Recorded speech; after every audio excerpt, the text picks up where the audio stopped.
In today's class, we are going to be looking at high fidelity designs. In our previous classes, we have looked at how to come up with low fidelity wireframes and mid fidelity wireframes. So over here we have our low fidelity wireframes, which are equally referred to as layer blocks. And we developed these low fidelity wireframes into mid fidelity wireframes. After the UX designer prepares the low fidelity layouts and develops them into mid-fidelity prototypes for review by the primary stakeholder, the work then moves to the UI designer to carry out the high-fidelity designs. At this stage, the UI designer builds an industry-standard style library, and this style library contains the grid system, shadow system, color system, typography system, and any other documentation that is needed for a consistent visual design work. In most of our previous classes, we started looking at design system documentation, and we've also come up with our own style library for our high fidelity designs. So if I look at my properties panel over here, for my style library, under styles, you can see I have text styles. Under text styles, I have my typography system ready. If I expand that, I'm going to see my reference styles and my system styles, which we received in our previous classes. Also, as part of my style library, I equally have color styles. So you can see color styles over here. Now, under color styles, you can see that I have a color system here, which I can also expand and see all the colors that make up the color system. Above that, I have my imagery and illustration styles also saved. Now, if I come over here, you can see I have effect styles. Under effect styles, I have a shadow system ready.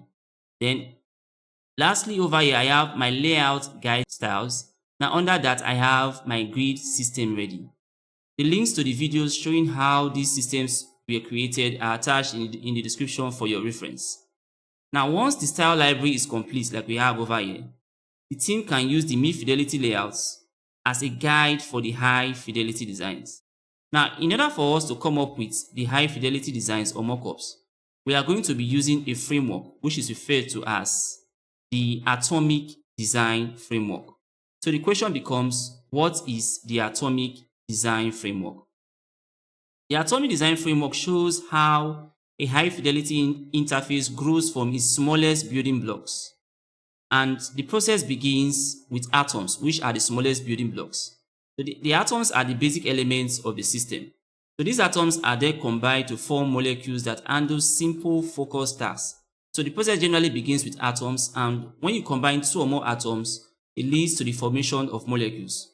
Now these molecules grow into organisms that take on broader sections of the interface. So we have atoms combining with each other to give us molecules. When molecules interact with one another, they lead to the formation of organisms. Now once these larger parts are shaped, which are the organisms, the designer places them into templates that define the overall layout of the website or applications. So beginning with atoms, using or combining them together leads to the formation of molecules. When molecules interact with one another, it leads to the formation of organisms, and then organisms are arranged that lead to the formation of templates. Now these templates are then filled with real content to become pages. So in essence, the atomic design process begins with the creation or formation of atoms, and then the creation of molecules, and then the creation of organisms, and then the creation of templates that leads to the formation of web pages. Now, by following this order, teams build complex screens from stable, reusable parts which lead to consistent and reliable high-fidelity designs. So, in order for us to come up with our own high-fidelity designs for our current website project, we are also going to be using this particular framework. So now let us begin by being able to identify what the atoms are, because once you can identify what atoms are, you'll be able to differentiate them from molecules, and once you can identify molecules, you'll be able to differentiate them from organisms. Just like that, you get to pages. So for our atoms, the atoms are the smallest elemental building blocks in any design system. So they function individually with one specific purpose, and most importantly, they cannot be broken down into smaller functional parts. Right? So just know that the atoms are the smallest elemental blocks of any particular design system. So what do we mean by the smallest elemental blocks, and what do we mean by the fact that they cannot be broken down into smaller elements? In order for us to explain that, we are first of all going to look at some of the examples of what atoms are. Now, examples of atoms in a design system include the company logo, text, paragraph, color, and every other particular list that we have over here, including badges, nav links, avatars, and images. In order for us to properly understand what atoms are, I'm going to look at this particular button that I have over here. Now over here, I have a field button. Now, a button is referred to as an atom, or this sort of button, which is a plain button, is referred to as an atom. Now, why is it referred to as an atom? Now, there is no way you can actually split this button into two separate parts or into two separate functional parts. This button is comprised of a target area, which is an auto layout, and a text.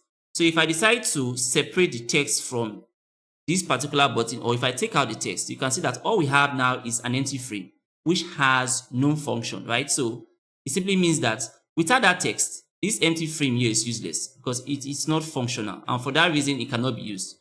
So that is why a button is said to be an atom, because it cannot be broken down, right, beyond the state in which it exists in. So this is an example of an atom. Now, another example of an atom is an input field. Now, for this input field that we have over here, if I take out this label text, you can see that all we have, if I take out this, let me click that now. Let me click on the label text. Let me take it out. All we have is an outline, which now has no function. So the only reason why this had any function was because of the presence of that particular input field, or that particular label that we had inside the input field. So this cannot be broken down into a simpler form than what we have here, right? So for that reason, this is also referred to as an atom. So if I come over here to this icon button, if I select the icon inside of it and I take it out, in the same way, I just have an empty frame, which is not useful, right? So for it to be useful, I need the presence of this icon. So for that reason, since I cannot break this down into two smaller parts that are functional or useful, this state of this particular element is said to be in its atomic state. That's why atoms are referred to as the smallest elemental building blocks in a design system. So examples of atoms include, for example, your company logo. Because for a given design project, you cannot break the logo down to get any other thing out of that logo. So the logo is actually existing in its most fundamental or basic functional state. So for that reason, a company logo or any logo at all is referred to as an atom.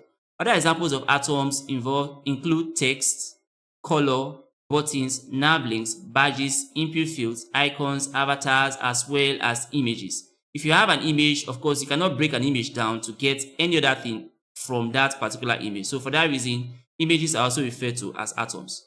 So this is why atoms provide the basic visual and functional foundation for all larger components on the interface, right? And they are said to be the smallest elemental building blocks in any design system. So we now know what atoms are. We now know that an atom exists in its most basic state, where it cannot be broken down to get any other functional part out of it. Now, anytime you combine two or more atoms, it leads to the formation of what we refer to as molecules. So in other words, atoms lead to what? To molecules. Now, what is a molecule? Because in trying to come up with your high fidelity designs, you are going to actually start by, first of all, designing the atoms. And after you design the atoms, you are going to combine atoms together in order for you to have molecules.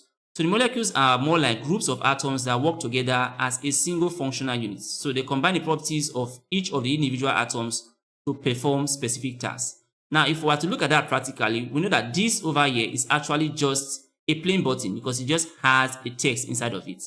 Now, if I decide to include another atom, for example, this plain button is already an atom. So I will also know that an icon itself is an atom. If I decide to combine an icon with this plain button, I'm going to have a button that has, in this case, a trailing icon, right? Now, this type of button that has an icon inside of it is referred to as a molecule because it can now be broken down into two separate functional parts, right? I can decide to select this icon here, hold and drag it out of that auto layout, and you can see that I have two separate functional elements here, right? I have an icon existing on its own, which is actually very useful and very functional. And over here, I have a plain button. So once you combine a plain button and then with this icon together, what you have is now what is referred to as a molecule. So simply put, a molecule is the combination of two or more atoms. Same thing applies if you actually add an icon to an input field. What you have is a molecule. Now, for this input field here, you can see that I have the label text, all right? I have the placeholder text, I have an icon, and then I have a supporting text here. I have different atoms coming together to form this particular text field, and for that reason, it is referred to as a molecule. So simply put, a molecule is simply the combination of two or more atoms, and once we break molecules down, you can have two or more functional atoms out of them. Alright, so examples of molecules include input fields and form labels like we've seen over here. Right? Buttons and leading or trailing icons like we've seen over here. Avatars and labels, and so many other examples which we are going to be coming across as we are trying to build up the high fidelity designs. So at this point, we now know what the atoms are, and we now know what the molecules are. Now, after the atoms and molecules, we have the next stage, which are referred to as organisms.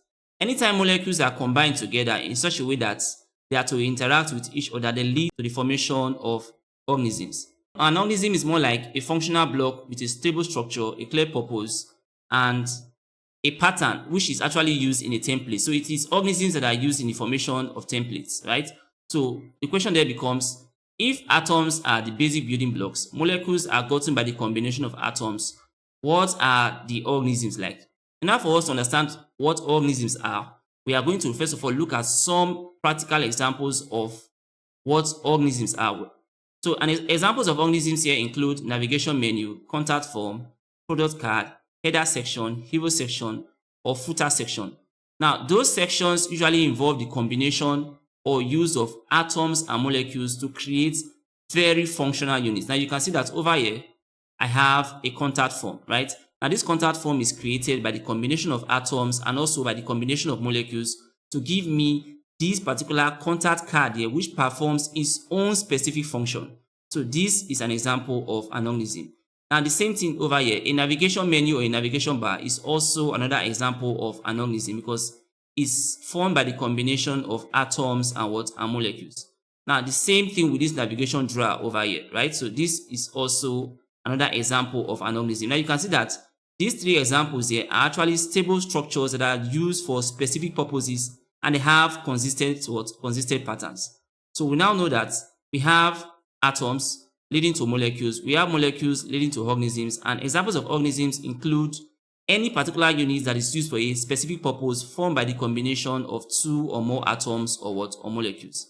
Now, when you arrange organisms, like once you arrange things like your contact form, your navigation drawer, or your navigation bar or menu, once you arrange them together inside an interface, it leads to the formation of templates. Now, templates here include the desktop template, the tablet template, and then what we refer to as the mobile template. So, for example, what we have here is an example of a template. This is an example of a desktop template, but it's an example of a desktop template in mid-fidelity wireframe, all right? So that's what I mean by templates. If I come over here, you can see that I have a desktop template, I have a tablet template, and also I have a mobile template. Now, inside these templates, we have organisms arranged from the very top to the footer of each of these templates. So that's what I mean when we talk about templates. So we have atoms leading to molecules, molecules leading to organisms, organisms leading to templates, where we have the desktop template, tablet template, and then the mobile templates.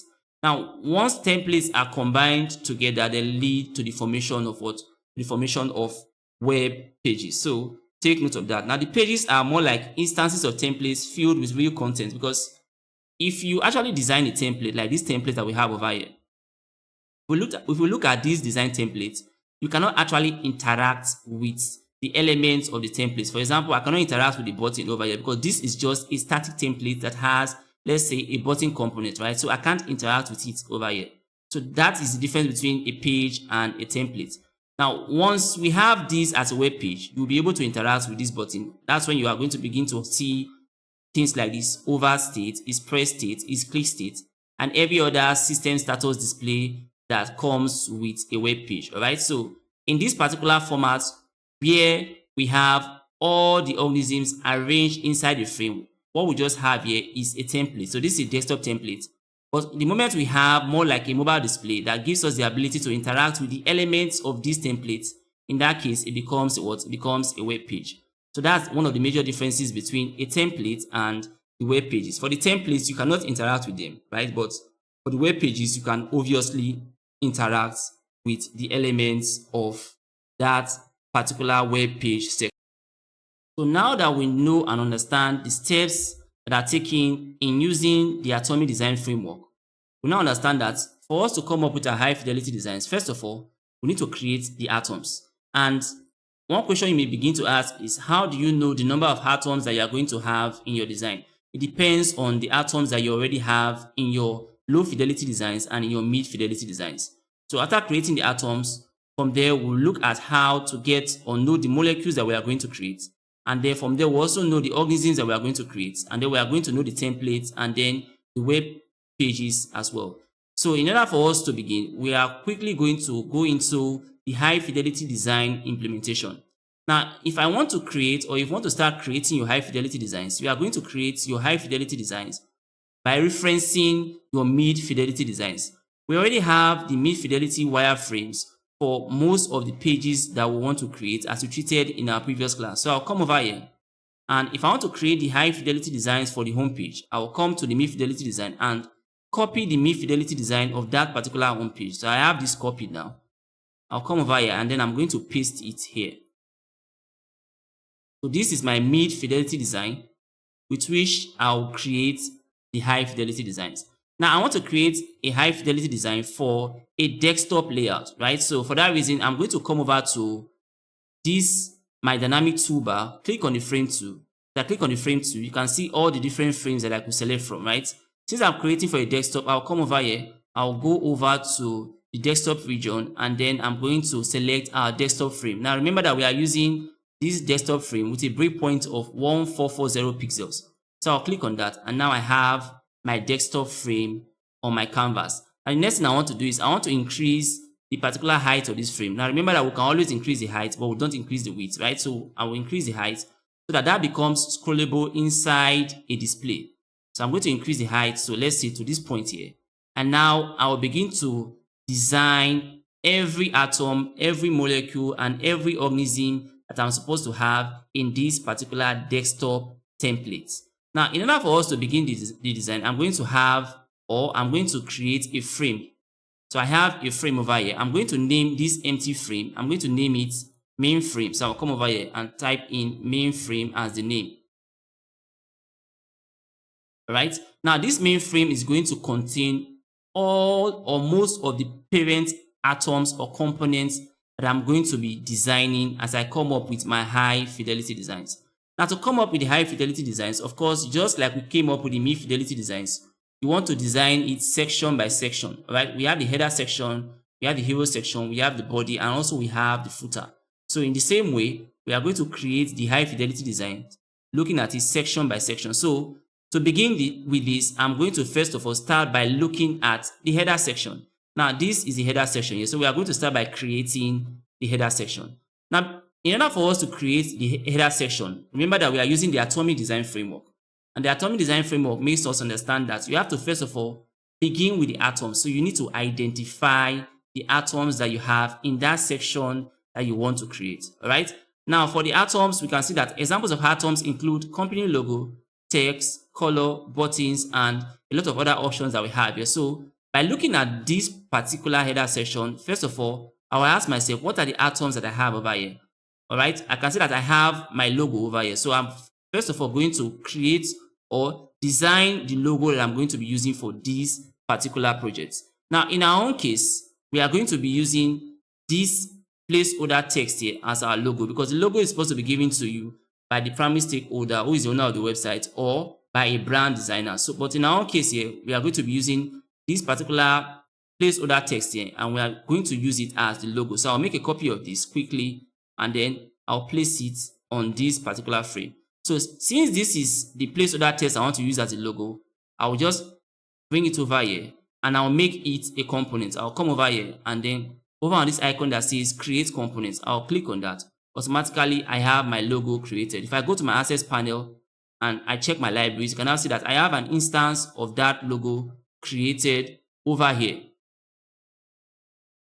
So with that, I have the logo sorted. So I'm going to hold this and then bring it down to where I have atoms, because first of all, I'm creating all my atoms, right? So I have put in a label that says atoms, and under this, I'm going to be having all my atoms created inside this frame. So the first atom that I've created now is my logo. Now, after creating the logo, you are going to identify other atoms that you have in the header section. So I have the logo created. I equally have text over here. So for that reason, I'm going to create my text atoms. Now, we already know that we are to create 3 different types of text atoms, which usually include a single line text atom, right? A multi-line text atom, and also a combination of both of them referred to as a combination block. So in order for me to create my text atoms, I'll start by creating a single line text atom. I'll simply come over to my dynamic toolbar, click on the text tool, and then click on the empty canvas over here and type in single line text atom.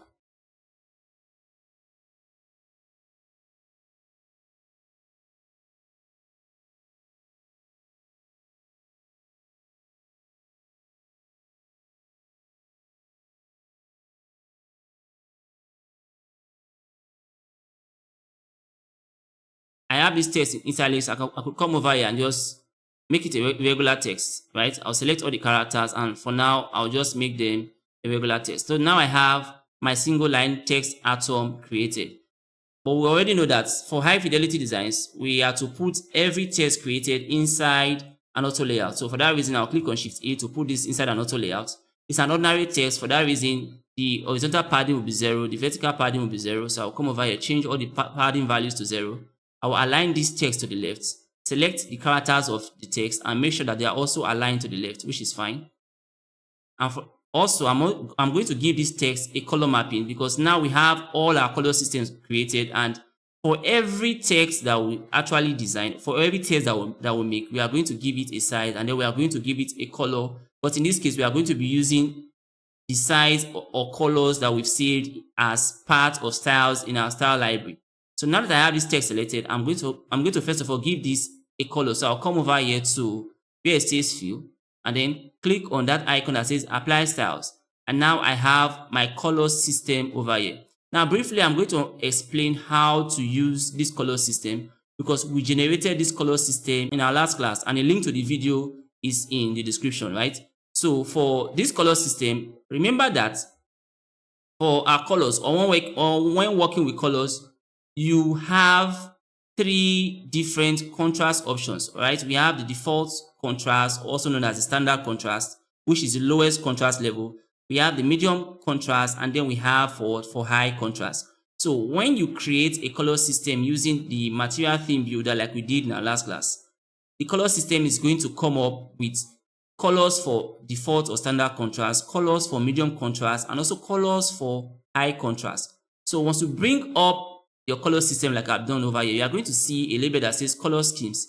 And under color schemes, you are going to see a lot of colors here, right? You can't tell if these colors are actually for a medium contrast, a default contrast, or a high contrast, because it is not stated over here. Now you can see what we have as schemes. Now all these colors under color schemes, where it is not clearly identified, or where the level of contrast is not clearly identified, they are under standard contrast or default contrast.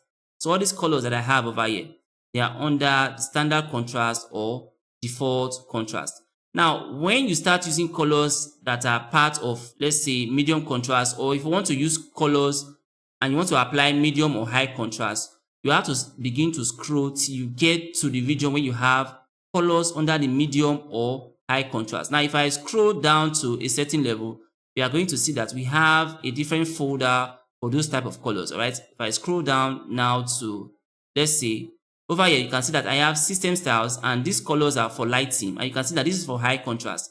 So if for your designs you want to actually use high contrast, you are going to use the color system here for high contrast. If I keep scrolling down, you are going to see that we equally have colors for medium contrast. Now this is a color system also for dark theme. Now remember that what we just saw was for light theme. All right. This is also a color system for dark theme for high contrast. Now, if you keep scrolling, you are going to see colors for medium contrast. And this is a color system for light theme. You can see medium contrast, right? And also, if you scroll, you are going to see color system for dark theme and also medium contrast. I can see color system, as you can see over here. This is a color system. These are the system colors. This is dark theme, and this is for what? Medium contrast. But for our own case now, we are going to be using standard contrast. So we can simply use all these colors here under schemes. All right, you can simply use those colors, or once you scroll down, you are going to see another category of colors. Over here, I have color system, under system styles, and under lighting. Now, these colors here under lighting are also for standard contrast. So anytime you have a folder or a region where the color contrast is not specified, if it is not specified whether it is high contrast or medium contrast, you just know that colors under that region, they are under was standard contrast. So that's for that. Also, while we're coming up with this our color system, remember that we came up with key colors, which are the brand colors. In order for you to see those key colors here, you need to come over to the search field and type in key colors. So I'll type in key colors here. The moment I type in key there, you can see that I have color system, and then I have the key colors folder. Under the key colors folder, I have a primary color, secondary color, tertiary color, error color, neutral color, and neutral variance color. So if you need to apply a primary color to any particular layout or any particular element, you need to come under key colors and select that primary color. Now, the reason for this is because when you actually come up with your color system using the material theme builder, you are going to have a label or other labels that talk about the primary, secondary, and tertiary color. Now, in this case, under color schemes, you can see that I have a label here that says primary. Right? You may actually mistake this for the primary brand color. Now, this is a primary color with a tonal value of 40, just like we saw while we're coming up with our color system in our last class, right? You know that we have key colors over here, but material design told us that from our key colors, if we want to select our color rules, we should choose a color with a primary or tonal value of 14, and that is this color that I have here.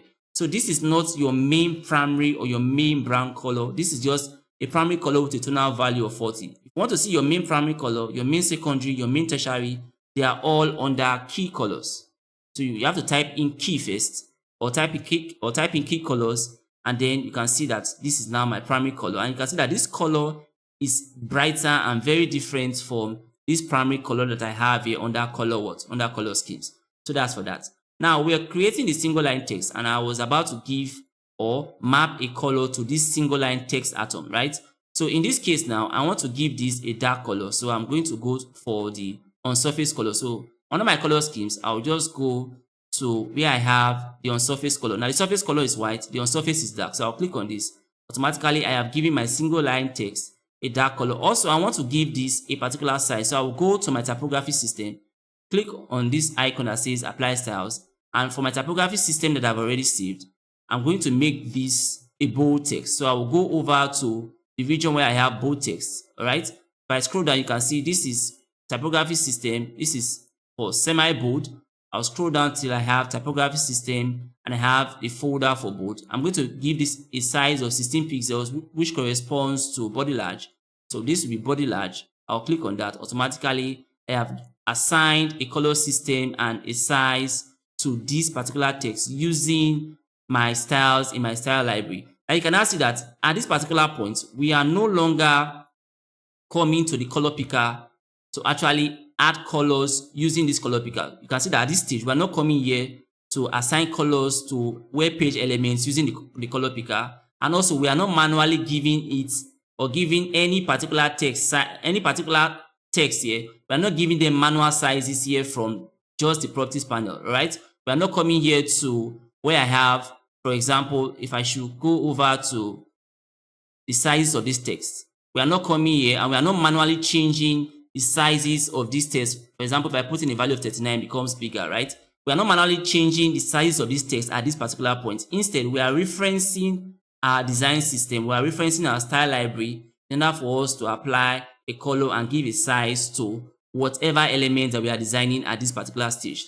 So at this particular stage, you are going to be sticking to your style library, you stick to your color system, you stick to your typography system, because you have all the type skills and you have all the color schemes that you need to actually make your designs, right? Now remember that we are creating our text atoms, and for our text atom, the first atom that we've created now is the single line text atom. So we have created the single line text atom, we've checked for alignment and we've given it a color mapping, and we've decided to actually give it a body large size. So this is going to be for our single line text atom. So since I'm done with this, I will make it a component. I'll click on create component. Automatically, I've made it a component. I'll come over here and I'll rename this to single line text atom.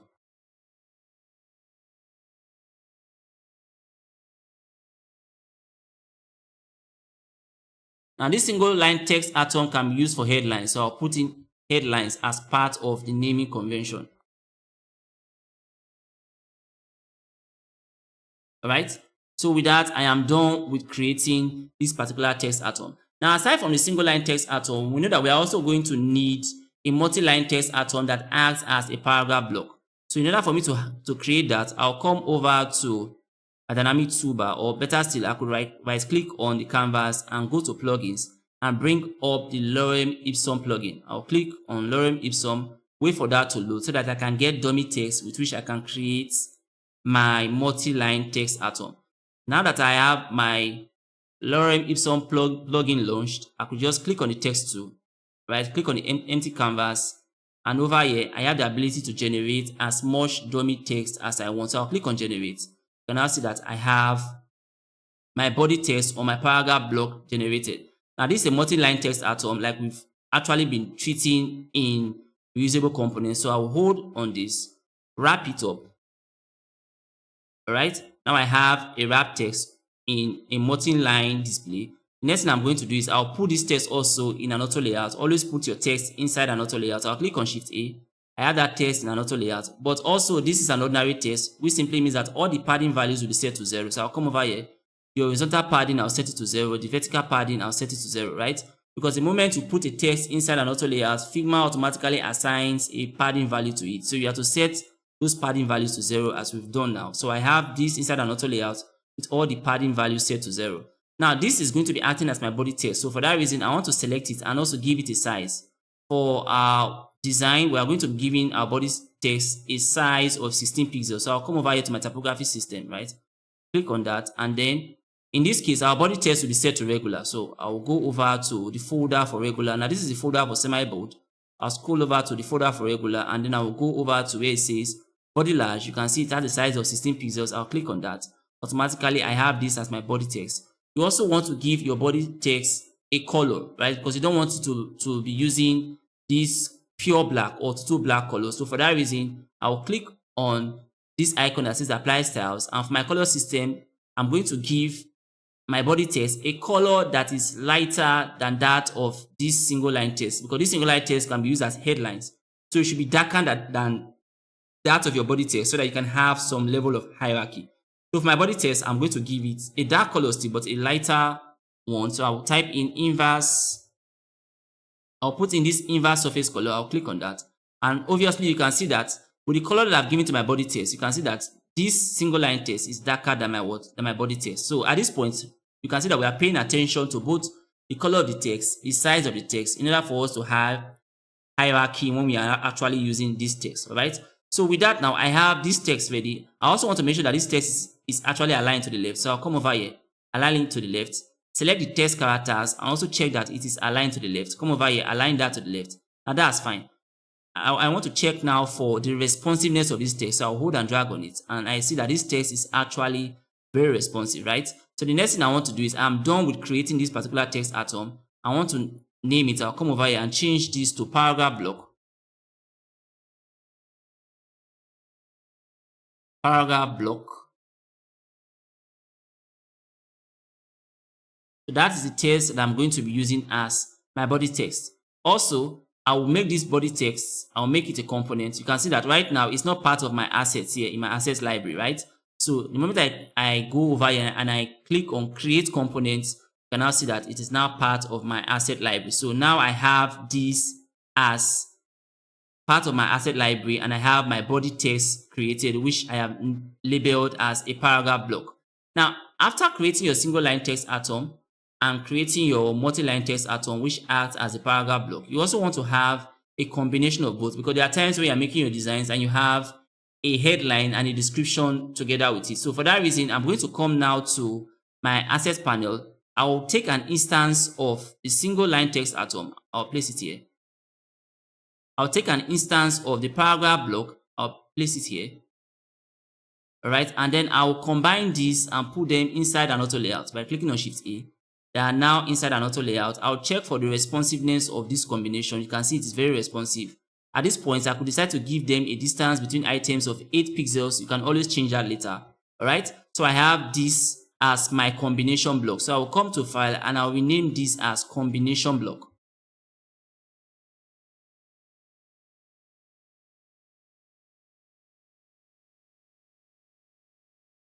So I have my combination block ready. Now, in order for it to be part of your assets here, you are going to come over here and also make this a component. So I'll click on create component. Now I have my 3 different categories of text atoms there. I have my single line text atom, I have my paragraph block, all right, and also I have my combination block. Now remember that we are trying to come up with the high fidelity designs, and since we are using the atomic design framework, we have to start by creating atoms first. So for our atoms, I am done with my logo and I'm done with my text. Also, as part of our navigation menu here, you can see that we have nav links over here, which are also atoms, because navigation links are also atoms. So I will also create my navigation links. So I'll come over here to create my nav links. I'll come over to the dynamic toolbar, click on the text tool, and then click on the empty canvas and then type in nav links. All right, and then click on the empty canvas to have that text ready. Put that text inside an auto layout by clicking on Shift A. Automatically, this is now inside an auto layout. Now, a nav link is different from a single line text or a paragraph block, right? So for that reason, a nav link usually has a padding value. So for that reason, I'm going to come over here for my nav link. I'll give it a horizontal padding of 12 pixels, which is fine. Come over here for the vertical padding. I'll make that 12 as well, which is fine. So now I'm done with my nav links. But remember also that we need to give it a color and also we need to give it a size, right? So for my nav links, I'm going to give it the same color that I gave to my single line text, right? I'm going to give it the on surface color, which is dark. So I'll come over here under my color system. For this icon that says apply styles, click on it. And I'm going to give it the on surface color. So I'll simply scroll to where I have surface and on surface. So for the on surface color, I'll click on that. And now have a color mapped to my nav link. Then for our typography system, I'm going to give this a size of about 18 pixels. So it's a bit bigger than the body text. So I'll come over to where it says, in this case, I'm going to give it a bold text. So this is semi-bold. I'll come over to where it says typography system. Okay, under it, I have the bold folder for all my bold text. And I'll scroll to, I have body large, which is 16. I don't want 16 for this text. I want 18, and that's for title small. So I'll click on that. Automatically, you can now see that I have my navigation link was prepared. So now that I have it prepared, I can come over here and rename this layout. I'll change that to nav links. That's fine. And then I'll come over to this icon that says create component and also make this a component. So once I create component, it is now part of my what? Of my component library, as you can see over here. So now I have my nav link also ready. Now you can see how we are building these atoms from the logo to the single line text to the paragraph block to the combination block and now to our what? To our nav links. So now you are going to come over to this navigation menu again and check for other atoms that you have. Now other atoms that I have here include the icons. All right, I have a search icon, I have an account icon, I have a globe icon, I have the social media icons here, LinkedIn, Facebook, and Twitter, and also I have a call icon. So at this particular stage, you are going to be taking all your icons from one particular plugin. So you have to decide the plugin where you are going to be taking all your icons, all right? So for purpose of consistency, you have to take your icons from one plugin. So in our case here, we are going to be using the material design icons plugin. So I'll come over here to material design icons, click on it. Wait for that to load up and then begin to put in all the icons that I need as atoms for the design of my navigation menu. So I need a search icon. I'll come over here, type in search. Automatically, I have my search icon. Hold and drag it. Place it here inside the frame. You can now see that I have my search icon here. As I have my search icon, I need also an account icon. I'll type in account. You can now see that I have my account icon here. Similarly, I need a globe icon. I'll type in globe. Alright, hold and drag on anyone and place it on the frame here, which is fine. Also, I need a call icon. I'll just come over here.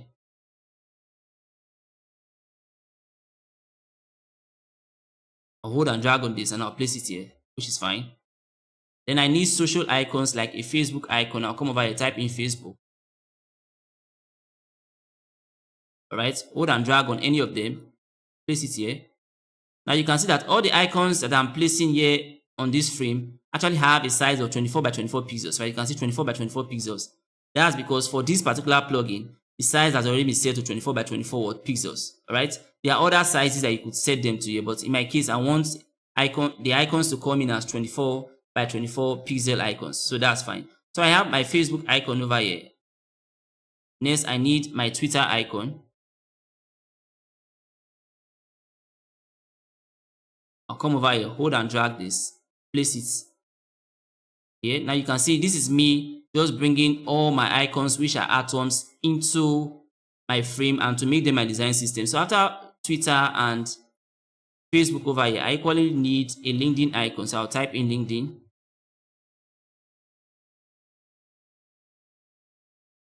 And then hold and drag this and put it inside my frame. Now I have my LinkedIn icon. Now these are the icons that I need in order for me to just create this navigation menu that I have over here. So for that reason, I am now going to select or highlight all the icons and create what is referred to as a component set. So I will highlight everything now, come over to the properties panel. In this case, you are not to click on create components because this is actually a set of icons, right? So instead of you creating components, come over to this drop down there, click on that drop down, and you are going to see a label that says create component set. So this is actually a set of icons. So I'm going to click on create component set. Now I have this as a component set, right? Now you can see that over here, I have my icons here, or I have instances of my icons here, and I have 7 icons, as you can see, because I have 7 icons inside here right now. Now if I hold and drag on this and try to expand it, because I can see that for this component set, the icons are not well aligned, right? So you may want to actually try to see if you could wrap it. At this point, you can't actually wrap it. So what you could do is you could apply an auto layout to this particular component set in order for you to have all your icons aligned, and also for later when you are bringing in more icons, right? So now that I have this selected, I'll click on Shift A. Automatically, you can see that all my icons are now properly aligned, all right? And after you apply a particular layout, or after you apply an auto layout to it, come over here to ensure that you have this wrap feature highlighted here or selected. You can see that in my case now it's selected. So now I can simply hold on the component set and wrap it, and I have something like this. Now with this now, if I hold any instance of the icons and I place it on a frame here, I can easily change from one icon to the other. This we have also treated in previous classes, right? You can see that I'm changing this icon now using the variants that I've created inside a component set, right? So that's fine. I can now take that out, and now I have my icons ready. So these are for my text atoms. For my iconography or icon system, I could just bring this here, right? And in this case, this is going to be for my icon. So I'll put in or type in iconography.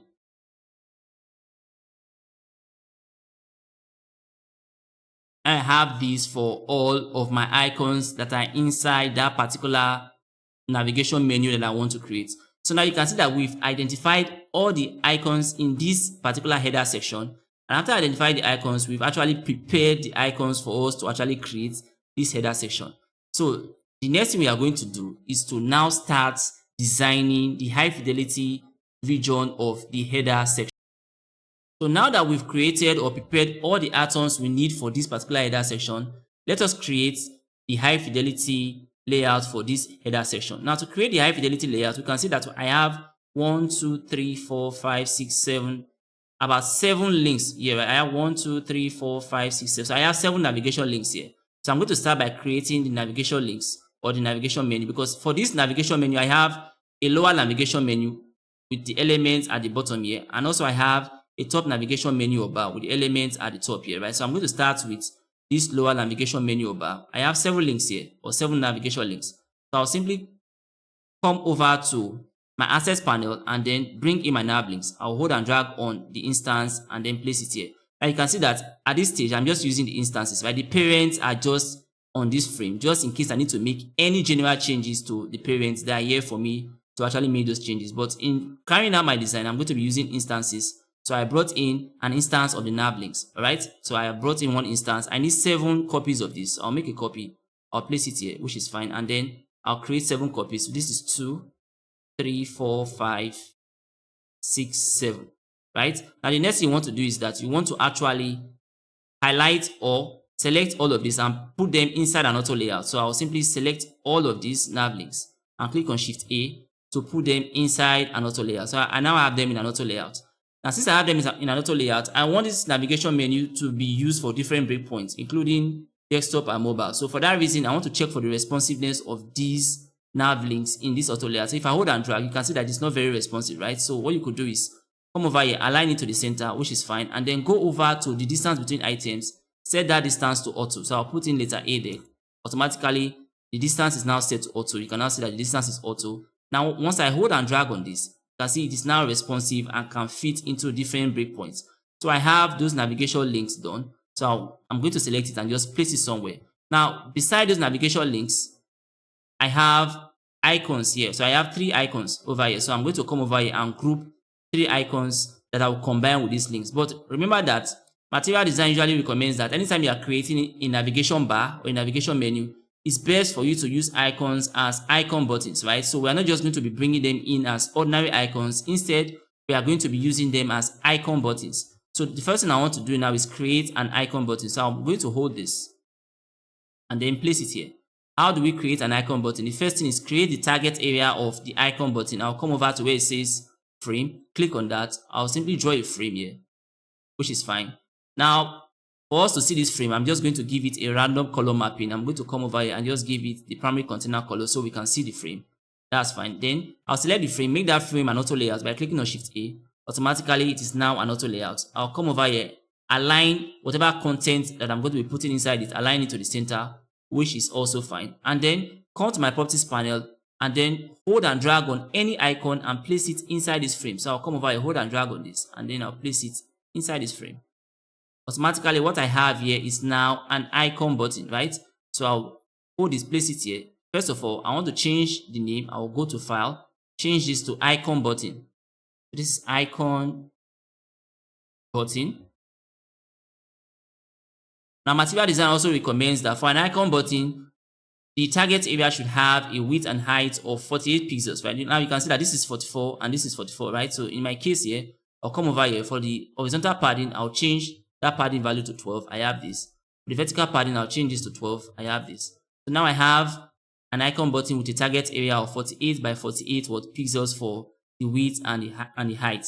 Now that I'm done with this design, I could come over here, make this a component, click on Create Components. I'll click on that. Automatically, I now have this as part of my assets library. If I come over here, you can see I have icon button as part of my assets library. So I have this over here. Now it is these icon buttons that I'm going to combine with these nav links in order for me to create what I have in this particular header section of this mid-fidelity design. So what I'm going to do now is I'm going to go to the asset panel and take an instance of that particular icon button.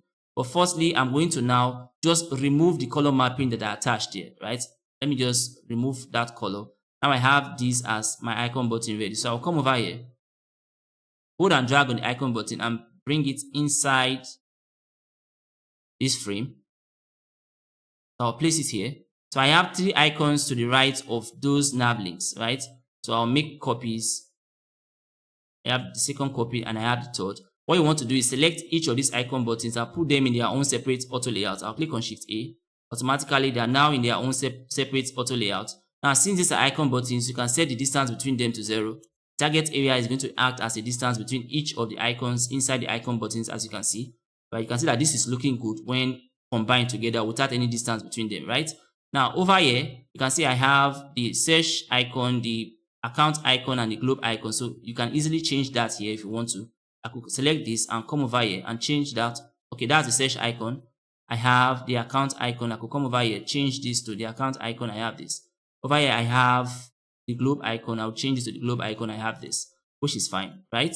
So I am now done with these particular icons that I want to combine with my navigation links, just the way I have it here in my mid-fidelity design. Now that's fine. Now after my icons and my nav links, you can see I have my logo and a partition over here. Right, so what I'll just do it. In order for me to create that bottom navigation menu or bar, I'll come over here, take an instance of my logo, place it here. Alright, then I have a partition there too, so I could just click on the line 2. I'll click on L on my computer, hold my shift key, hold and drag, and automatically I have a line. I'll come over here, give this line a stroke of 3, which is fine. Set the stroke property to inside, which is fine. Now, what should be the height of the line? The height of the line could actually be the same as the height of this bounding box. So the height of this box over here is 50. I'll come over here, select the line, all right, and then give that, change the dimension also to 50. Now I have something like this, right? So I have all that I need to actually create that bottom navigation menu. So what I will do now is very simple. Hold and drag on everything that you have here and click on Shift A to put everything inside an auto layout. So now I have everything in an auto layout. Now the next thing you want to do is give this auto layout a padding. So I'll come over here to where I have the vertical padding. I'll give this a vertical padding of 24 pixels top and bottom. Now I have this. Now also I want to give this a horizontal padding. In order for you to give this a horizontal padding, you need to first of all look at where you want to place this your navigation bar that or navigation menu that you are creating. So remember that this is actually a desktop layout, and for a desktop layout, if I should select this and apply my grid system which we have already created, if I come over to layout guide and apply my desktop grid, you can see that for a desktop layout I have a margin space here and a margin space here, right? Now this margin space has a value of 120 if you remember while we're coming up with the grid system, and this margin space has a value of 120. So for that reason, if I want to give this a horizontal padding, I'm also going to give it a horizontal padding of 120 so that the elements can begin from this particular safe content area where the grids are actually very visible. So I'll come over here for the horizontal padding. I'll come and give this a horizontal padding of 120 pixels, and that's fine. So I have this created for my bottom navigation menu. Now the next thing you want to do is that you could actually decide to give this any particular color mapping. So in my own case, I'm going to select this, hold it, let's drag it over here. You can see that no color has been applied to it, right? So I'll come over here for my color region. I'll come to this icon that says apply styles. I'll click on it, and then I'm going to apply or give a color mapping of white to this particular nav menu. So I'll come over here for a white color. I can give it the on primary color. I'll click on primary. Now I have this for my bottom navigation menu. Now the next thing you want to check is you want to check for the responsiveness of this particular navigation menu that you are creating, because you want to actually be able to place this inside, let's say, a desktop frame and also let's say a tablet frame, right? So it needs to be responsive. To check for the responsiveness, let's hold and drag on this. You can see that it's not responsive. To make it responsive, select the auto layout that carries all the navigation links and set that auto layout to fill container. So I'll come over here, set this now to fill container. Go to its resizing property, which is the width, and set that to fill container. To set to fill container, you can now come back and check for the responsiveness. If I click on this, hold and drag it, you can see that it's now very responsive and can be placed inside different breakpoints. All right, so you can see how responsive this is looking. So now what I'm going to do is I will hold this created nav menu, come over here close to the low fidelity designs, and now begin to put in the actual labels for the navigation link. So this is home, about, or services. I could come over here, change this now to home, which is fine. Change this to about us, which is fine. Change this to services, which is fine. Change this to media, change this to projects. All right, so I have products and careers also. I'll come over here, change this to products, and then change this to careers. All right, so now I have my button navigation menu ready.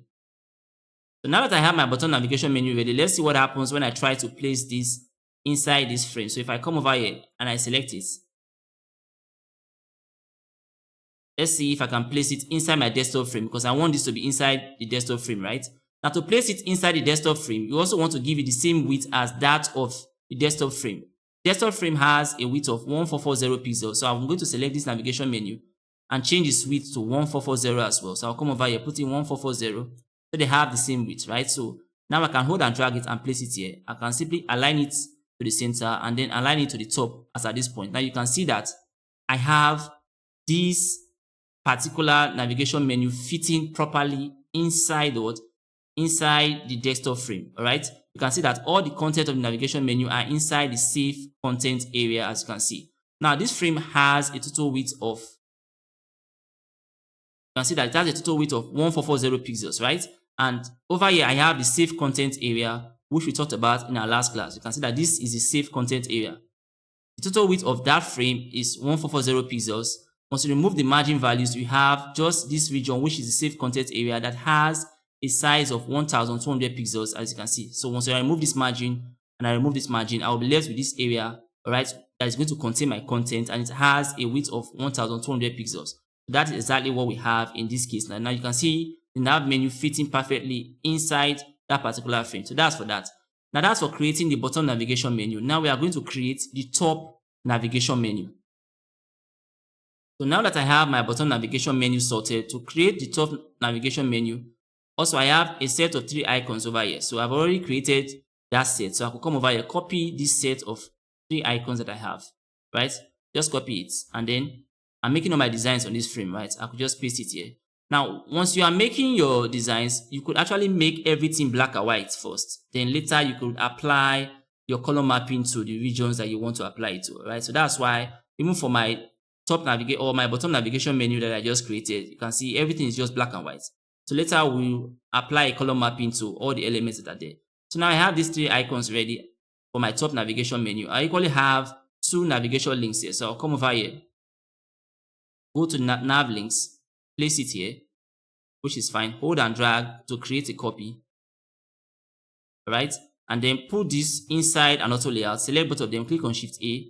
They are now inside an auto layout. Initially, I could set the distance to 30 pixels. You could always change that later on. So now the distance between them, as you can see over here, is 30 pixels, right? So now I'm going to take this group and combine them with this icon here, because you can see that over here, this is acting as a group at the right hand side. All right, so for that reason, I'll highlight everything, click on Shift A. Now I have them as a group. I could give it a distance. You could give it any distance initially and then try to adjust it later. So let me just put in a distance of 15 pixels for this. Now I have something like this, right? Which is fine. So I've created for this particular group at the right. Now you can see that the label text here are, or for nav links here, we have contact us and partners. So I could easily change this at this particular stage. Change that to contact us. Then I could change this to partners. Now I have that sorted. So after that, I can see that to the left of this, I have another text here, right? Now in this case, this is not a navigation link, right? It's just a single line text that says call us now, then with a phone number. What I'm going to do is I'll come over to my access panel and bring up my single line text. I will hold this and then drag it here. I can see that at this stage, I'm no longer creating text manually by coming to this dynamic toolbar. I already have all my text atoms created. So I just take instances, I drop them here, right? So text says call us now, right? So I could just come over here, click on this and change that to, let's say, call us now. And then put in any random phone number.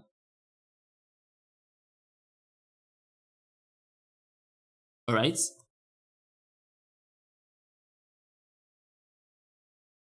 So I'm putting in this random phone number. And now I have this text also combined with an icon, because I can see that I have a call icon close to it here. So for that reason, I'm just going to bring any of the icons and combine it with this particular single line text that I have. Now in trying to bring up this icon, you should know that while these icons here are actually icon buttons, right?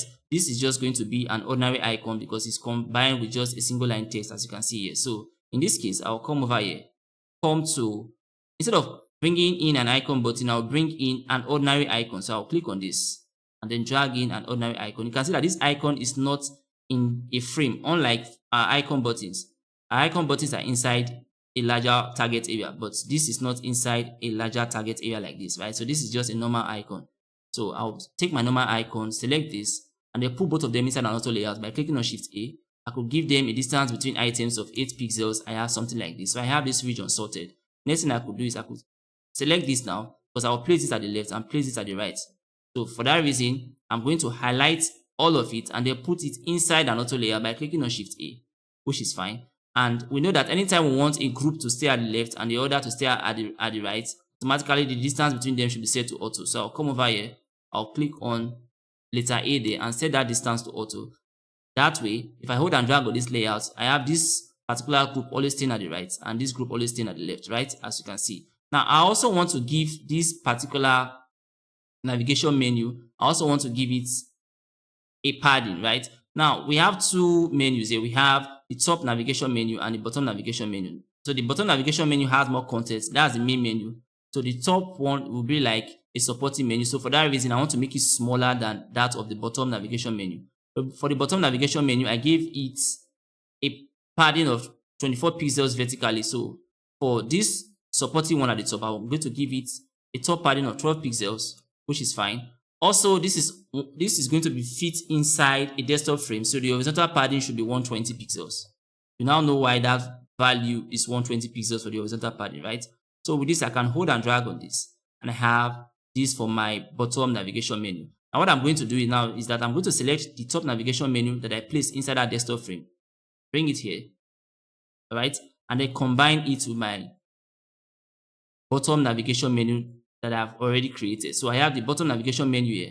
I have the top navigation menu here. Now at this point, I want to now give them a color mapping, right? So I will select this particular top navigation menu, and I'm going to give that any color mapping. For example, I'll give it a color mapping of black. I will come over here and then go to the on surface color. I have this set to black. Then I'm going to set every other color inside of it to white. So I'll come over here and give it a color mapping of on primary. Now I have something like this, right? We equally have some text elements here. Let me also give them that same color mapping of white. I'll come over here, select this, which is fine. I'll select everything here, change every dark color there to white. I'll also give them the on primary color, and that's fine. So this is going to be it for the top navigation menu. Now remember that, like I said, you could start by just giving the elements colors in black and white, and later you could put in your brown colors when you are done with your design. So I have this as my top navigation menu. Now you can see how responsive this is looking, right? And for my bottom navigation menu, I'm just going to give this a color mapping of white. Okay, so while I have it selected, I'm just going to come over here and give that, okay, I think it already has a color mapping of white, which is your primary color. Now I can now combine them into one auto layout so that they act as one navigation menu. So I have this selected, come over here, select this, click on Shift A, automatically I have them now inside one auto layout. Set the distance between them to 0. So I'll come over here, the distance between items is 84, I will set that to 0. Alright, so that they actually go close to each other. If I bring this here now, you can begin to see exactly what we are designing, right? I will select this now, set that to fill container, so it fills the entire container. Now I have this as my top navigation menu. So if I should hold on this and check for the responsiveness, you can see that this particular navigation menu is actually very, very responsive. All right, so take note of that. And you can see that there's proper alignments between the icons that I have over here. Now, if I select this particular navigation menu at the bottom, you can see that the distance between them at this particular point, let's check for the distance between items. This is 34. If I should select this group over here, distance between them is 15, right? I want to actually give them the same distance so that my navigation links can also align just the way my icons here are aligning. So I'll come over here, set the distance between items here to 15, change this to 15 as well. If I have something like this, now you can see that the navigation links are now properly aligned at top and bottom, and I have my navigation menu ready. Once again, I could hold and drag on it, and I check for the responsiveness, and you can see that this is looking very responsive. Now that I'm done with this, you want to now make this a parent component, right? So I'll come over here, hold and drag, just reduce it to a particular size. In this case, so this size, which is fine.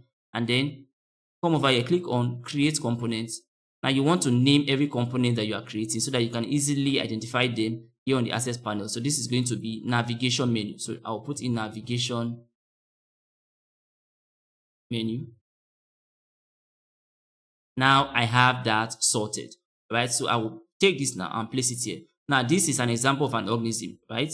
So you can see how we've used atoms, combined them to get molecules, and now we have a navigation menu, which is an example of an organism, right? So I'll come over here and just put in organisms here so that I know that in your own case, while you're making your own design, you don't have to actually label it like this, right? Now this is actually a class, and this is why we are trying to make sure that everything is properly labeled, right? So I have this here as an organism. Now for this navigation menu that I've created, if I come to my access panel, you can now see that I have a navigation menu here. So if I want to place it inside my desktop frame, I could just take an instance of this, right, and try to place it inside this frame. Now it needs to get to the very extremes of the frame. So for that reason, check for the size of the frame. In this case, this is 1440. Select the navigation menu. Also give it the same with 1440. Alright, now align it within the frame and align it now to the top. Now you can see I have my navigation menu sitting at the very top of this frame and it's actually looking very balanced. Okay, also I could resize this navigation menu and also put it in a tablet device. So if I were to bring in a tablet device, I click on the frame 2 and then come over here and select the iPad Pro 12.9 device. If I select that, I have a tablet device here. Now I want to select this same navigation menu that I've created and see how I could use it inside a tablet device.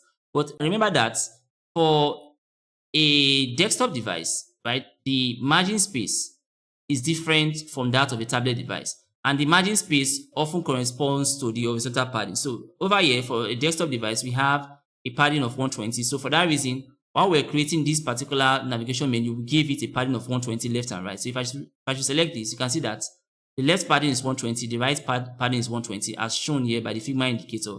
That is why every element is within this safe content area, right? So what is the padding value for a tablet frame? Now to know the padding value, all you could do is select the frame and then give it its own layout grids. All right, we already created a layout style for a tablet device, so I'll click on this and now I have its layout grid. Or you could also inspect the layout grid. I could select this, inspect the properties of the layout grid, click on edit style and then come over to this region that says property, click on that icon and you can see that the margin value here is 64 for this particular tablet layout. So automatically, since the margin is 64, I'm also going to give it a horizontal padding of 64, right? So that I can fit in properly into this layout. So for this same particular navigation menu that I've created, I'll select the top section, all right? And then I'll come over here. For the padding value, it needs to correspond now to the margin, which is 64, all right? So I'll change this to 64. That's fine. I'll select that at the bottom, also change this to 64. That's fine. Now I can select it and try to resize it inside this frame. Okay, the size of the frame in this case is 1024 pixels. Let me copy that. Select that particular navigation menu, go to its width, also give it that same size.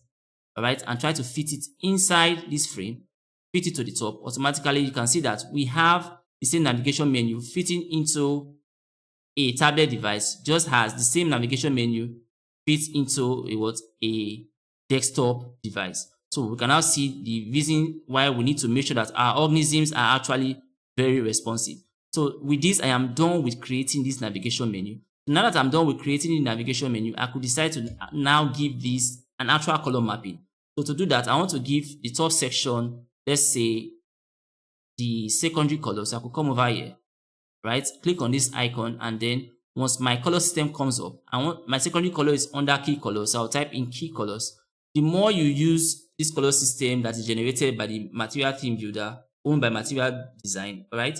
The more you use it, the more you'll be able to know what colors that you actually need to map to elements or atoms or organisms as you design. So in my case, I want to give this the secondary color. I'll come over here, click on secondary. I have something like this, which is fine. Also, my navigation links, I want to give them the secondary color. So I could just come over to the parents, select this, right? And then come over here, type in key colors, so I'll give that a secondary color as well, which is also fine. Now you can see how this navigation menu has actually now changed to a high fidelity display, right?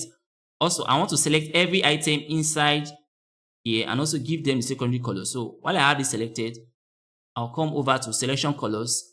Any element there that doesn't have the secondary color, I will change the color to that of the secondary. So I can see a white color, I can see a dark color, right? So I will come over here.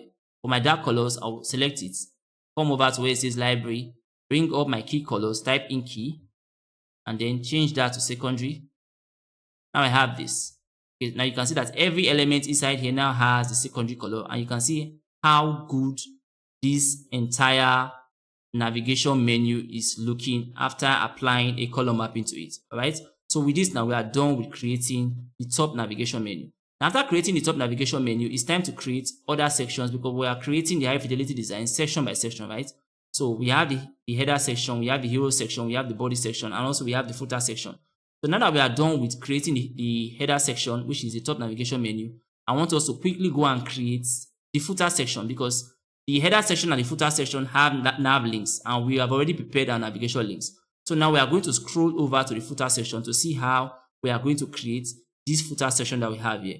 In order for us to create the footer section, of course, the first thing you want to do again is identify the atoms, all right? Prepare the atoms. After you prepare the atoms, you can quickly then go to creating this footer section. So now if I want to create this footer section, the first question I will ask myself is, what are the atoms inside this footer section? All right, so I'll just copy this footer section from my High-Fidelity design. Let me just copy it so that I'll take it to a region where it can be close to where I am designing. I'll paste it here. Right? Once I paste it here, let's see how I can design this particular footer section and convert this from a mid-fidelity design to a high-fidelity design. Now, the first thing you want to take note of, like I said, are the atoms. All right, these are text atoms. I already have those ready. All right, so I don't have to create my text atoms again. These are navigation links. I already have them ready. However, I can see that I have buttons over here. So I have a button atom. So I need to create my buttons because I have not actually created my button atoms. Alright, aside from the button atoms, my icons, they are already ready. Every other thing here is ready aside from my button atoms. So to create my buttons, this is where you are going to create a button system, right? Or a system of style variants for your buttons. So the first thing you want to do is create any normal, common, or plain button. So to do that, I'll click on the text tool. Click on anywhere on the empty canvas or on this frame and then type in common button, which is fine. Now the next thing you want to do is, of course, to design a button, you need to put the button inside an auto layout. I'll click on Shift A to have this button in an auto layout. Alright. The next thing I want to do is I want to give this particular auto layout a padding value. So I'll come over here, give it a horizontal padding of 12 pixels, which is fine. Give this a vertical padding of 12, which is also fine. That way I have a button with a target area of 48 in terms of its height. Now this target area is looking good, so I can use this. Now, after doing that, you also want to check for the alignment of this button. I can see that it is aligned to the center, which is fine. Also, check for the characters. Since this is a button, the characters also need to be aligned to the center. You can see it's aligned to the left. Click on Align Center to align that to the center. That's fine. Another thing you want to do now is you want to actually give this button, let's say, a color mapping. So, in this case now, I have the button selected. I'll come over here to where it says Fill. Now, I'm going to click on this icon that says Apply Styles. Click on that, and I want to give this the primary color. So I'll come over here. My primary color or my main primary color is under key colors. I'll type in key. Automatically, I can see all my key colors. I will give this a color mapping, which is the primary color. That's fine. And then, since that's the primary color, what's going to be on this will be the on-primary color, right? So I'll come over here. For this text, I'm going to give it the on-primary color. So I click on this, click on libraries. Automatically, I have on my color system. Now I'm going to give the text the on-primary color. You can see that I have created a button using an accessible pair comprised of the text and the layout. All right, so I have this. If I want to make my button a bit larger, I could come over here for the padding. I could change that, give it a padding value of 24. Automatically, I have a much wider button. So with this now, created a simple plain button, right, which is a fill button. Now, there are many buttons that you could need while you're making a design. All right, you could need a fill button, an outline button, a tonal button, a button with a trailing or leading icon, or even form button. So for that reason, you are going to create an icon or a component set that is comprised of button variants. So I will select this now, all right, and then come over to my files, and then come to my properties panel. Over on this icon that says create components, click on this to make it a component. Automatically, if I check my assets, I now have a button here, right? But since I could need other buttons, I want to create variants of this button. So while I have it selected and while it is already a component, come back to this icon now. You are going to see that label now says add variant. So I'll click on add variant. Automatically, I have a variant. Right? So in this case now, for the first one, I could select that and I'll make that my fill button. All right, we treated button, so you know what a fill button is. I'll come over here because once you create a variant, automatically all the variants are going to be shown here under this label that says property ones. If I select this, it says default, which is the first one that I created. If I select this, it says variant 2, which is the second one. So for this first one, I want to rename it. So instead of default, I'll change that name to fill button. I'll come over here, put in field button. That's fine. Now for the variant, I want to make this a fill toner button. So how do you make or create a fill toner button? We are going to change the background color to a very light color. So while this is selected, I will come over here and then go and select any container color which is actually very light. So I have my primary container, I have my secondary container. You could select any of them. In my case now, I will select the primary container color. Alright, so that is for the background color. Then for the text on it, I'm going to select the on primary container colors since it is staying on it. So I'll come back to my color system and change that to the on primary container color. Right? I just use a primary container color for the background. For the text, I'll select the on primary container color, and you can see that we have an accessible pair. Alright? Now, if I want to make this even more accessible, if I want to make it look even better than this, instead of the on primary container, I could also decide to use, let's say, a secondary color for this. So I could come over here and type in key.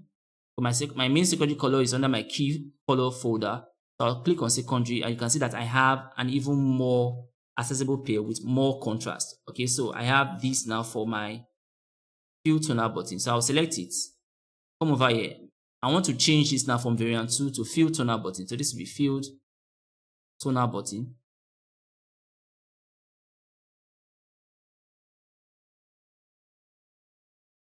That's fine. Now after that, I also want to create another variant. In this case, I want to make this an outlined button. So for us to actually see this system of buttons that we are creating, let me hold and drag this and place it here. Alright, so I have my fill button, I have my fill toner button. I also want to create an outline button. So I'll select this. For the outline button, I'll have to remove the color mapping for the target area. So I'll come over here, remove that color, and then give it a stroke. So once I give it a stroke, first I'll set the stroke property to inside, which is fine, and then set the thickness to about, let's say I set this to the thickness of 3, which is fine. Also, I'm going to give this stroke a color. So in my case now, I want to give it pure white. So I could take the on primary color. So I'll just come over here, take on primary, which is pure white, which is fine. The same thing for the text inside of it. I'll select that and give that the on primary color as well. I'll come over here, set that to on primary, which is white. This way I've created my outline button. So I'll select it. Instead of variant 3 over here, I could come over here and change this to outline button. Outline button. The reason why we are naming this is so that we can identify each of these buttons easily when we are using them in the high fidelity designs. So I have my fill button, I have my fill toner button, I have my outline button. I could also have other forms or types of buttons. For example, I could have what is referred to as a form button, right, which is used in places like your contact forms or similar forms. So I could select this and then create another variant. So I'll create another variant. And in this case, form buttons usually have some sort of gray as their color for the target area. So for the form button, I will come over here, remove the stroke. I want to give it a fill color. So since I want to give it a gray color, I will go to container colors. So I'll click on container. Since all my gray colors are usually surface container lower, surface container high, you can see I have all my gray colors over here. So in this case now, for my form button, I'm going to select, let's say I select the surface container color. I use that as my form button, which is fine. And then I could come over here, or you could select any of the container colors actually. If this surface container lowest, let's use this as a form button. I'll select the text over there and then put in any dark text that I want. So I could just put in this case, come over here, select my key colors. Under key colors, I'll just put in secondary text. Alright, now I have this as my form button. So I have created different style variants here, because remember that we have style variants and then we have state variants. Style variants are used when you are just styling the buttons. State variants are used when you want to actually indicate system status. So at this point, we are just styling the buttons. So these are style variants. I could select the entire component set, come over here, and then name it style variants. Naming it is not very compulsory, like I said, but I just like naming all my components. So this will be style variants. It's actually better if you name them so that you can identify them inside the assets panel. This will be style variants, which is fine. So that's for that. Now there are times where you may also need buttons that have some icon, either a leading icon or a trailing icon, right? So for that reason, I'm going to select this button and just add another variant. Alright, just that for this variant, Let me take it out.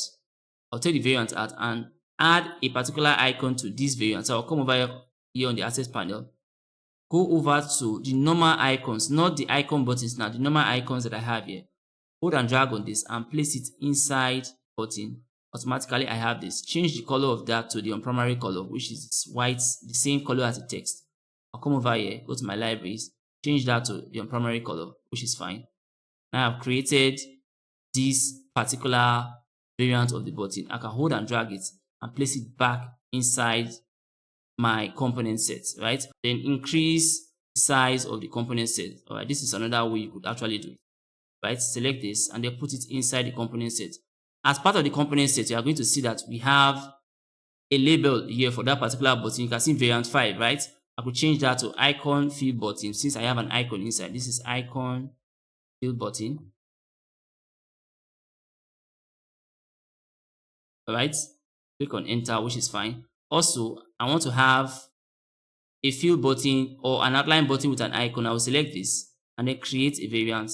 Click on create variant. I have this over here. First of all, I'll drag it out. And after dragging it out, I'll come to my icon set as well. Take a regular icon and drag it and place it inside there as well. Change that to the primary color. So I'll come over here for the color mapping. I'll go to primary color, which is also white, right? I think that's me giving it a fill color. That's not what I need. I'll take that out. For the icon vector itself, I'll give that an primary color. Select this, change that to primary, which is fine.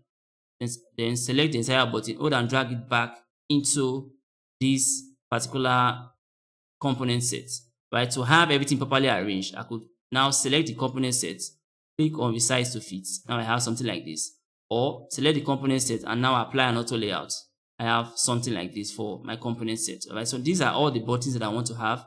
I could select this as well and of course rename it, or I could leave it as variant 6 if I want to. In my case now, I'll just put in icon outline button. You could name it whatever you want to name it. So now this is just me creating the buttons that I think I would need for the design, right? As you are making your high fidelity designs, if you need more buttons, you can always create more buttons, place them inside this particular icon set that you have. So for me now, I'm going to be using these buttons or these variants as my button variant. So I'll hold this and then place it here. So as part of my atoms, I now have my button. So I'll come over here, select this, place it here, and then I have this as buttons, which is fine.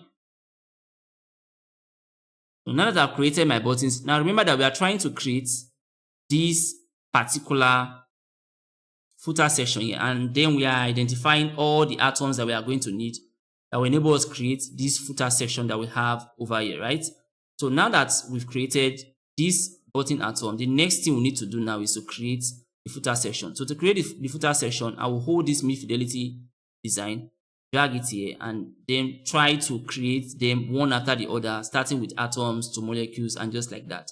To create this footer section, I have that I want to start by creating all my navigation links that I have here. So just come over here, go to my navigation links, hold and drag on any of them, place it here. So I have my nav links here, right? Now I know that I have 9 navigation links here. So over here, I'll make a copy into 9 places. I have 2, 3, which is fine. Select each of them, put them in an auto layout. Then give them a distance between items of 8 pixels, which is fine. Then make a copy, place the copy here, make another copy, place it here. Now I have 9 of them. Alright. Next thing you want to do is highlight all of them, put all of them inside an auto layout by clicking on Shift A. Automatically I have this. Now, just like while we're creating the top navigation menu, we want to be able to expand this, right? So that it becomes responsive. So for that reason, set the distance between items here, set it to auto, click on A, and then you have this. So now I can hold and drag on this and I have very responsive navigation links as a group here. So I have this sorted, all right? However, I want all my navigation links to be aligned to the left, right? Because you know that for these nav links, we are actually aligned to the center for the top navigation menu. But for this footer section, I want everything aligned to the left. What I could just do is I could come over here, make a copy of this. I think I should have done that earlier on before putting them as a group. While I have this navigation link selected, I'll come over here, align this to the left, right? Then select the text characters, also align that to the left, which is fine. And then since I have all the text and characters aligned to the left, I will then copy this and use this to replace everything that I have inside this. I'll select this, select this, select this, select this, select this, select this, select this, select this, select this, and then paste to replace. So I have navigation links with all of them aligned to the left. All right, now for these navigation links, they have a label here that says web links. So I'll come over here, select this, and then type in web links. All right, I want this to be a little bit bigger than my navigation link. So I'll come over here for the typography system. All right, I can see that this is set to 18 right now. I'll set that to 20 to just make the label there, which acts as a title, a little bigger. All right, so that's for that. Could expand this a bit, or select it and change its resizing property. Let's go to the suite. Change that to all content. Now I have something like this, which is looking good. So that's fine. So I could select this now, select this, put everything inside an auto layout, because you can see that over here, this is going to be acting as a group, right? So put everything inside an auto layer by clicking on Shift A, which is fine. Make sure that it's aligned to the left, because I want all the navigation links here aligned to the left. And automatically give them a distance between items of, I could put any value there, but for now, let me just put in a value of 8 pixels. So I have this sorted. Next thing I want to do is hold and drag on this and see if it's responsive, and you can see that it is very, very responsive. So with this now, we've created all the navigation links that we need for this footer section. All right. So you can just come over here, change this to the labels that we have there. So I have home, I can change this to home, which is fine. Change this to about us, which is fine. Change this to carriers, which is fine. All right. I'll come over here now. I have contact us, services and media. Quickly, I'll come over, I'll put in contact us. All right. I'll come over here, put in services. I'll come over here and I'll put in media. All right, that's fine. Now I have partners, products, and projects, right? I'll come over here, put in partners, products, and then projects.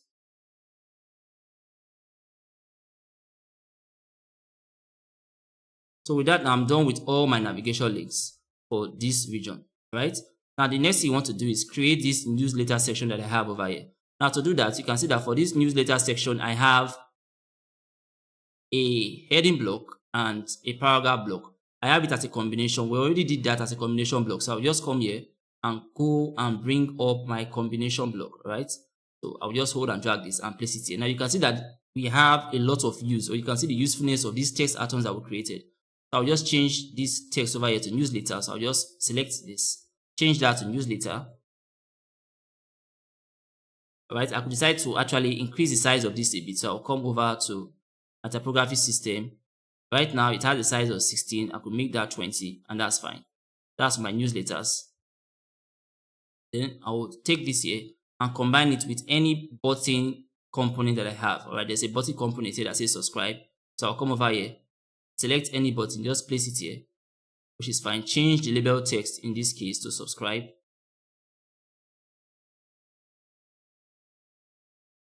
You can see how responsive this button is, right? And then select this button and select this text and put everything inside an auto layout, right? Give them a distance between items. In my case, I could just put in 16. Now that's fine. And then select the button and change its resizing property to fill container. I have something like this. And the next thing you want to do is that you want to actually give this layout a padding value. So I'll come over here, give it a horizontal padding of 18 pixels, and also give it a vertical padding of 18 pixels. Now I have this. So now I have my newsletter section sorted, right? So with this now, I could actually give this any random color mapping at the beginning. So I'll just come over here. For the fill color, I'll just give that, let's say, I'll give it any container color. So I'll just type in container and then give it any of the surface container color. So for starters, I'll just give this surface container. So you could always change this color later, all right? So I have my web links ready, or my navigation links ready. I equally have this newsletter section ready, all right? So the next thing that I want to create is this region that has the company logo and the description text for the location. So I could just come over here, bring up my logo, place it somewhere here, right? So I have a description text here which corresponds to a paragraph block. So I'll come back to my paragraph blocks, hold and drag any of them and place it here. Alright, then I will select this, put both of them inside an auto layout by clicking on Shift A. Automatically, I have something like this, right, which is fine. You can check for the responsiveness. You can see it's very responsive. In my own case now, we'll just select all these text that I have here that talks about the description of the organization, location, email address. I'll copy it and just paste it inside this description text. Ctrl V. Now I have that sorted. Alright, so I have this group sorted. I also have a button here that says contact us. So for that reason, I'm going to hold and drag on any button here and then place it here. Just that for this button, I have a new icon here, right? So I could actually just select it to know the name of the icon so that I could bring it into my icon system or my iconography system. I have the cheap extension. So what I'm going to do is go back to my iconography system because I have not included that icon in this component set, right? And then bring up my material design icons plugin and then put in that cheap extension icon as part of my icon system over here. I'll just come to the search feed, put in cheap. Now I have something like this, alright? And this is the icon. Hold and drag it, bring it first of all into your canvas. Once you bring it into your canvas, the next thing you want to do is make it a component because every icon inside this icon set is actually a parent component. So select this, make it a component. I'll click on create component. And once you make it a component, the next thing you want to do is hold and drag it and put it inside this component set. Now it's now part of it, alright? So I'm trying to create this button that I have here because this is a button with an icon, right? So I could just select this particular field button and then go to the icon field button. I'll click on this. Now I have something like this, right? I could select the icon inside of it and change it now to that cheap extension icon. I have this. Next thing I could do is just quickly give it a color mapping, change this from this color to, let's say, any of the primary color. So I have something like this, and this is fine. Okay, I will select this now, select this, and then put everything inside its own auto layer by clicking on Shift A. I have something like this, and that's fine. Alright, so now you can see that I've created this inner region of the footer, which is the main region of the footer. Also, I have another icon here, right? I should select that icon. Let's see. I have an arrow icon over there. So I'll go back to, or better still, instead of going back, I could just copy this icon and then make this icon part of my component sets. Just paste it here because we also got this from the material design icons, right? So paste it here. Of course, check for the size. It's also 24 by 24 pixels. Make it a component. Click on add on create component. Then hold and drag it and place it inside here. It's now part of our variants. Okay, so if I need the icon over here, all I will need to do is come to the properties panel or the assets panel and then drag in any regular icon and just place it somewhere here. Next thing I'm going to do is just swap it with that icon. Now I have something like this. So you can see that I have now brought up most of the atoms and molecules that I'll need to combine to create this organism that I have here. So at this point, I'm going to select this. I'll select this. Let's take this icon to one corner. I'll select this, and then put both of them inside an auto layout by clicking on Shift A. Automatically, I have this in an auto layout. First of all, I could give it a distance between items of, let's say, 60 pixels. I have something like this, right? Now, while you are designing this footer, you want to actually design your footer in such a way that it could actually work across different breakpoints, all right? And by different breakpoints, I mean mobile, desktop, and tablet devices. So as you are designing the footer, you want to make sure that you are able to wrap elements that are placed inside the footer. Now that I have this selected, inside my footer, if I want to place this on a mobile device, I'll need to check for its wrapping ability. You can see that right now, it's not even responsive. So I'll select this layout, set it to fill container, which is fine. Select the nav links, set them to fill container, which is fine. After setting both of them to fill container, let's check for the responsiveness. I can now see that this is very responsive, alright? But if I try to reduce it, you can see it gets to a point, it starts looking distorted, which simply means that it does not have any wrap ability. And in order for this to fit into a mobile frame, you should be able to wrap at least. Because if I should make a copy of this, and I go to a mobile frame, and let's say I paste that copy, you can see that this cannot stay inside a mobile frame, right? It needs to be able to wrap, such that, let's say this newsletter layout goes to the bottom, and then the nav link stays at the top, because it is very impossible for it to actually stay inside the mobile frame, all right, without getting very distorted at this point. So what you are going to do is that as you are creating your footer, like in this case now, you are going to try to make sure that first of all it is responsive and also it can wrap. Now the same way we actually check for the responsiveness of the header section or the navigation menu. So in this case now, I'm going to select it and try to reduce the width so that I could add my minimum width and also add a wrapping feature to it. Now remember that we treated minimum and maximum width while we're looking at applications of auto layout, right? So I could hold this and then try to reduce it to any point that I want. Now you can see that from this point it's beginning to look distorted, right? So I could actually set a minimum width value here and also set a minimum width value here. Now if you want to set your minimum width, one thing you should take into consideration is the actual content area of the layouts you are going to be placing your designs in, because for my mobile device, you can see that if I should actually paste this newsletter section here, all right, now it can fit into this save content area provided that the width is actually equal to or less than the save content area, which is 343 pixels for a mobile device in this case. Now the device that we are choosing for our mobile frame is the iPhone 13 mini device, all right? I will give it a padding of 16, and that is why we have this size of 343 as the save content area. If you choose a larger mobile device, you are going to have a different save content area, okay? But in our case now, this is our save content area, which is 343 pixels, which simply means that if I'm to set a minimum width for this, the minimum width must be equal to, right, or less than 343. So I cannot set a minimum width value that is higher than this, or I cannot set, let's say, I cannot set a width of 368 as a minimum width, because if I do that, automatically it's not going to fit into the save content area of our mobile device, all right? And we know that that footer is also going to be used in the mobile device. So for that reason, my minimum width value for any part of that footer should be equal to or less than 343 pixels. So while you are setting your minimum width, you have to be careful to make sure that you don't set for a width where the layouts are actually larger than that of the save content area of the mobile device, all right? So I will select this now. Like I said, if you want to set the minimum width, you can actually expand to check for responsiveness. As you are reducing it, it gets to a point where the layer starts getting distorted, all right? So around that area, in this case now, I'll just leave mine here and I'll check for the width and I'll set the minimum value at this particular width.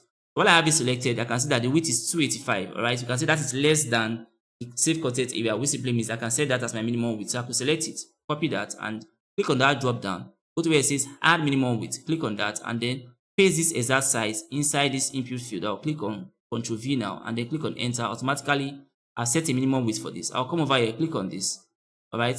And also set or go to where it says add minimum width, click on that, then copy this exact width that I have over here, paste it inside there. I have a minimum width. Now that I've set a minimum width for this layout and this layout, the next thing you want to do is look for the layouts that carries both of them. The layout that is nesting both of them is this bigger layout over here. Select that layout and come over here and apply wrapping to that layout that is nesting both of them. So I'll click on this wrap feature. Once I have it activated, if I hold on this, I try to reduce it, automatically it wraps. So now that it has wrapped, you can see that if I make a copy of this and I go back to my mobile layout and take this out, let me paste that copy over here. If I come over here and then paste it here, automatically I have the ability to fit this inside a mobile layout, all right? You can see that the save content area is 343. So I'll just select this particular design, give it a width of 343. Automatically it fits perfectly into a mobile layout. Now you can see it fitting into this mobile layout here, all right? So that is how you actually set your minimum width. When you're setting your minimum width, you put into consideration the breakpoint, but this is now the breakpoint for this mobile device. So you put into consideration the breakpoint of the mobile device or any other device that you're about to fit it in, all right? Whatever fits into this mobile device will definitely fit into the tablet device. So for that reason, we are just going to be paying attention mostly to this mobile device. So now I have this particular region sorted and I've also made it responsive and I've given it the ability to equally wrap, all right? So if I expand it, automatically I have this layout here. If I should contract it, I have it wrapping to give me this layout. So now I have this region sorted. Now that I have that region sorted, I need to combine that now with, let's say, with this icon that I have over here. So I'll come over here, bring that icon, select it, hold and drag it here, and then put both of them inside their own auto layer by clicking on Shift A, which is fine. While this is selected, I could set the distance to, let's say, let me set that to 88 pixels. I have something like this. Then check if it is still wrappable. I'll hold and drag on it, and you can see I still have the ability to wrap this particular layout. All right, and that is looking very fine. So I have that section sorted.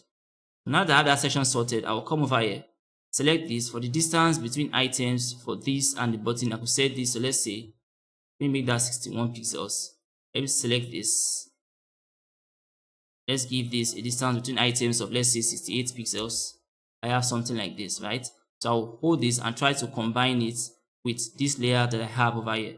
Now, if I want to combine it, I want to check for the height of this and the height of this to make sure that they are actually level, right? If I should select this, I have a height of 344. If I select this, I have a height of 349. So I could just, in my case, reduce this till I have 344 for my own case, so that they have equal height for me, so that I can combine them and they are the same level, right? So that simply means I'll be removing a value of 5 here. So this is going to give me, let's say, let me put in a distance of 56. Right, so if I select this layout, that's the height of 344. I select this, that's the height of 344. I can combine them easily by putting them in a new auto layout and clicking on Shift A. Automatically, they are now inside a new auto layout. Distance between items, in this case, I could set to 24, and that's fine. Now that I've combined this in a fresh auto layout, what I want to do is I want to check again for the responsiveness of this auto layout. If I hold and drag on this, you can see it is not responsive. So I'll select this, set its resizing property to fill container. I have something like this, right? And then select the whole layout now and try to see if I could resize it. And when I resize, I can see that only one particular region wraps over here. You can see that only this region wraps, right? I want a situation whereby the wrapping occurs on the entire layout and this particular layout goes to the bottom here. So what am I going to do? I'll keep wrapping it till it gets to a point where it is looking distorted, all right? So I'll keep taking it down. Now at this point, it's about to get distorted, right? So I could just take any width from here and use that as my minimum width, provided it is less than 343 pixels. Right now, this in this case is 374 pixels, so I can't use that because it's going to be bigger than the content area of a mobile device. All right, so I reduce it some more. This is 327. Now I can use this and set my minimum width here. So you can see how you determine the length or width of the layout that you use as your minimum width. So I'll come over here now, click on that drop down, click on add minimum width, copy this width over here, paste it there, Ctrl V, and I have that as my minimum width. So now that I have set in a minimum width, I will now look for the layout that contains this auto layout that I've given a minimum width and this other content here, right? They are inside a bigger layout, or a bigger layout is nesting them. And this is the bigger layout nesting them. I'll select that bigger layout and I'll come over here and apply the wrap feature to it. So if I hold on it and I wrap it automatically, I can see everything wrapping in such a way that it can now fit into a mobile device. Now, before you actually complete before we complete the design of this footer, I want us to go and check for the safe content area of each of these layouts that we have over here, because we are going to design one footer and we are going to use that footer across all the breakpoints. Now, in this case, the safe content area for the mobile device is 343 pixels. Safe content for the tablet device is 896, and the safe content area for the desktop device is 1200 pixels, right? So I could come over here. I want to see how this is going to look inside each of those devices. So for a tablet device, it is 1200 for the safe content area. So I'll come over here. I'll put in 1200. Fine. Now this is how this particular footer is going to be looking inside a tablet device, which is fine. In my case, I could make a copy, place it here. I want to check how it's going to look like inside a tablet device, since I now know how it will look like inside the desktop. So for a tablet device, I will come over here. Then for the width or the safe content area is 896 pixels. I have something like this. And you can see this is the way this particular layout will be looking like inside a tablet device. But I don't want it to look like this, all right? I want it to also look like this inside a tablet device. So what I'm going to do, I'm going to adjust the distance between items till it looks exactly like this inside a tablet device. So this is the breakpoint for a tablet device. I'll have it selected. Come over here, select this layout and try to reduce the distance between items. Right now, distance is 60, right? Let's try a value of 50. I have something like this. Okay, let's try a value of 40. I have something like this. All right. And you can see that it is now looking like this inside a tablet device, which is exactly what I want. All right. If I should increase that distance again, I could just come over here. Let's try 48 and let's see.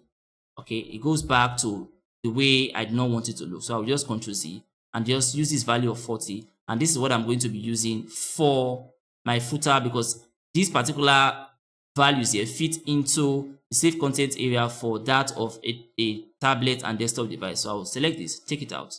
Alright, and if I'm to do that test again for a tablet device, I know fully well that the save content area is 1200 or the breakpoint. Now this is how it's going to be looking inside a tablet, inside a desktop, sorry. Then for a tablet, it is 896. Alright, I'll just put in 896. Alright, this is the way it's going to be looking like inside a tablet. Then for a mobile device, I have that the breakpoint is 343. So let me just take this copy and place it here. And then let me give this the breakpoint width of 343 pixels. And you can see how this looks like inside a mobile device. So with this, I have a very responsive footer that can fit into the breakpoint of a tablet, that can fit into the breakpoint of a desktop, a tablet, and a mobile device. So for that reason, I could just take this other two out and just make one copy and use that as my responsive footer. So I have created or designed the main content of the footer, which is this inner region. So what I need to do now is create for or design for this top region that has this button and design for this bottom region that I have here. Alright, so now for me to do that, now I'll come over here. I can see a section here that has company logo and has 3 icons over here. So what I'm going to do is I already have my set of icons created. So since I have 3 icons here, I'll just come over to my top navigation menu, copy those 3 icons that I already created, right? And then paste it somewhere here. Alright, I have something like this. Now at this point, I have my icons inside already, but they have the same color as the background, and that's why you can't see them. So I'll just keep this here, or better still, for purpose of visibility, I'm going to change the color mapping. I'll come over to this region that says selection colors, and for now, I'm just going to give it any color at all. So let's just give it a black color. So I'll come over here, go to the on surface color, and I have this, which is fine. And over here, I have the company logo. So I'll just quickly come to my access panel, hold and drag on the logo, place it here. I can see that they are combined in such a way that the distance between them is set to auto. That's why one is to the left, one is to the right. Alright, so I'll just, while this is selected, come over here, select this, click on Shift A, put both of them inside an auto layout, set the distance between them to auto. Figma has done that for me already, right? And then give it a padding value. Firstly, I'm going to be placing this inside a desktop device. So for that reason, my horizontal padding is going to be 120. Right? You now know why we are using a value of 120, because that corresponds to the margin space inside a desktop device. So that's for that. Then for my vertical padding, I could just come over here, give this a vertical padding of 12 pixels, and I have something like this. Alright. And the next thing I want to do is I could just give this any random color at this point. Alright. So I could just select it, and then while it's selected, I will come over here, give it a color mapping of, let's say, you could put in a black color, but in my case, I could just put in, let me just put in my secondary color. Like I said, when you are making your layouts, you don't really need to bother about the colors. When you are done, you can then put in a final color. So I have that sorted. And for the colors inside of it, let's just make this white so we can see all the elements that we have inside it. So I'll select this. I'll give it the on primary color, which is fine. Select this, give it the on primary color as well, which is fine. So I have this over here. Now I want to check for the responsiveness. Once I hold it, hold and drag, you can see this is very responsive. So I have this over here. I could just place it very close to the main content of the footer, alright, because this is acting as a support for the footer, as you can see over here. Also, I have another region here that talks about terms of service and privacy policy. These are just single line text, alright. So I could just come over here.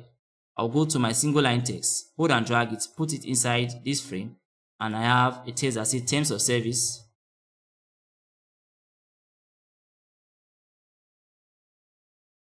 Alright, that's fine. And then I have another that talks about, I think, privacy policy.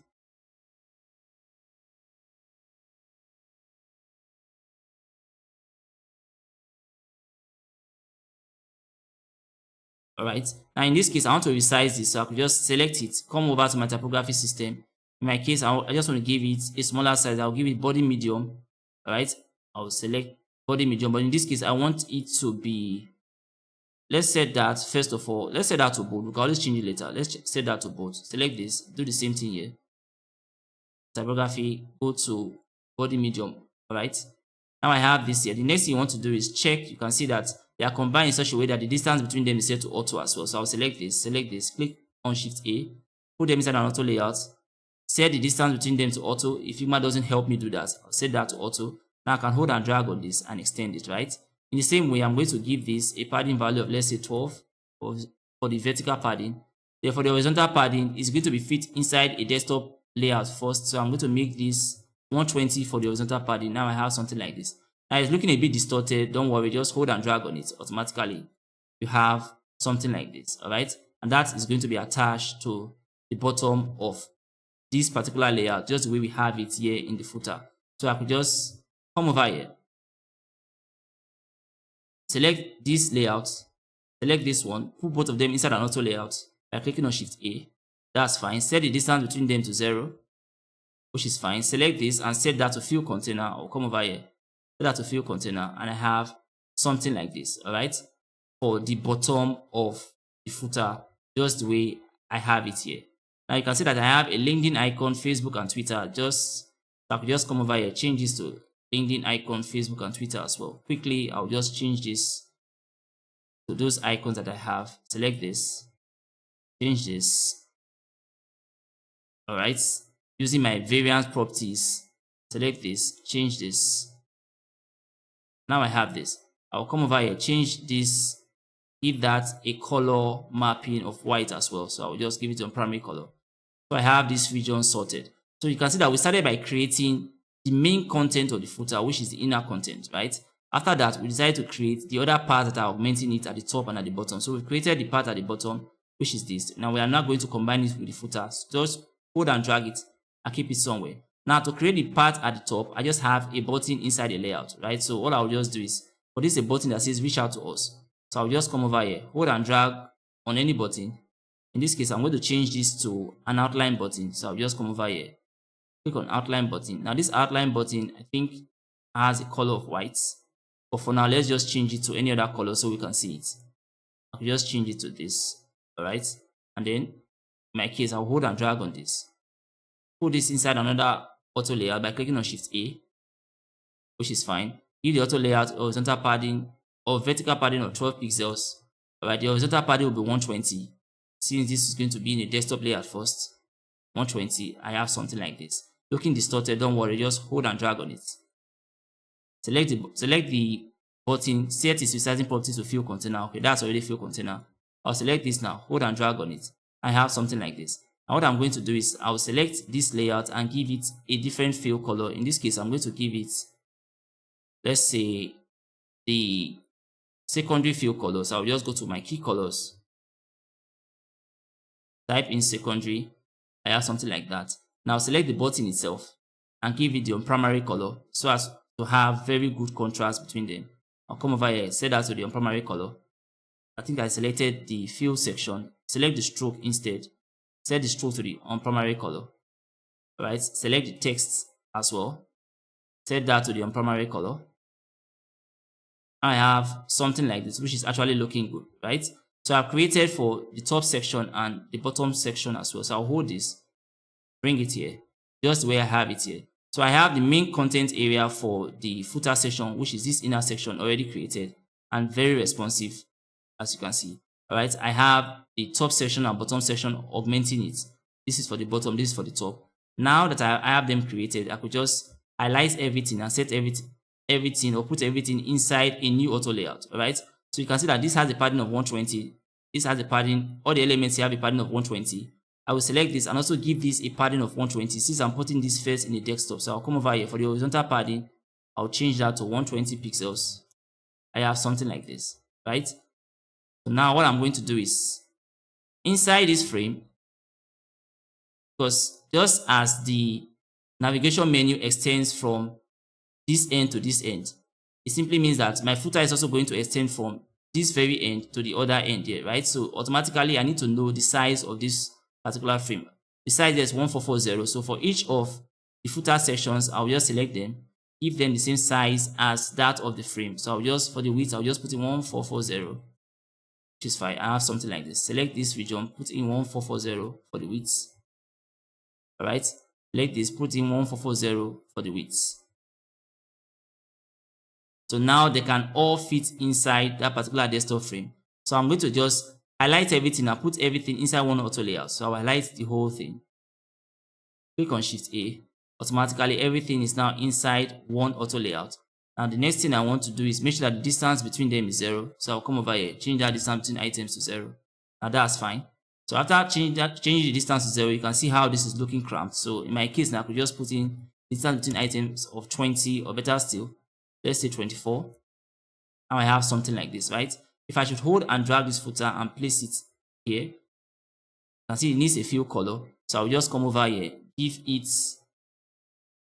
the primary fill color, which is white. Now I have something like this, which is looking good. Now in this case now, I want all this region here to have the same height. I want this particular layout to the logo to have the same height as this region that has the term of service, right? So I'll just select this, check for the height of that, that's 72. I will come over here, then give this a padding till I have a value of 72, which actually makes it a bit bigger. So I'll come over here now for change that to first of all 24. Let's see what we have. I have 66, which is a bit bigger, right? I'll come over here, adjust the vertical padding till I have a height of 72. Let's make that, let's say 28. I have 76, so automatically if I put in a value of 24, I think that's not working now. Okay, now I have this. So I just made the height of this layout equal to the height of this layout, so that the design looks a bit balanced, right? I'm going to do the same thing here. I want this to have a height of 72 as well. So let's see, this is 72 for the height, 72 here. I also want this to have a height of 72. So it already has a height of 72, which is fine. And you can see that this is my footer section and it's looking a bit balanced, right? In terms of the height of this layout that I have over here. Now for this footer section, I can now check for the responsiveness. I will select it and then try to resize it. And trying to resize it, you can see how very responsive this footer section is actually looking, adjusting to different breakpoints. So at this point, I'm going to select this particular logo. I'll give it my primary color. Now that I'm done with the footer section, I can now put in the actual color mapping that I want. I'll select that logo. I'll give my primary color. So I'll come over here for the fill section. Type in for my key colors. Type in key colors to get the key colors folder. Select that. I think that's me giving it a fill color. That's not what I want. Come to libraries and then put in, type in again my key colors, set that to primary. Now I have my primary color set for that. All right. I want to change this particular background color to the color of the main footer, which is white. So I'll select this newsletter layout here and then come over here, give it the same color as that of the background, which is on primary, which is fine. But by so doing, it is now looking flat on this particular design. So what I'm going to do is I could just give it any effects, and then in this case I'm going to go over to the shadow system that I've created. All right, I'll go over to card shadows. Since this is a card, I could just put in a value of 24 dp. All right, I have a 24 dp shadow and you can see how this is looking. Now this is fine. I'll take this out. After taking that out, I can now check for any other elements that I want to give a color mapping. Now for this icon here, it's looking too small for me, right? To make it a bit better, I could select it, and then in this case I could make that, let's say 48. Let's see what we have. Now before you change the size of the icon, make sure that you have this lock aspect ratio icon selected or locked, right? So I'll click on it and then come back here, make this 48. I have something like this. I'll change the color mapping of that to the primary color as well, since that actually needs that primary color. So I will come over here, type in key colors. Under my key colors folder, I'll select this, change this to primary. I have something like this. Now you can see that I have a better looking layout by the time I am done with the design of this particular footer. So with this now, I have designed my footer section, right? And you can check for the responsiveness of this footer. Hold and drag on it. You can see it is very responsive. So now that I'm done with this footer section, the next thing I'm going to do is I'm going to make it a component. I'll come over here, click on create component, and now have it as a component. And then here in my files, I'll change the name to footer section. I'll click on enter and I have my footer section ready. So I'm going to take this main component and then place it in this region where I have my organism. So I have my header section and I also have my footer section. Just try to reduce it a bit. I have something like this. Now I'm going to place my footer section inside the 3 frames that I have, right? which are the mobile, tablet, and desktop, and see what or how it actually looks like. So I'm going to select this. I'll place it here. In this case now, I'm going to bring in those 3 frames. All right, I'm going to first of all bring in the tablet frame, or better still the desktop frame. I'll come over here, click on desktop. I have something like this, right? I'll hold and drag it, I'll place it here. After that desktop frame, I already have my tablet frame, which is this. Then I'll bring in a mobile frame. I'll come over here for my phone. I'll go to iPhone 13 mini, click on that, and then place it here. Now for each of these frames, I'm going to put in their grid system. So for the tablet frame, I'm going to come over here, put in the grid system. I'm going to put in the desktop for the desktop frame I have for the tablet. And for the mobile frame, I'm going to come over here, put in that grid system for the mobile frame. Now, if you're having issues with how this grid system were gotten, we've already had a class on creating or coming up with an industry standard grid system, and a link to that video will be sent in the description. All right, so that's for that. So now that I have these 3 frames created, I want to test for this particular footer that I have designed and see how I can actually place it inside my desktop layout, my tablet layout, and my mobile layout. So what I'm going to do is I'll go to my assets panel now quickly, and then bring up my design footer. All right, I'll place it inside here. Now for this case, the padding values that are actually used to design this correspond to that of the desktop device. Since that's the first device we are going to be placing it in, right? So I can select it and then give it the same width at that of the desktop device. So I'll select desktop, check for the width. You can see it's 1440. I'll select this particular footer section and change the width to 1440. Same width as that of the desktop device. Align it properly within the desktop device, then align it to the bottom. You can see how everything fits into this particular desktop device. So if I should select this desktop device and then take out the grid system, you can see this is my footer section looking very nice inside this desktop device. Now in the same way, this same footer section, I will make a copy of it and place it inside a tablet device, and you're going to see that it's going to fit inside this tablet device. Now how do we do that? In trying to fit it here, you have to remember that you are going to use a different padding value from that of your what? From that of your desktop device, because your tablet device has a different margin from that of your desktop device. All right. So for my tablet device, the margin space is actually 64. So for that reason, I'll change the padding values here first to 64. So I'll select this. Anywhere I have a padding value of 120, I'll change it to 64. So this is 120. I'll make that 64 pixels. That's fine. I'll come over here, select the main section. It has a padding of 120. I'll make that 64. That's fine. I'll come over to this region where I have a padding of 120 as well. I'll make it 64. That's fine. I'll select this last layout here. It also has a padding of 120. I'll make it 64. Alright. So with that, now I've given it the padding for a desktop or for a tablet device. So now I can select it. Right. I'll select the entire footer and then resize it to fit it into that desktop device. For it to fit into the desktop device, it needs to have the same width now as the desktop device. So I'll select the desktop device and check for the width.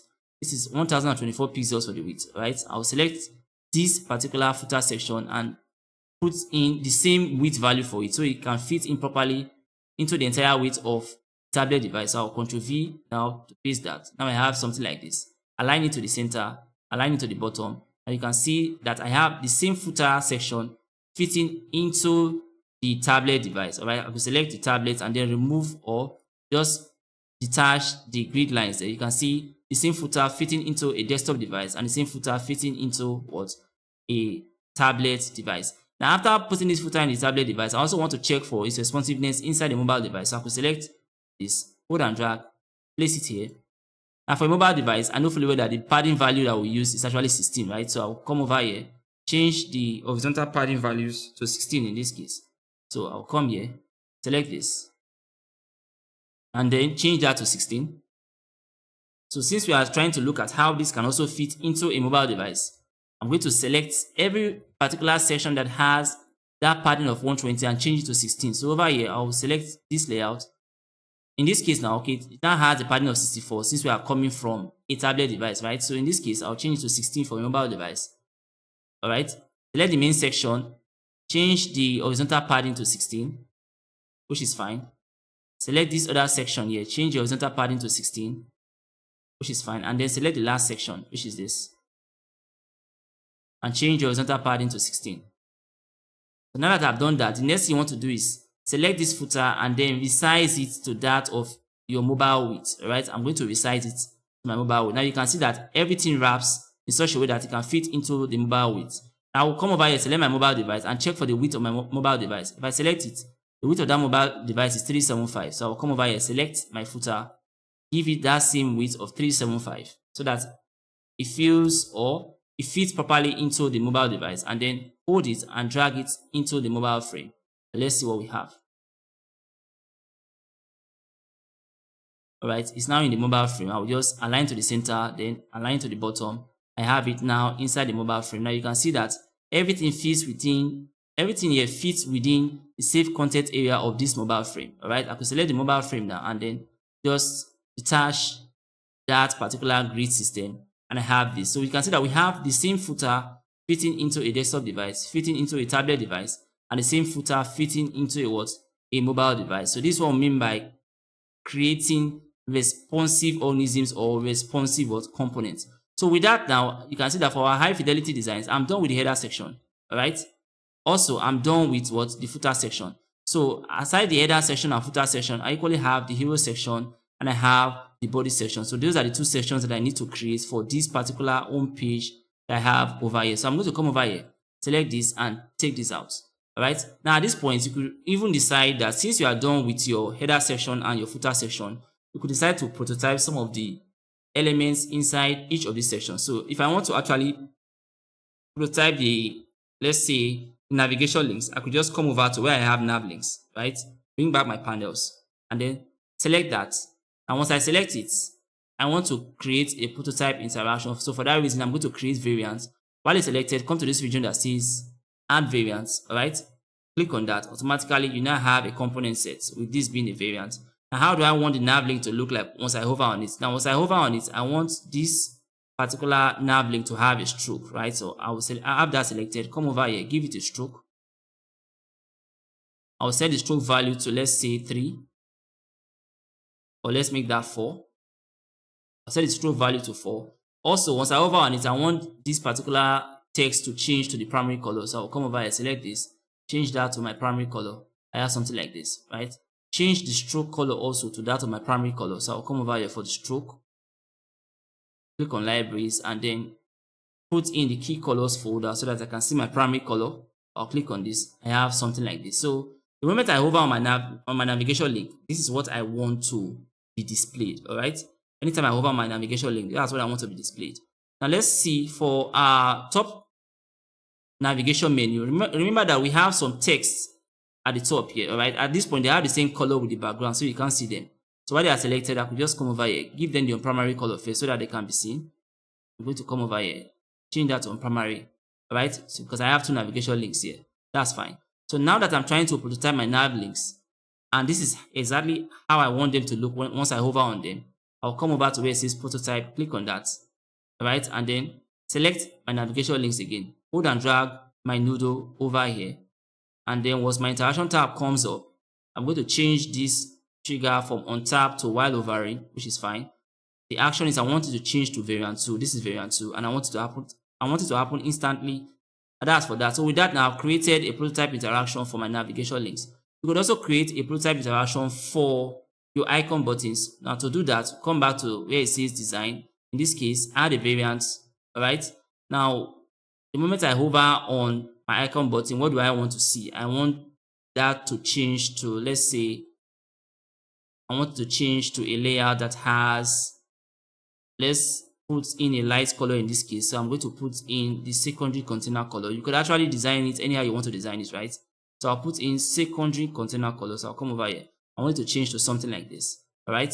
So what I will do is select this and then click on the prototype label there, and then hold and drag on the noodle and extend it here, which is fine. So with that now, I have that while I'm hovering on this is what I want to see. So I'll change that to while hovering, and then it's going to change to variant 2. This is variant 2, and it's going to happen instantly. Now that's fine. So you could actually use that now, for example, to see the prototype interactions that you have for your navigation menu and for your footer section that you've actually designed. Now for us to see that, I could just come over here to, let's say, my desktop frame. I'll make a copy of my navigation menu. think I have it here, right? Select it, place it here, which is fine. I'll go back to design first.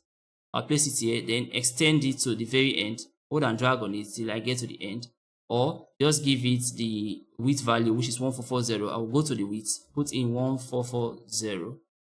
Automatically, it extends to the entire length of the frame, align it to the center, and then align it to the top.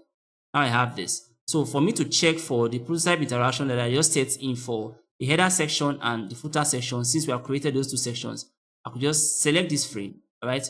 Come to prototype, and then go to where it says show prototype settings, click on it. Now in my case now, I want to actually display this inside a frame that has the same width as my desktop frame. My desktop frame has a width of 1440. So over here, I'll select that with a width of 1440, which is this. I'll click on it, and automatically I have now set up my prototype settings. So I can click on display, and it loads up for me to see the display of the prototype that I've actually set in there. Or alternatively, you could actually create a display here in this frame, right? By just clicking on preview instead. So I'll click on that drop down and then click on preview. And let's see what happens when the tab comes up. So we can see the prototype settings that we've given to these two particular organisms that we have created. So we are going to wait for those to actually come up or load up. So now we have the display of our prototypes. I could just hold this, try to expand it. And you can see that at this point, I think we've actually set in a prototype interaction for the navigation links. So you can see that once I hover on the nav links, I have a hover interaction, right? So you could actually set up other interactions. Then once I hover on the icon buttons, you can see the interactions that I have over there. Let me come over here and let me expand this. So I have my hover interaction set, right, for my icon buttons and also for my navigation links. Now you could also set a prototype setting for your logo if you want to, or any other elements that you want to set it up for, right? Now you can see I have a prototype interaction for all of this. Now there are times where, since I'm using this particular navigation or nav link on a light background on a blue colored background, you can see that while the hover interaction is actually very accessible here, over here it's not very accessible, right? A workaround around this could be that you could create another navigation link, right? Make it a component and use it to create these nav links that you have here so that you can set up a separate interaction for it, right? If I scroll down to the footer section, you can see that for the footer section, we have all interactions set up for hovering on the navigation link. So while hovering, you can see all our interactions are actually set up here for the footer section. In the same way, we are going to set up interactions for the cards and every other element as we proceed in the design of the high fidelity layout for this particular project. So now that we are done with setting up the high fidelity designs for our header section and our footer section, the next thing will be to actually come up with the high fidelity design for the hero section. So the next thing we are going to do now is we are going to start looking at how to come up with the high fidelity designs for this particular hero section that we have over here. But before we look at creating this particular hero section, remember that we just created the header section, and while we created the header section, this created header section here, which we made a parent component, would only fit into a desktop device and a tablet device. So this header section cannot fit into this mobile device, but we are also going to need a header section for the mobile device. So for that reason, we are first of all going to create the header section for this mobile device, first creating this hero section that we have over here. Now to see the layout design for the header sections for each of these devices, you could go to any of your competitor's websites. Like in my case, I will come over to this wind turbine website and then inspect how the layouts are actually laid out for this section. So I will come over here, click on inspect, and you can see that for an iPad Pro device, we have the header section created in this particular layout. So we have a menu icon, all right? We have the company logo, and over here we have a globe icon here for this particular website. If I go to another website and then try to carry out the website inspection, and I also go to an iPad Pro device, you can see how the header section is created here for this iPad Pro device. All right.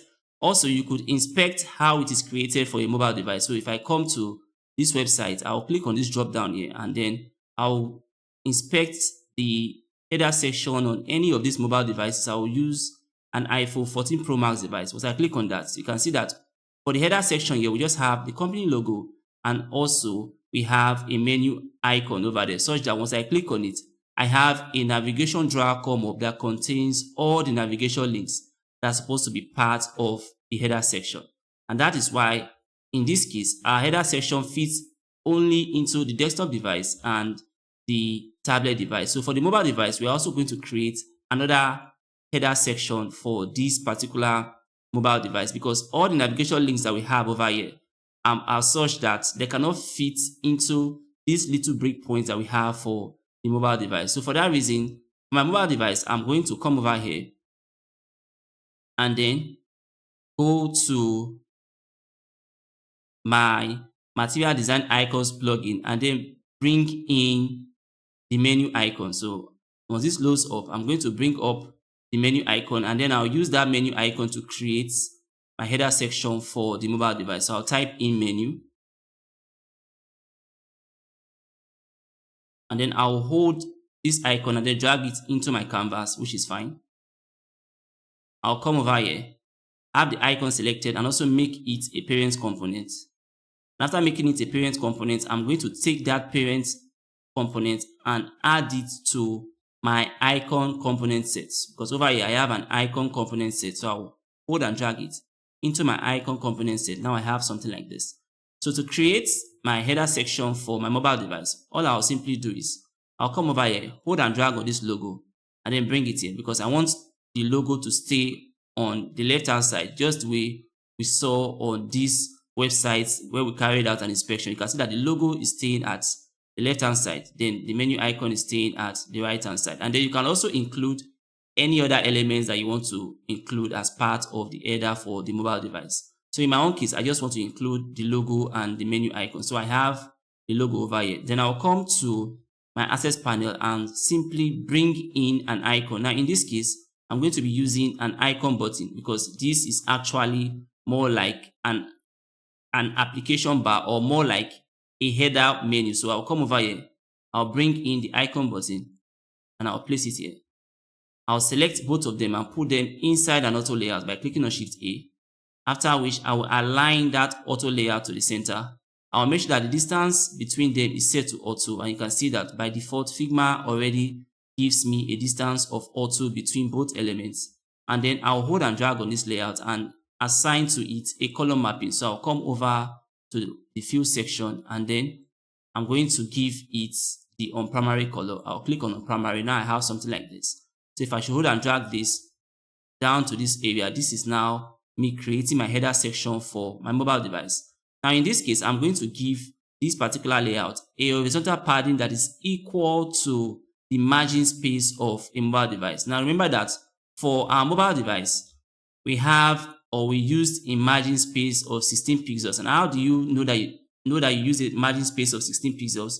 You can simply come over here and apply a layout style guide to it. Remember that we've already created our layout grid. So I'll come over here, and since this is a mobile device, I'll put in my mobile layouts. And you can see that we have a margin space here, and this margin space at the left and at the right, they are 16 pixels each. So I'll come over to this, my navigation menu or my header section for my mobile device, and then give it a horizontal padding that is equal to that margin space. So for my horizontal padding, I'll put in 16 pixels.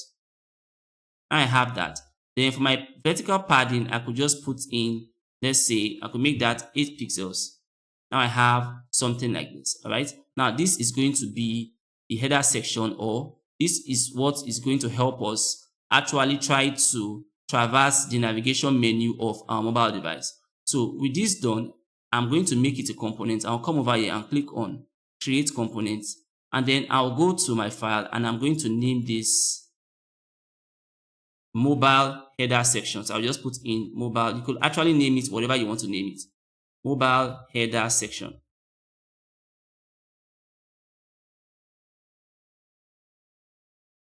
And then I could come over here, change this icon to the menu icon by using the swap property. So I'll select the icon inside there and then swap it to that of the menu icon. Now I have my mobile header section created and I have this as a component. So I'm going to take this and include it as part of my organism. So I have, as part of my organisms, I already have my footer section and my mobile section for my desktop and tablet layouts. So I'll bring them, let me bring them down and then include this other header section for my mobile layout. So what I'm going to do now is I'll go to my mobile layout. I could easily just take out the grid lines, come to my access panel and quickly bring in any instance of that mobile header section. So I'll come over here, hold and drag on an instance, and I want this to fit into the mobile region. So for that reason, while this is selected, I'm going to give it the same width as that of this particular layout. Now this layout has a width of 375 pixels, right? So I'll come over here, select my header section for my mobile layout and also give it a width of 375. I'll put in 375 pixels. Right, that way it's going to fit into this layout. Now that I've done that, I'll come over here and then align it to the center and quickly align it to the top. Right, now I have my header section for my mobile layout. So I have created the header section for the desktop layout. I've created the header section for the tablet layout, and I have also created the header section for this particular mobile layout. So now that we are done with all the header sections across the 3 breakpoints or across the 3 screens, it is time for us to now create the hero section. Now, when you want to create the hero section, remember that we are still using the atomic design framework. So the first thing that you want to do is that you want to actually identify all the atoms that you are going to need to create this particular hero section. Now, in this case, I can see that as part of the atoms, I'm going to need a button. I have already created my button atoms right inside a component set. So I have that sorted. I'm going to need text. I already have text atoms. I have that sorted. In this case, I am also going to need floating action buttons, as you can see here at the right hand side of this particular frame. So you can see that I have floating action buttons here, and I'm going to need the icons inside the floating action buttons to create them. So for that reason, I'm going to go over to my plugin. I'll come over here and go to the material design icons plugin and then bring in each of these icons that I need to create this particular floating action button. Now remember that we created these low fidelity designs, and during that process we brought in most of our icons, and this is one of the advantages of actually coming up with your low and mid fidelity designs before coming up with your high fidelity design. So we already have most of our icons here, so I will no longer come to material design icons and start bringing the icons in, right? Because I already did that at the mid fidelity design stage, and that's why I already have my icons here. So in my own case now, I'll just take these icons and include them as part of my component set, because any icon that you are going to be using for your high fidelity designs have to be connected to the system of icons that you have in your iconography system, right? So in this case, I'll just come over here. Since I have the icons here already, I'll just select them, because I already brought in these icons from the material design icon plugin, right? So I'll select them and I'll come over here. Let me paste them here. And since all the icons inside my component set actually have sizes of 24 pixels, I'll just come to the resizing properties of these icons and make them 24 by 24 pixel icons. Now I have something like this, right? Now the next thing I want to do is I'll select each of these icons and then I'm going to make each of them a component. So I'll select the download icon here. I'll make it a component. After making it a component, I can now hold and drag it and place it inside my icon component set, so it becomes a variant, right, and enables easy swapping. I will select the next icon over here. Also come over here, make it a component, and then now I can hold and drag it and place it inside my component set. And that's how I'm going to make each of these icons a component before placing them inside the icon component set. Now you could decide to actually make each of them a component by selecting them one after the other like we just did, or you could highlight all of them like I have for these remaining icons. Come over here, click on that drop down and go to where it says create multiple components, and automatically it's going to create each of them as a component or as an independent parent component. So I have this now is a parent component, this is a parent component, and this is a parent component. So now that I have each of them as a parent component, I'll just hold this, drag it in here. That's fine. I'll hold this, drag it in here, and then I'll hold this now, drag it in here, and then I'm going to hold this and drag it inside my component set. Now you can see how responsive this component set is actually looking, right? Because it has the ability to easily accommodate all of the icons which I place in here. And you can see that they all have equal spacing from one another simply because I applied an auto layout to this particular component set. So that's the function or one of the advantages of applying an auto layout to your component set. So now that I have everything properly organized inside my component set, I could simply come over here. While I have this component set selected, you can see that it is, or most of the icons are aligned to the left. I could come over here, just align everything to the center. So I have something like this. So now I have identified all the atoms that I need inside my hero section, because anytime you want to design any section of a web page, the first thing you want to do is that you want to identify the atoms, because it is those atoms that you put together to create molecules that will lead to organisms, that will lead to templates, and that would eventually lead to the formation of your pages. So now that I have all my icons as part of my component set, I can now proceed to designing this particular hero section. So to design this hero section, the first thing I want to do is that I want to design the hero text and also the description text, all right? Because over here we have the hero display text and we have the description text. So I'm going to come over here now. I have a little text here that says your R Energy Company, right? So I'll scroll down, and that is a single line text. I'll come over to an instance of my single line text. Over here I have my single line text. Hold and drag it, place it on the canvas, and then type in this label that says your R Energy Company. So quickly I'll change this to your R Energy Company. That's fine. Now after that, I'm going to give this particular text a size from my typography system. All right, so I'll come over here, click on typography, and then in my case now I want to give it the body small size. So I'll click on body small. I have something like this. Also after that, I have the hero display text and the description text. Now both of them now are acting as a combination block, because I have my description text always describing this display text. So I'll come over here, I'll go to my combination block and then hold and drag it and place it on my canvas. All right, I have something like this. Now we can see that for the display text, it says harnessing the limitless power of the wind. So quickly I'll put in that as the label here. I'll just type that in very quickly.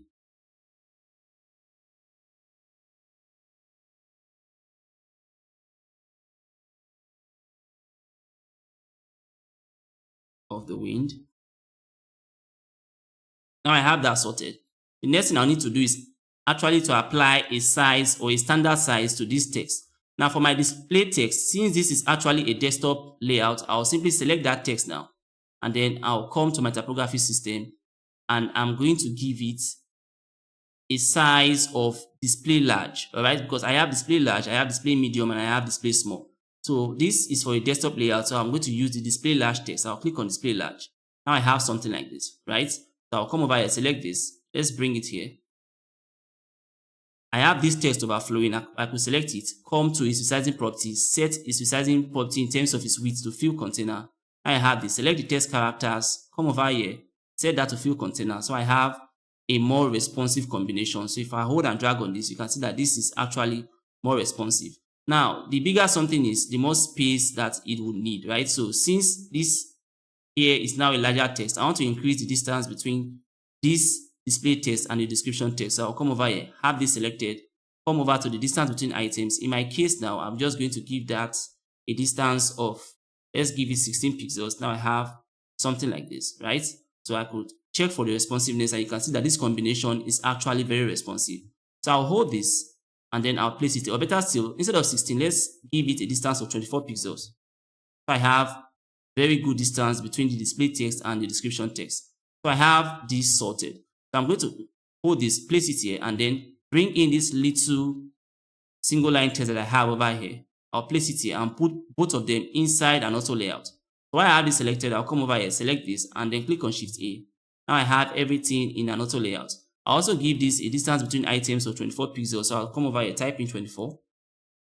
Now I have something like this. So if I hold and drag on this, and now see that this is very responsive. With that, I am done with this text region that I have over here. Now I can see that that text combination is also comprised of a button augmenting them, right? So I could come over here on my access panel, just pick any button instance that you have there, hold and drag and place it inside your canvas. Then from there, I will combine this button with this text. Select both of them and click on Shift A to put everything inside another auto layout. In this case, I'm going to set the distance between items to, let's say, a value of 48 pixels. Now I have something like this.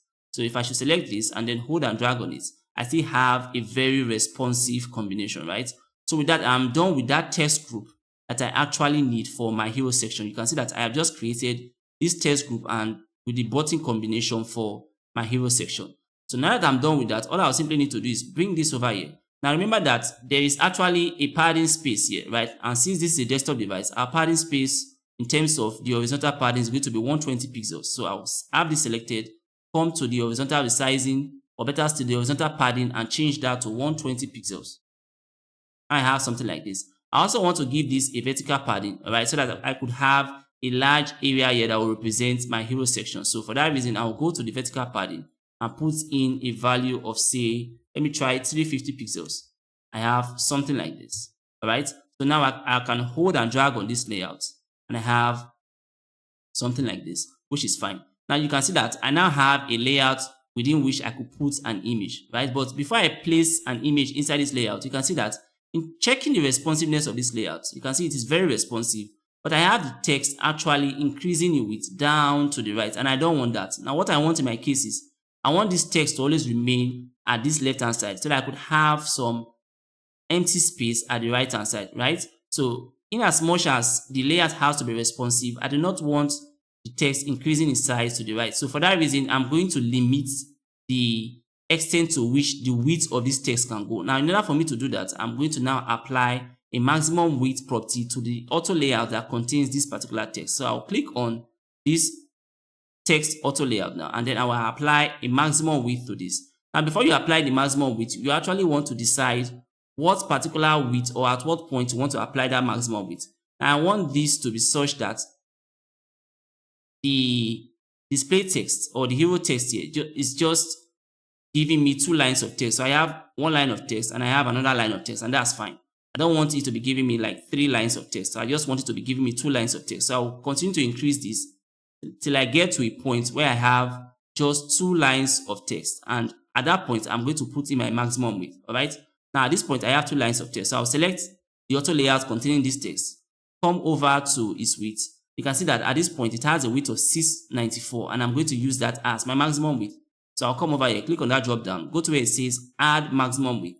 Click on that and put in the same width that I have over here. Let me copy that width and then paste it there and use that as my maximum width. So now you can see that if I increase the width of this layout, I no longer have the text increasing, right? But if I continue to reduce it, it is still very responsive, right? It still increases and reduces, just that if I continue to increase the width of the layout, it will get to a point. I have the text over here now has gotten to its maximum width. So for that reason, it doesn't increase anymore. And this is exactly the way I want it, right? So that's for that.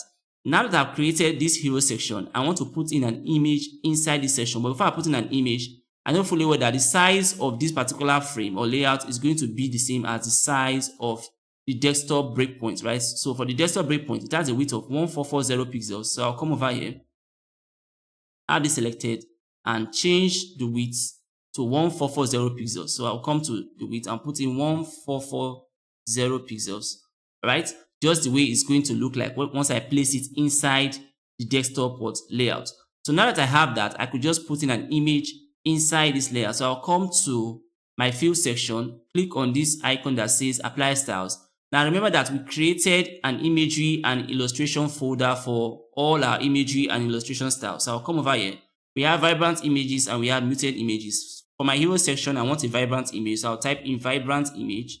I just put in vibrant there. You can see that all the images under the vibrant folder are displayed over here, right? So I could just come over here, put in this particular image, right? And I could use this for my hero section. Let me hold this and drag it over here. I could use this for my hero section, or I could make a copy of this quickly and then try to apply another image. I'll come over here And then let's see if I could use, you can see that I have another image that I could also use for my hero section. Just like that, you could change the images that you want to use for your hero section. So in my case, I'm going to be using this for my hero section. So I'll select this and then I'm going to take that out. And I'll quickly come over here and change this text that I have here to the on primary color. So I'll come over to where it says selection color. I'll select the text or the auto layer that contains the text.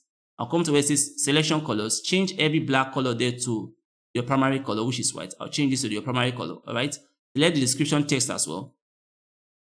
And then change that from that black text also to the on primary color. Now I have something like this. Now you can see that the text or the description text is not very visible on this particular vibrant image that I have here for my hero section. Now what I could do in this case, in order to make that text a bit more visible, is I could select the description text, go to my typography system, and instead of giving it a weight of regular, I'll give it a weight of semi-bold. So I'll still leave the size as body large, but in this case, I'm going to take the body large size under the semi-bold folder. So I'll come over to where it says body large under the semi-bold folder. I'll click on this.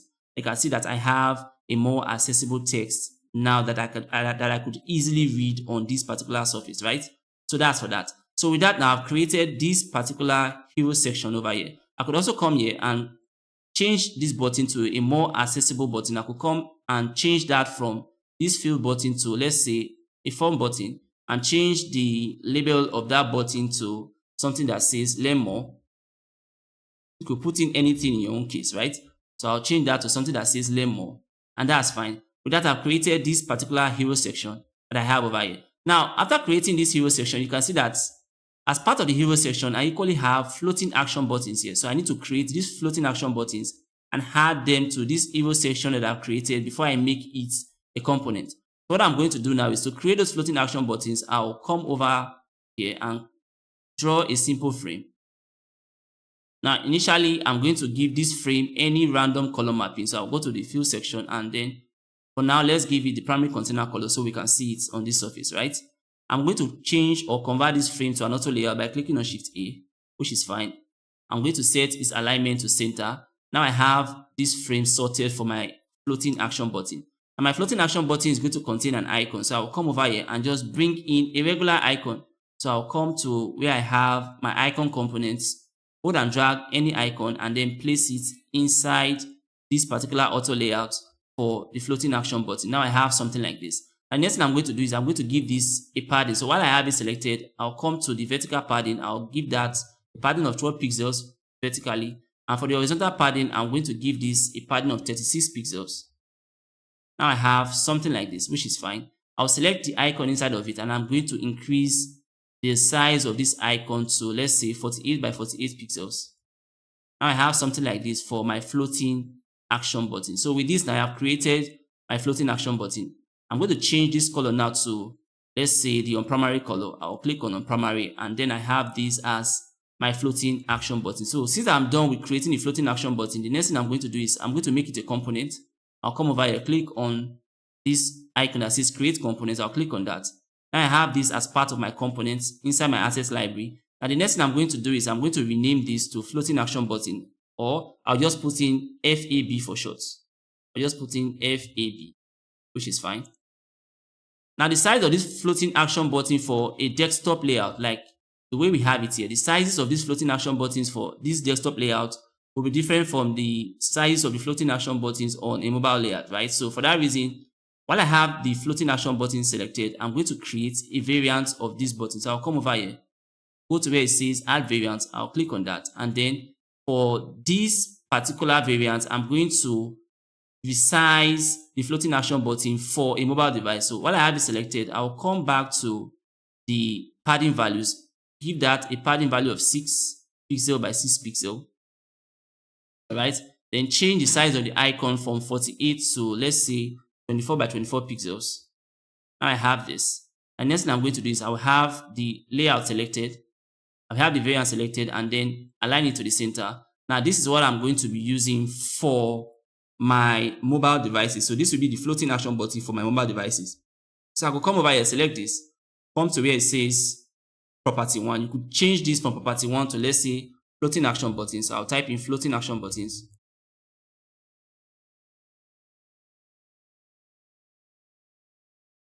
All right. And then for each of the names, because right now this is the default floating action buttons. And this is going to be the FAB for my desktop and my tablet device. So I'll just put in desktop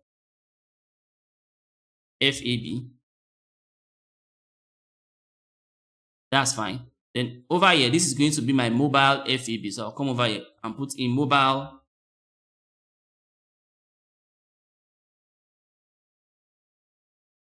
FAB. And that's fine. So with that now, I've created my floating action button. So I could come to my asset panel and then you can see I have my floating action button over here. I could hold and drag on it, bring it into the canvas, and I could easily swap from the desktop floating action button to a mobile floating action button whenever I need it, right? So I have that sorted. Now over here, I can see that I have about 1, 2, 3, 4, 5 floating action buttons as part of my hero section. So for that reason, I'll simply come over here, hold and drag on any of the floating action buttons. You can see it says FAB.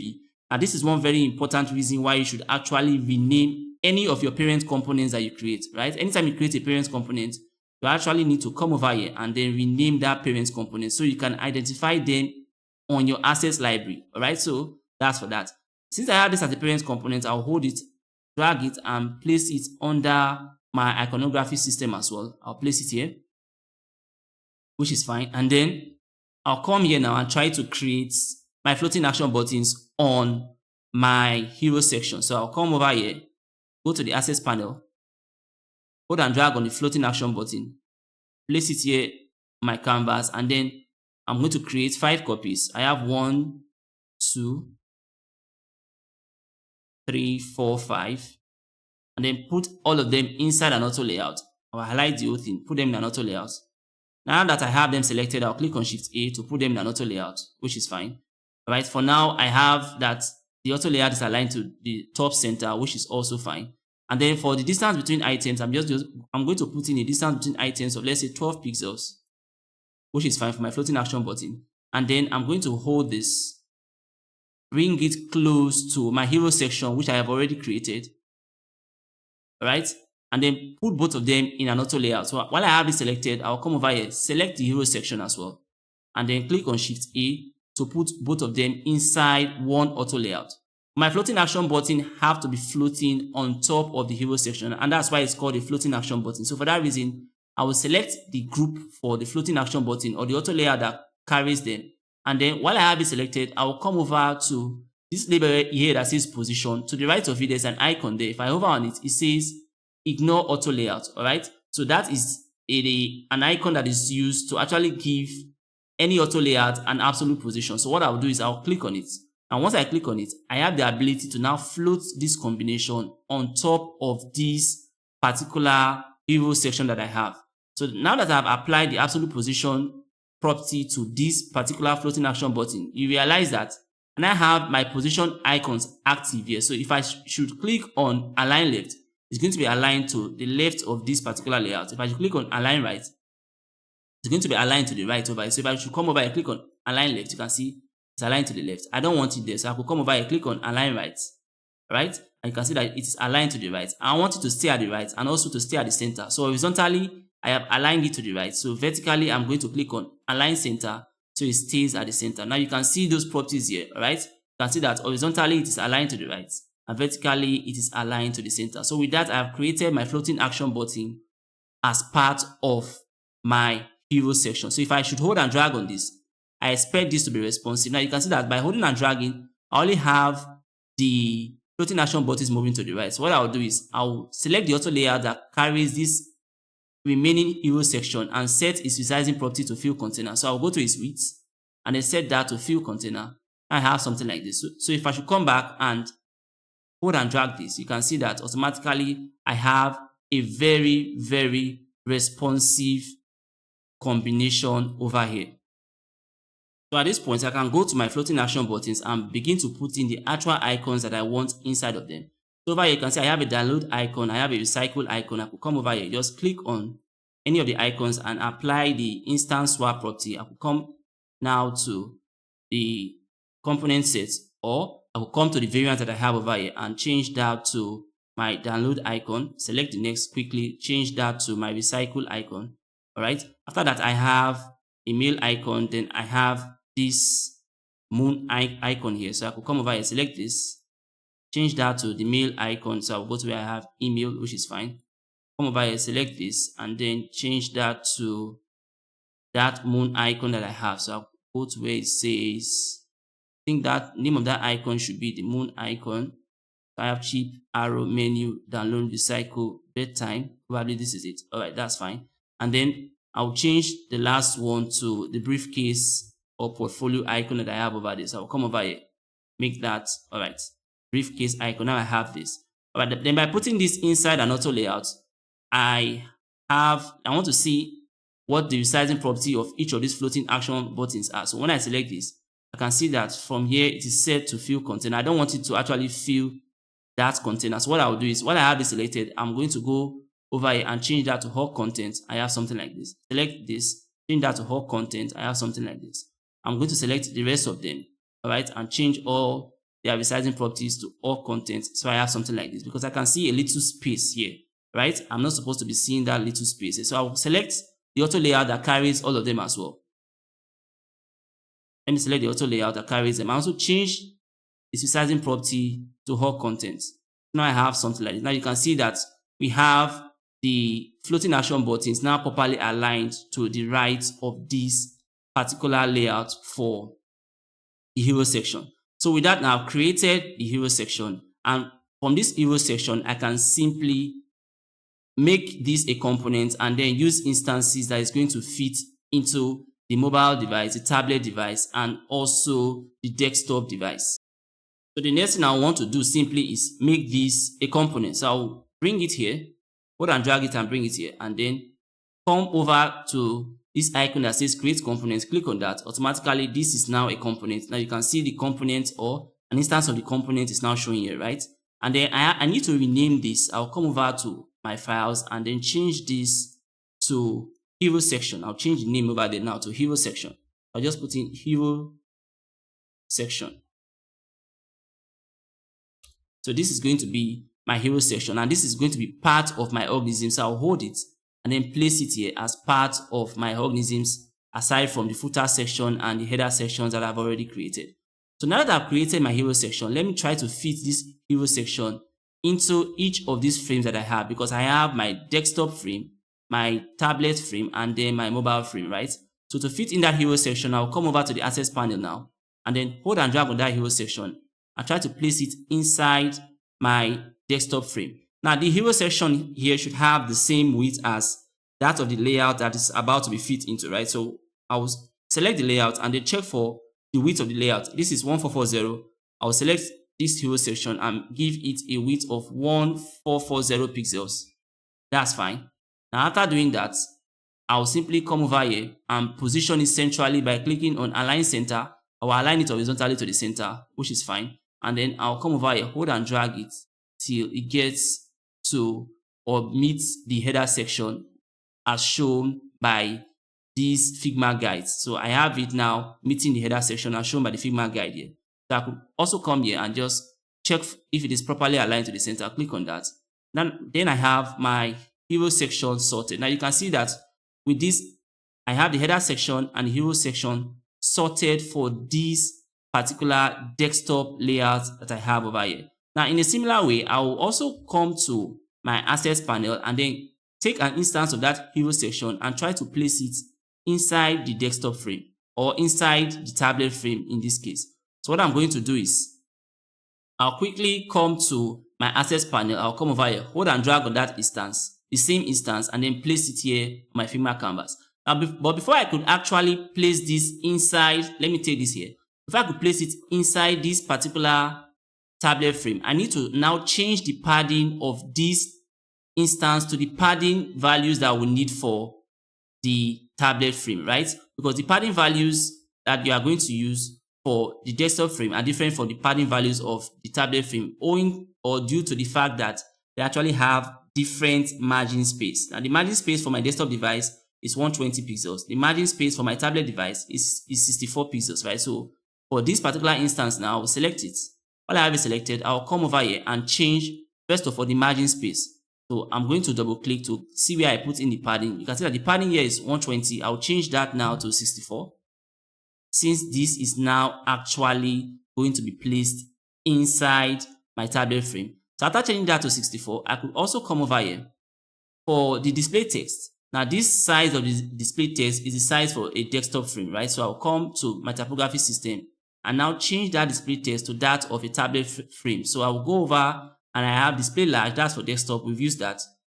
After that, we have display medium, which is for tablet. I'll click on display medium, right? Now I have this for my desktop frame. Now you can see that in trying to place them inside the desktop frame, I am first of all reducing the padding and also reducing the size of the text so it fits properly inside what the desktop frame. Next thing I'm going to do is I'm going to now reduce the width of this particular layout so that it can go into that of a desktop frame. Now to do that, I need to first of all come over here, check the desktop layout, and I have that the width of that desktop layout, or the breakpoint in this case, is 1024 pixels. So I'll come over here, select this particular hero section and change the width to 1024 pixels. I have 1024. Now I have something like this, right? Now with this, now I can fit it inside that desktop frame. You could also decide to actually adjust, aside from the horizontal padding, you could also decide to adjust the vertical padding, right? Because like I said, the bigger something is, the more space it needs. So for a desktop layout, which is the biggest layout here, it actually needed a lot of space, right? So if you are going from a desktop to, let's say, a tablet, you have to then reduce spaces like the padding. If you are going from the tablet to the mobile device, you also have to reduce spaces like the vertical padding and the horizontal padding, right? So since we've actually reduced the horizontal padding to 64, which corresponds to the margin space of my tablet, I also want to reduce the vertical padding in my case here. So I'll come over here for the vertical padding. Instead of 250 pixels, instead of 350, I could put in 250 pixels. I have something like this. All right, this I could use for my tablet frame. So I'll hold this now and then try to place it inside this frame. All right, I'll come over here, align it to the center, which is fine. Then hold and drag it. Try to take it to the top till it meets the header section. All right, and then come over here, try to align it perfectly to the center again. Now I have this for my tablet frame. Now you can see how with one particular hero section, because we created just one hero section, made it a component, and you can see that with just that hero section, we've been able to resize it and place it inside a desktop layout and a tablet layout. All right, and you can see how good this is actually looking. Okay, so I could decide to actually come over here. You can see that I have excessive space here. So what I could do is I will go to the parent components, right? And then reduce that vertical padding if I want to. I will come over here, double click on it so I could get the layer that contains the padding. So instead of 300, I just want to make the vertical padding, instead of 350, I want to make it 300. So I'll click on that. Automatically, I have a hero section here with a smaller height, all right? So now I have something like this, which is fine. So you can see that I have my hero section sorted for my desktop device and also have my hero section sorted for my tablet device. After that, I also want to put this hero section inside my mobile device. So what I'm going to do is I'll come back to my assets panel, take the same instance again, and then try to adjust things like the padding, the horizontal padding, the vertical padding, and the size of the text so that it could fit into a mobile device. So what I'm simply going to do is, first of all, I could select the layout that contains the padding. In this case, the padding for desktop was 120. For a mobile device, we are using a padding of 16 pixels, right? So I'll come over here, put in the value of 16 pixels for the padding. I have something like this. Now you can see that the hero text just shifted now to the left, right? And I have a 16 pixel padding over here, which is fine. After that, for the hero text on a mobile device, the size of the text is going to be different because it needs to be smaller to fit into a mobile device. While I have it selected, I'll come to my typography system, and then of course, I have display large. We've used that for the desktop. Display medium. We've used that for the tablet. So now change this to display small.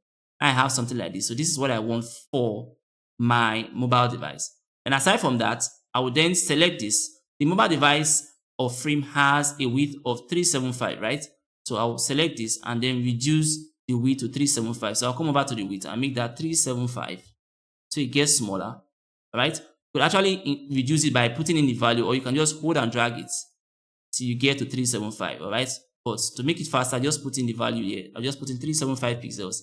Now I have something like this. So this, you can see that it's beginning to look like something that can go into my mobile frame, right? But in this case now, I still have a very large space at the top and at the bottom, and I don't want that. So I'll double click to get to that auto layer that contains the top and bottom padding, right? I can see that the left and right padding is 16 pixels. That's fine. Top and bottom in this case is 300. So if I want to reduce this excessive space that I have over here, I could make that, give it first of all a value of 150. Let's see what we are going to have. I have something like this, which is fine and which I can use, right? Now you can see that the floating action buttons here, they are much larger than that of what will actually look good inside the mobile frame. So for that reason, I'm going to change these floating action buttons to the variants that we created for the mobile frame. So I will select this, come over here and change this from a desktop FAB to a mobile FAB. I'll click on mobile. I have something like this. Fine. I'll select this, come over here, change that from desktop to mobile. I have something like this. Select this, change that to mobile. I have this. Select this, change that to mobile. I have this. Select this, change that to mobile. I have something like this, right? So you can now see that I have all my floating action buttons now fitting properly into this layout that is going to fit into the mobile frame. So I could also select the auto layer containing each of these particular floating action buttons and reduce the distance between items in this case. So let's say 6. Now I have something like this, which is fine. I can see that I have a lot of text here. I could just come over here, reduce some of this text, right? In this case, I just want, you could actually just reduce it to 2 lines of text while you leave that of the mobile and desktop exactly the way they are. So I could just have something like this, right? Which is also fine. Now with this now, I now have my hero section ready to fit into my mobile frame. So I could just hold this, try to fit it into this frame, right? Align it properly to the center and then take it closer to the top here till I see my Figma guides.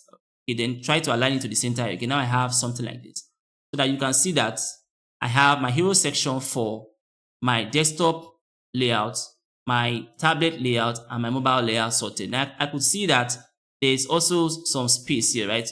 Double click on that and go to where you have your padding. With your padding, you could reduce or increase the space or the vertical padding at the top and bottom. So in this case, instead of 150, let me try a padding of 100, right? Or even a padding of, let's say, 80 pixels. I have something like this fitting into my mobile frame and I am fine. So with that, I'm done with the hero section for my desktop, tablet, and mobile frames. And you can see how good the entire thing is actually looking at this point, right? So remember, we created the header section first, and then we created the footer section. So each of them already have their footer section. So we are just trying to fit in the body section into each of these layouts that we have here. So now we are done with the header section. So I have the header section for the tablet, mobile, and desktop layouts sorted. So after creating the header section, or better still, after creating the hero section for each of those layouts, it's time for us to look into how to design or create the body of this particular homepage. Now for the body section, the first thing we have there is the About Us section. After the About Us section, if you scroll down, you see we have Services section, and then we have the Project section and a lot of other sections here. So we are going to start by creating this About Us section, and then once we create the About Us section, we'll come over here and try to augment each of these layouts that we have here with that About Us section, and slowly we'll be increasing the height of each of these layouts. So I'll hold this, hold and drag on it, take it down so that I could have my body section here. I'll come over here, select this, hold and drag on this, also take it down, which is fine. Come over here, select this, hold and drag on it, also take it down, which is fine. Now in this case, let's see, I want my button to be a bit bigger than this. So what I'm going to do is I'll have this button selected. I want to increase the target area of my button. I'll go over to where it says main component, right? Have it selected, right? Click on that and go to where it says main component, or go to main component. Click on this and I have my button component set. Let me hold this, drag it here, and try to increase the target area of these buttons. I'll select this and then give it a vertical padding of, let's say, let's make that 16 pixels. I have something like this, a better button with a better target area. So I will select each of the other parent components that I have as variants here and quickly change all their vertical padding all at once by putting in a value of 16. Now I have better looking buttons, right? Also, if I should select the text, you can see that we actually omitted adding a size to the label of our button for my typography system. So I'll come over here click on this, and then go to my typography system, and I'm going to give this a weight of semi-bold and then body large for size. So I'll go over to where I have semi-bold. Now this is regular, this over here is semi-bold, and I'll take a size of body large. Now I have applied my typography system to my button. I'll come over here, do the same thing here. I think we omitted this while we're creating the button, but this is actually why you should create your designs using the Atomic Design Framework, because since we omitted that, we can easily maintain the entire system by just adjusting the sizes from the parent components that we have inside this component set. So I'll come over here now, go to where I have semi-bold as well, semi-bold variants, go to the body large size. Now I have that. Come over here, do the same thing quickly. Go to where I have semi-bold. In this case, also body large for the text. Select this, go to where I have semi-bold, also body large for the text. Alright, I'll give this size of body large for the text. This would have been much faster if we had done it while we're creating the button, right? So I'll go over to semi-bold, make this body large, which is fine. Although we are done now, I'll go over to semi-bold, make this body large. I think I made a little error there. Let's go back and see. That's me selecting label large. I need body large, not label large. So I have this. So with this now, I have a better looking button with a better target area. So I'll hold this component set and then I'll bring it back here.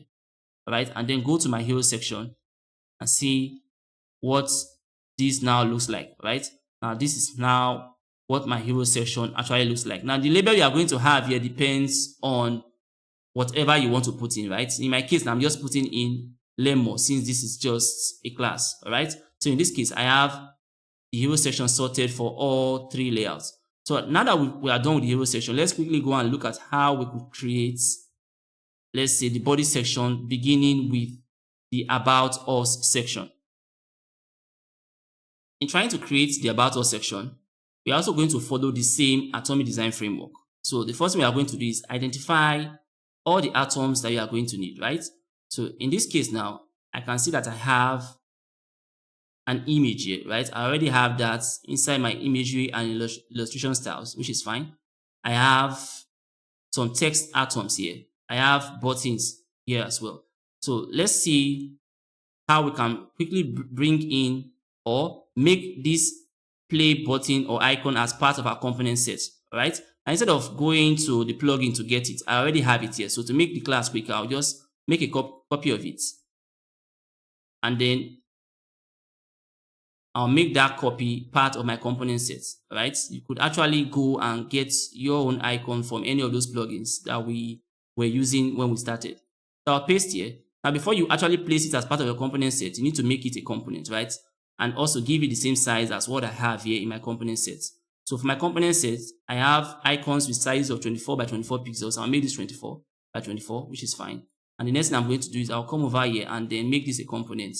So now that I've made it a component, I can hold and drag on it and place it inside here. And that is fine. I could use that as part of my component set. Now I can use it in my designs. So in order for me to do this, I'll come back here and then you can see that I have the About Us section here. So I have a text that says About Us. So I'll come here, bring in a single line text and change the label to, let's say, About Us,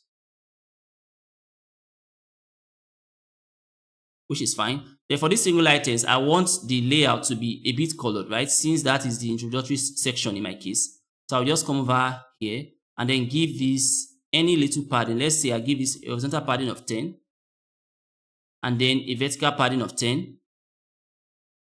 And I'm going to give it any random color mapping for now. So I'll come over here. I could just give it the primary container color. Or if I need something lighter than that, I could just go over to my reference palette. I'll type in reference ref and then go and give it a color that has a tonal value of, let's say, primary 95. I have something like this, all right? So I have the About Us text here sorted. I also have another single line text here that says the power of green energy. So I could come over here, bring in the same single line text atom, change this now to, let's say, power of green energy. You could actually use dummy text in your own case, which is fine. And the next thing I want to do is have this selected because these two serve as the introductory section to any of the page sections that I want to design, right? So over here I have about us and I have a headline text. So this is more like a title text and a headline text, right? If I go to the next section, this is the title text that talks about services section, and then I have a headline text, right? Just like that for each section. So this is going to be more like the introductory part for each of them. So I will select this, put them in an auto layout by clicking on Shift A, have that aligned to the left, which is fine. And for my distance between items, I'll just give them for now a distance between items of 40 pixels. That's fine. Now this is going to be my title text. Now this will be my title text for my desktop layout, right? So for that reason, this is going to have the title large text. So I'll come over to my typography system, click on that, and then go over to where I have title large. Because I have title large, title medium, title small, depending on whether I'm working on desktop, tablet, or mobile. So this is for title large. I'll click on title large. I have this. The same thing for the headline text. I'm going to change this to headline large. Go over to where I have my headline. I have changed this to headline large. I have that sorted. Next thing I want to do is hold this and then bring it in here, right?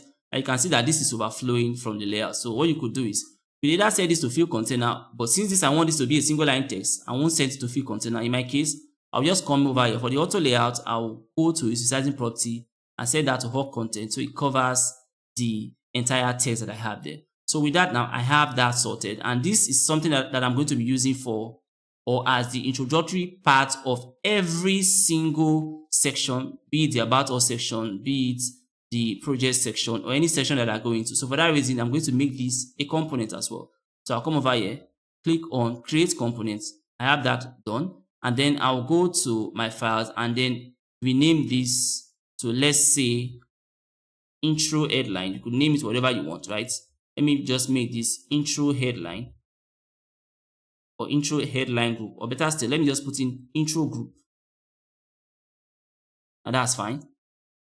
So now I have that sorted. So after that, you can see I have a text here, and I also have another text here. Just that in this case, I have more like a marker together with the text. Like this line is acting like a marker, letting us know that this is one paragraph and also this is another paragraph, just like that. So in this case, I will simply come over to my assets panel.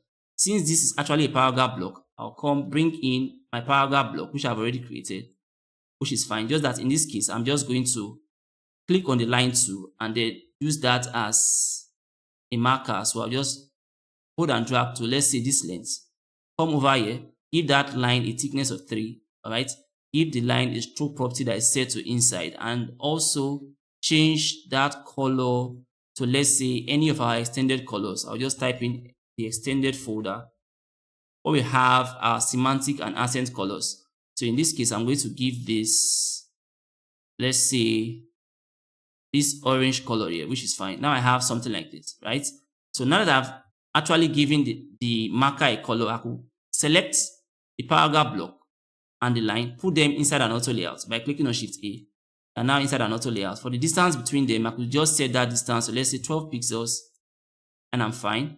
And then check for the resizing property of this. Now you can see that this actually resizes very well. Now I could come to this line. I do not want this line to ever increase more than this length. So I will come over here and give this line a maximum width. So I'll come over to the width, click on that drop down and go to where it says add maximum width. I'll click on that and I'll put in this particular value that I have now. That's what I want to use as a maximum width. So I'll put in a value of 99. So that's done. Now that I've done that, I could now select the resizing property and set it to fill container. All right, it's not going to increase beyond that point because I've given it a maximum width. So now I have something like this, all right, which is actually very responsive. I'm going to be using this combination throughout my website. So for that reason, I'm also going to make this a component and keep it somewhere. I'm making it a component because of this marker that I've added to it, right? So I'll select it, come over here, make it a component, and then I'm going to rename that.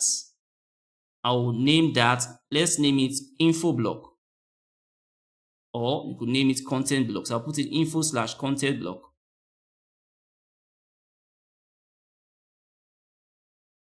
So now I have that sorted and I have it as part of my component. So this is a main component, this is a main component, right? So with that, now I can start creating this about us section that I have over here. So what I'll do is I have this intro group here. So I'll come to my access panel quickly and then go to where I have my intro group. Now this is why you actually need to name it, because right now I'm looking for just the name. You can see I have intro group. Hold and drag it. Drag it into your canvas. That's fine. After that, I need this info paragraph that I have over here, which is this new combination. So I'll come to where I have it saved as content block. Hold and drag it, bring it into my canvas, which is fine. Now you can see that I'm using the instances again. So I have two content blocks over here. So I'll make a copy of this quickly and then place it here. Or you can bring in another one from the access panel. That's fine. I'll select this. Since they are visual groups, put them in an auto layout. All right. That auto layout is aligned to the left. As I can see, I will give them a distance between items of, let's just say, 40 pixels. Now that's fine. So I have that here. Now I have that in combination with this intro group that I have over here with the about us text and this other headline text. So what I'm going to do is, while I have this selected, I'll select this as well and put everything inside another auto layer by clicking on Shift A. Alright, and then for the distance between items, let's say I try a value of 40 pixels as well and see what I have. Alright, this is actually looking good. So you want to also check for the resizing property of this. So let's see. You can see that when I increase the size of this auto layout, every other element inside is not responsive, right? So I could come over here, select the auto layout that has these paragraph blocks and then set that to fill container. I have something like this, right? So I could just hold and drag on this and you can see this is now very responsive. Now for my headline text, I want it to remain as just a single line text, right? I don't want it to wrap. So for that reason, I'm not going to set this to fill container. I'll just leave this like this. All right, and this is actually fine. Or if you want to, you could actually select it and also set it to fill container. It's still fine. All right, set that to fill container and then check for the responsiveness of everything that you have inside this auto layout. And you can see that everything is now very responsive. All right, so that's for that. So with that, now we've created this group that we have over here. We also have a button attached to it. So I'll come over here, hold and drag on this, place a button here. Put everything in an auto layout. All right, set the distance between them to, let's say, 40 pixels. I have something like this. And finally, I could now check for the responsiveness of this entire group. And you can see that it is very responsive. But while I am checking for the responsiveness of the entire group, I can actually see that if I continue to increase this, of course, my single line text, or better say my paragraph blocks, increase in length, right? Based on the fact that I am increasing the length of the auto layout, okay? Now, I do not want my paragraph blocks to actually increase up to this extent. So for that reason, I want to actually give these paragraph blocks a maximum width. Now to give them a maximum width, I first of all need to decide how I want them to be looking inside this layout. All right, so let's actually try to wrap this to this point. And the moment I begin to increase this, I want a situation whereby the moment I have this text here on a single line, I will then use that particular width as my maximum width for my paragraph blocks. So I'll keep increasing this till I have that text as a single line. Now you can see that over here it is now a single line, right? So select the auto layout that actually contains these paragraph blocks. Or if you have another auto layout that contains everything, you could select that auto layout. Like in this case, I could select this auto layout and apply my maximum width. Or I could select the auto layout that contains the paragraph blocks and apply my maximum width, right? Either case is fine. So for my case, I'll select the auto layout that contains everything here and apply a maximum width. So I'll come over here, click on this drop down and go to where it says add maximum width. In this case, the maximum width is 473. So, or better still, the maximum width will be the width that is actually here now, which is 473 pixels. So I'll put in 473 pixels and I've applied a maximum width. All right. Now, if I should select this layout and then hold and drag on it, you can see that it has the ability to if I select the layout and hold and drag on it, you can see that it does not increase beyond this particular point, right? You can see my text or paragraph blocks do not increase beyond that particular point. All right, so this is something that you could do. Alternatively, you could decide that because it's not very compulsory that you had a maximum width as well. All right, so it's based on your preference or what you actually want to achieve. So if you want to apply a maximum width in this case, to have that at that particular stage, you could have that. Or if you don't want to apply a maximum width, we'll come back here now and then quickly remove the maximum width and leave that to actually expand. But when you actually combine this with, let's say, another element inside an auto layout, you will see the reason why you would want to add a maximum width. So for now, let's leave this here. We are still going to set a maximum width, but for now, let's leave this exactly as it is. So after this combination, now you can see that I also have an image here, or better still, I have something like a video simulation here, right? If you are using the paid Figma version, you could actually put in a video. If you are using a free version, you could just simulate a video using this sort of aesthetic design that we have over here. So what I could do is I will just get a frame. After getting a frame, I will simply put in this play icon and align it to the center of the frame. And over there, I'm simulating a video. So what I'm going to do is, while I have this here, I will just come over here to where it says frame, click on the frame tool, hold and drag on this, create a frame.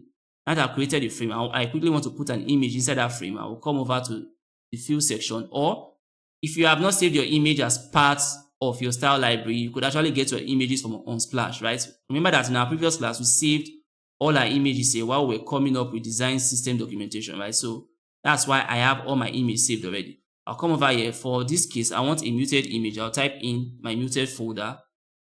All right. And now I have a muted image that I could use with this. Now for this image, I want to have like a play button at the central point. So I could just come over here to any of my regular icons, hold and drag, bring it in here, which is fine. Change this from this search button to the play button by just using the instant swap property. So I'll change to this, which is fine. Also, I want this to be inside another auto layout, right? So what I'll do is I'll come over here, select this, hold and drag on this, give this a size of 100 by 100 pixels, 100 by 100,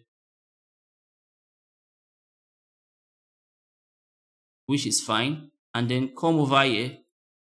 I want this to be round, so I'll just give this any very large corner radius value. Let's give it a corner radius of, let's say, 800, and let's see what we have.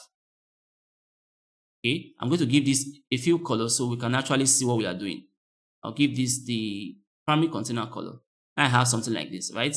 So if I should remove the corner radius, I have a square with a size of 100 by 100 pixels, right? And then put in the corner radius, any large value, could be 800, 900, any value, any large value you want. I already have this now as a circle, right? I'll select that particular icon and also increase the size of that icon to, let's say, 50 by 50 pixels. I have something like this. Now I'll hold this icon and try to drag it inside this particular frame that I have over here. So I'll just select it and then drag it inside the frame and align it to the central part of the frame. I will come over here. Horizontally, I will align to the center. Vertically, I will align to the center. Now I have something like this, right, that I could use as a group. What I will do is I will simply come here and just make this a component as well. I'll click on create components, and then for the name, I could just name it to play button group.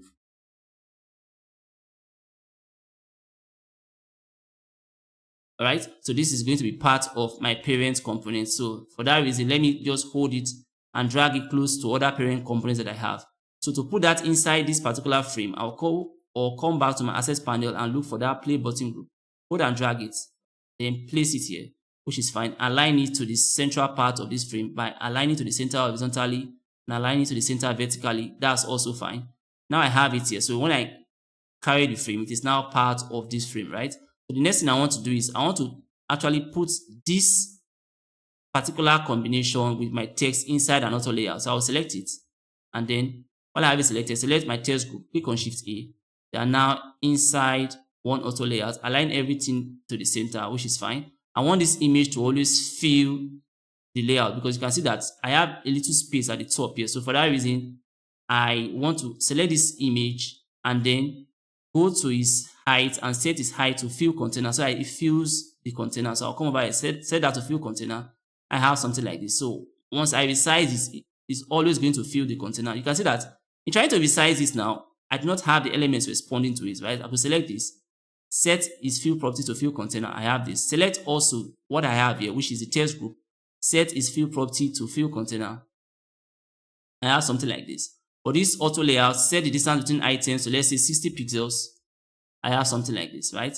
And now once I hold and drag, you can now see that I have a very responsive combination over here. Now, while this is responsive, if I continue to increase it, you can see that I have my text, right?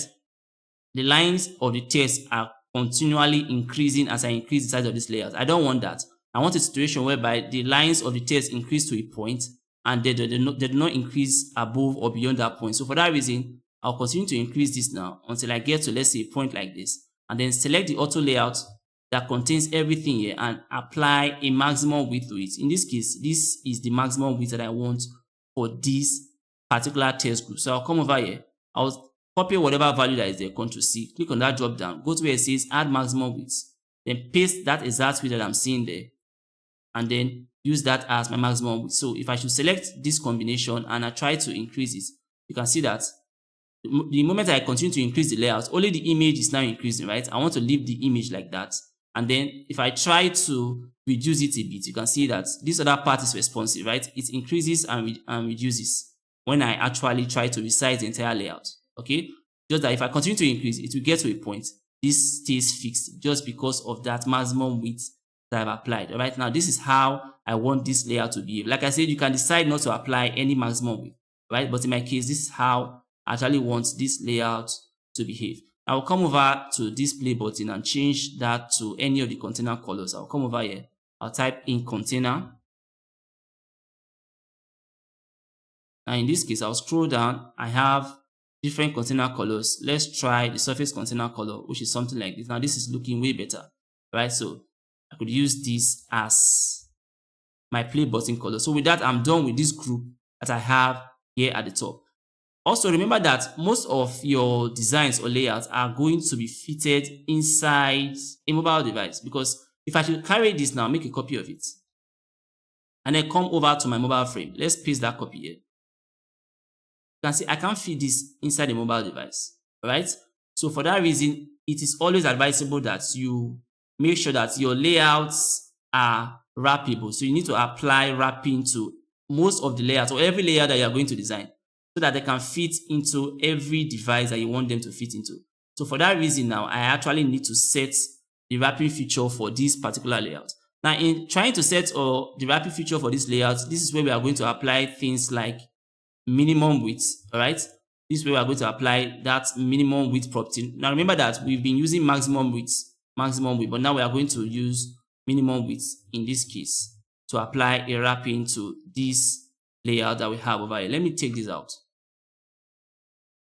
So I'll come back here now. In order for this to wrap, because the moment I begin to reduce it, it will get to a point where it actually needs to wrap, and I have a vertical layer that can fit into a mobile device. So for that reason, I need to set a minimum width for each of the groups that are inside this auto layout that is nesting the entire element. So I have two groups here. I have this group and I have this group, right? So I'll set a minimum width for this, and I also set a minimum width for this. And the question becomes, what should be the value of the minimum width that you set for each of the groups?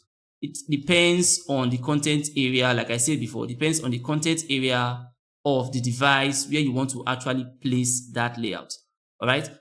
This device is a mobile device. The content area in this case, as you can see, is 343 pixels. So in my case, I'm going to be using that as the minimum width value for each of my designs. Now you could use 343, or you could use any value less than 343. So you can use a content area that is equal to 343 or less than 343 as the minimum width in this case. And like I said, the minimum width is not compulsory that your minimum width all the time must be 343 pixels. It all depends on the padding. First of all, it depends on the size of the mobile frame, which is one. And secondly, it depends on the padding, or better still, depends on the margin value that you've actually given to that particular mobile frame. That's what will determine the distance that your vertical grids here are going to cover, because the content area is just the distance the vertical grids cover, and in this case it's 343 pixels for my mobile device. All right, we treated that while we're coming up with our grid system. A link to that video is in the description for your reference. So I'll come over here and then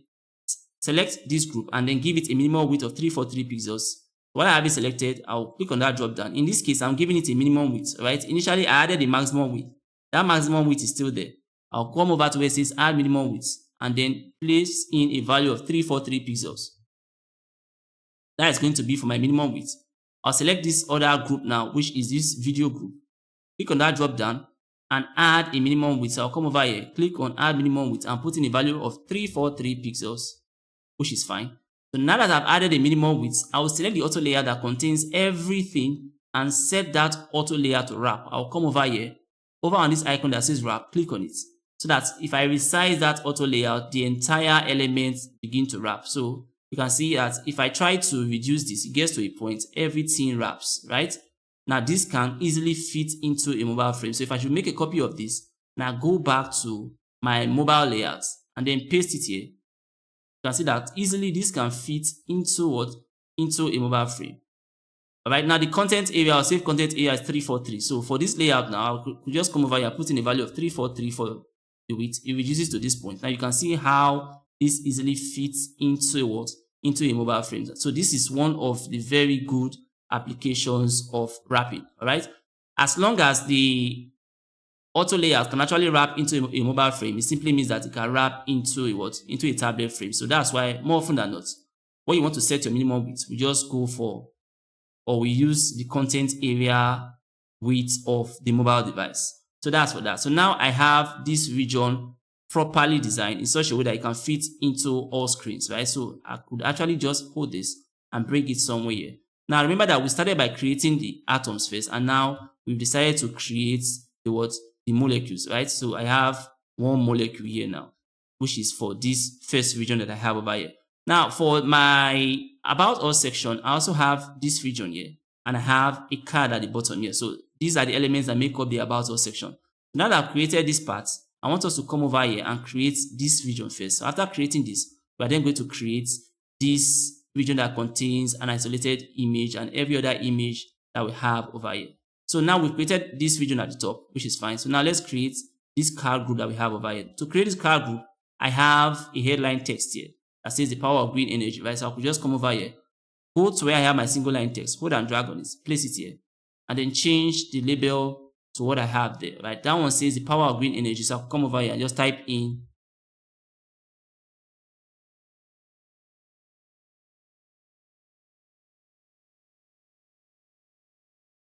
power of green energy, which is fine. Now I have that sorted. Now that is going to be a headline text, right? So I could select it and just come over here, go and select headline large, since that's for a desktop frame. Remember that we are designing for a desktop frame first always, right? So I'll go and take my headline large text. I'll click on that. Now I have this. Okay, so that's for that. So for my hero section, what I had was a display text. My body section, now you can see that we are dealing with title text and headline text. All right.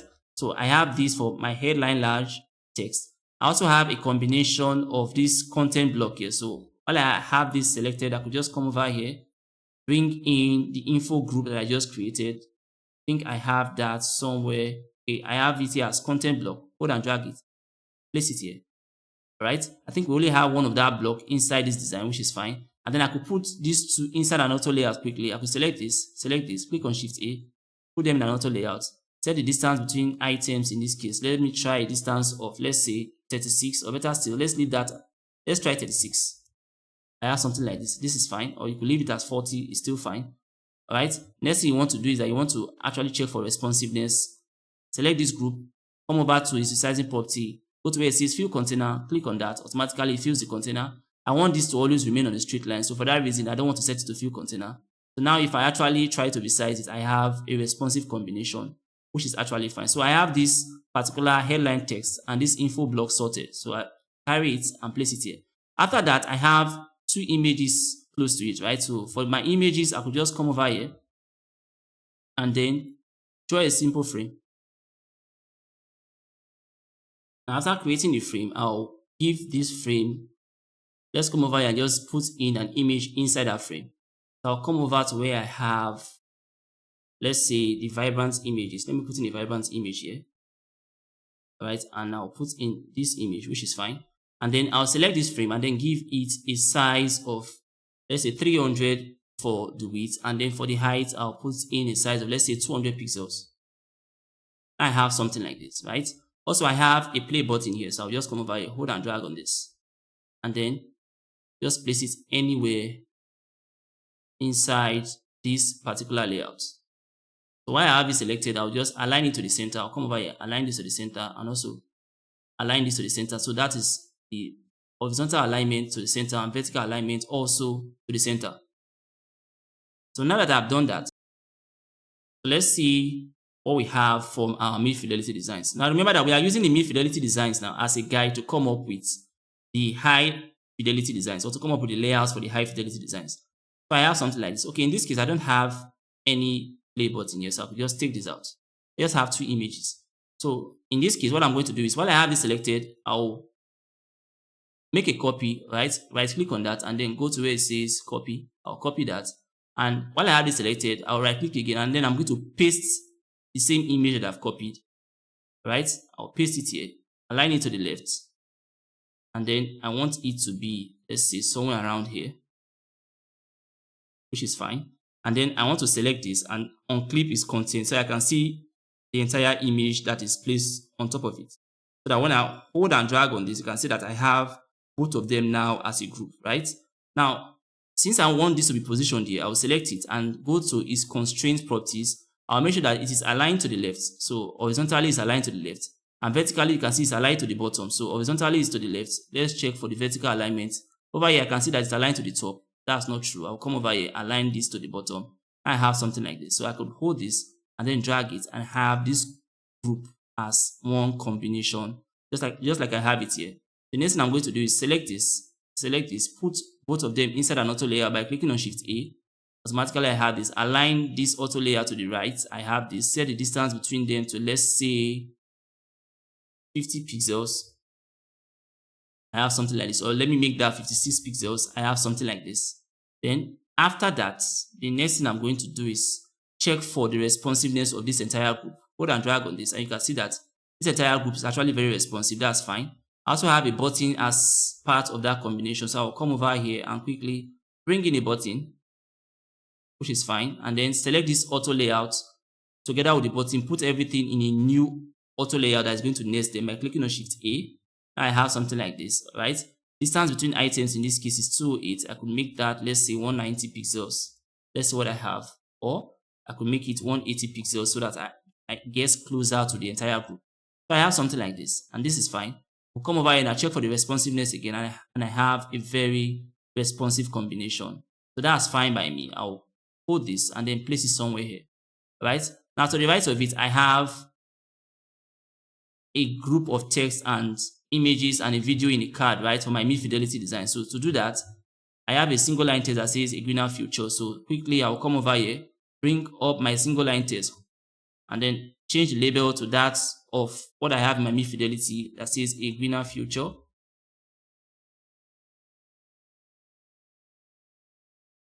That's fine. After that, I have this info block or content block there. So I'll come over to where I have info or content block. Now this is a combination block. I think I have my content block here, which is fine. Put both of them inside an auto layer by clicking on Shift A. And then before I set the distance between items, I want to check for what size I could possibly give this. While I have it selected, I could just come to my typography system. And in this case, since I give this, or I gave this the headline large size, I'm going to come over here and give this, let's say, the headline medium size. I'll give this the headline medium size, which is fine. And now I can check for the distance between items. In this case, it's 30. Let's make that 40 pixels. So we have some more space. You can always adjust this later, so that's not a problem. So I could just check for the responsiveness again, and you can see this group is still very responsive. That's fine. After that, I have, let's say, an image or a video simulation, right? So for that reason, I will just come over here, select this frame or select a frame, hold and drag on that frame, put in any image on that frame. I'll come to the fill section. In my case, I could just put in, let's say, let's check for muted images, any muted image. So I'll scroll down and let's try this. Or if we've used this before, we could use any other. Okay, we've used this before. Let's use any of the other muted images. I'll come over here now. Let's try, let's see, image 5. Now, this is fine. Now I'm going to select this and then give this frame a height of, let's say, 400 pixels. So I'll come over here, give this a height of 400. And I have this. This is what I want. After which, I'll just take the play button and just place it in between or inside the frame and align it to the center horizontally and vertically. Now I have this. So I have this selected. Come over here, select the group, put everything in another auto layer by clicking on Shift A. That's fine. Set the distance between items. In my case, I'll just put in a value of 46 pixels. I think that's a bit too much for me. I'll just put in 40 pixels. and I have something like this, which is fine. Also, you want to check for responsiveness. If I hold and drag on this, only the text is responsive. I want the image to be responsive, so I'll select the image and then come over to the width, set the width to fill container. I have something like this. Now I have a very responsive group, which is also fine. Next thing I want to do is I want to check for what other elements do I have in that group or combination. I have a button as well, so I'll come over here, quickly hold and drag on this button, place it here, and then put everything inside one auto layer by clicking on Shift A. That's fine. Set the distance between items to 40 as well. You can see now that I have distance of 80 between this group and the button, right? So I want to set that distance from 80 now to 40 pixels, which is fine. Also, one more time, let me check for the responsiveness. I have a very responsive combination, which is also fine. Now I want to select this layout and give it a fill color. So I'll come over here, right? I want to give it a color for my reference palette. I'll just go to my reference palette. In this case, I could take let's try primary 95. Now this is looking good, right? I want to give this a padding around item, so a padding around value, so it looks better. So for my horizontal padding, I could just put it 24. Now this is just me picking random values, right? You could pick any values for your padding as well. You just put it 24. I have something like this. Now you can see that this looks a lot better now, just like I think the way we have it here in the High-Fidelity designs. All right. So I could check for the responsiveness one more time, and I can see that this entire thing is actually very responsive. So now that I have this card region sorted, I'm going to now combine this and this in one auto layout, just the way I have it over here, right? So I'll come over here, hold this, bring it closer to this other group, put both of them, or select both of them first. I have them selected, then click on Shift A to put them inside an auto layout. I want to align that auto layout to top and to the left, which is fine. Now I also want to give this auto layout a padding, right? So I'm going to give this auto layout, let's say, a padding of, let's try 48 by 48 pixels, since this is actually a bigger layout. Try 48 by 48. I have something like this. Also, I want to give this auto layout a fill color. So for my fill color, I could just give it, in my case, let's give it a fill color of white. I'll come over here. For now, let's just give it the primary color, which is also fine. All right. Now, I also want to control the distance between this item and this item, right? So in my case, I'll just come over here. For distance between items, let's just set that to a value of, let's say, 40 pixels. All right, that's fine. I want to check for the responsiveness of this entire group. Hold and drag on this. It's not responsive. So for that reason, I'll select this, set its width to a fill container. Also select this group, set its width also to fill container. I have something like this. All right, now you can see that the entire group is now very responsive. If I should take this from here and bring it here, this is now what we have, right? The entire group is very responsive. However, I also want this layout, or I want this particular organism here to fit into a mobile device. So for that reason, I'm going to apply a minimum width to every content inside of it. So I'll come over here, select this. I'll give it a minimum width of 343. You now know why we are using 343, right? So I'll go to where it says add minimum width. Put in a minimum width of 343 pixels. That's fine. I'll come over here as well, select this card and go to where it says add minimum width. Make that 343 as well. And I'm done with that. After which I'll select the auto layout that's wrapping everything and go over to where it says wrap. Click on that so that the moment I begin to resize this, it easily wraps and fits inside a mobile device. Right? So with that, now we are done with this layout. Now you can see that in making our designs, let me take this and bring it here. Making each of our designs, even when designing organisms or when designing molecules, we are making sure that most of them or all of them can actually be resized into different breakpoints. All right, so we are looking at the ability of each of these layouts to wrap so that they can fit into a desktop, a tablet, and a mobile layout simultaneously. All right, so that is why most times we're always applying the wrap feature, we're always applying minimum width so that we can have layouts that can actually fit into any breakpoint that we actually want. All right, so that's for that. So there's no point for you designing a layout like this and later when you want to fit it into, let's say, a mobile device, you then have to redesign it again. No, you don't have to do that. All you need to do is just design for one of them and then apply the responsive property by applying minimum width and also the wrapping feature so that it fits into different screens. So with that, I'm done with this region that's at the bottom here because I have a region here. right? Like I always say, you can design in black and white, and later on when you are done, you can then apply your color mapping based on your brand colors that you want to use. So I'm done with this region, which is fine for here, and I'm also done with this region at the top here. Now in between, now remember that in this case now we are still creating just the about us section, right? We created this set and we've created this set. Now in between, I have this isolated image here for my mid-fidelity design, and I have two images here and the text as well. So let's actually see how we could combine everything together to give us the about us section. What I'm going to do now is I have, let's say, a video simulation and an image. So I could just come over here, click on the frame tool, hold and drag, give this, let's say, let's put in an image first of all. I'll go to where I have my muted images also. So for my muted images, I'll just put in, let's say I put in something like this. Or better still, let's go to the vibrant images that we have and put in vibrant images here. So I'll come over here, scroll down, I'll select this, which is fine. Then for this frame, I'll come over for the width. I'll make the width, let's give it a value of 600 pixels. Okay. Then let's give it a height of 700 pixels. 600 for the width, 700 for the height. That's fine. I'll hold this, place it here, come over to my play button, hold and drag it, place it inside here, align it properly to the center, align it to the center horizontally, align it to the center vertically, applying the constraint properties. You can now see that horizontally it is aligned to the center, vertically it's aligned to the center. That's fine. I'll select this, and then of course I can move it around. Now I have one overlapping or floating on it here, so for that reason I'll just make a copy of this, right? And then while I still have this selected, paste that copy, go over to where it says paste here, paste it on top of it, and then move it around. Now inside this copy, I don't have a play button, right? I'll just select the play button and delete it.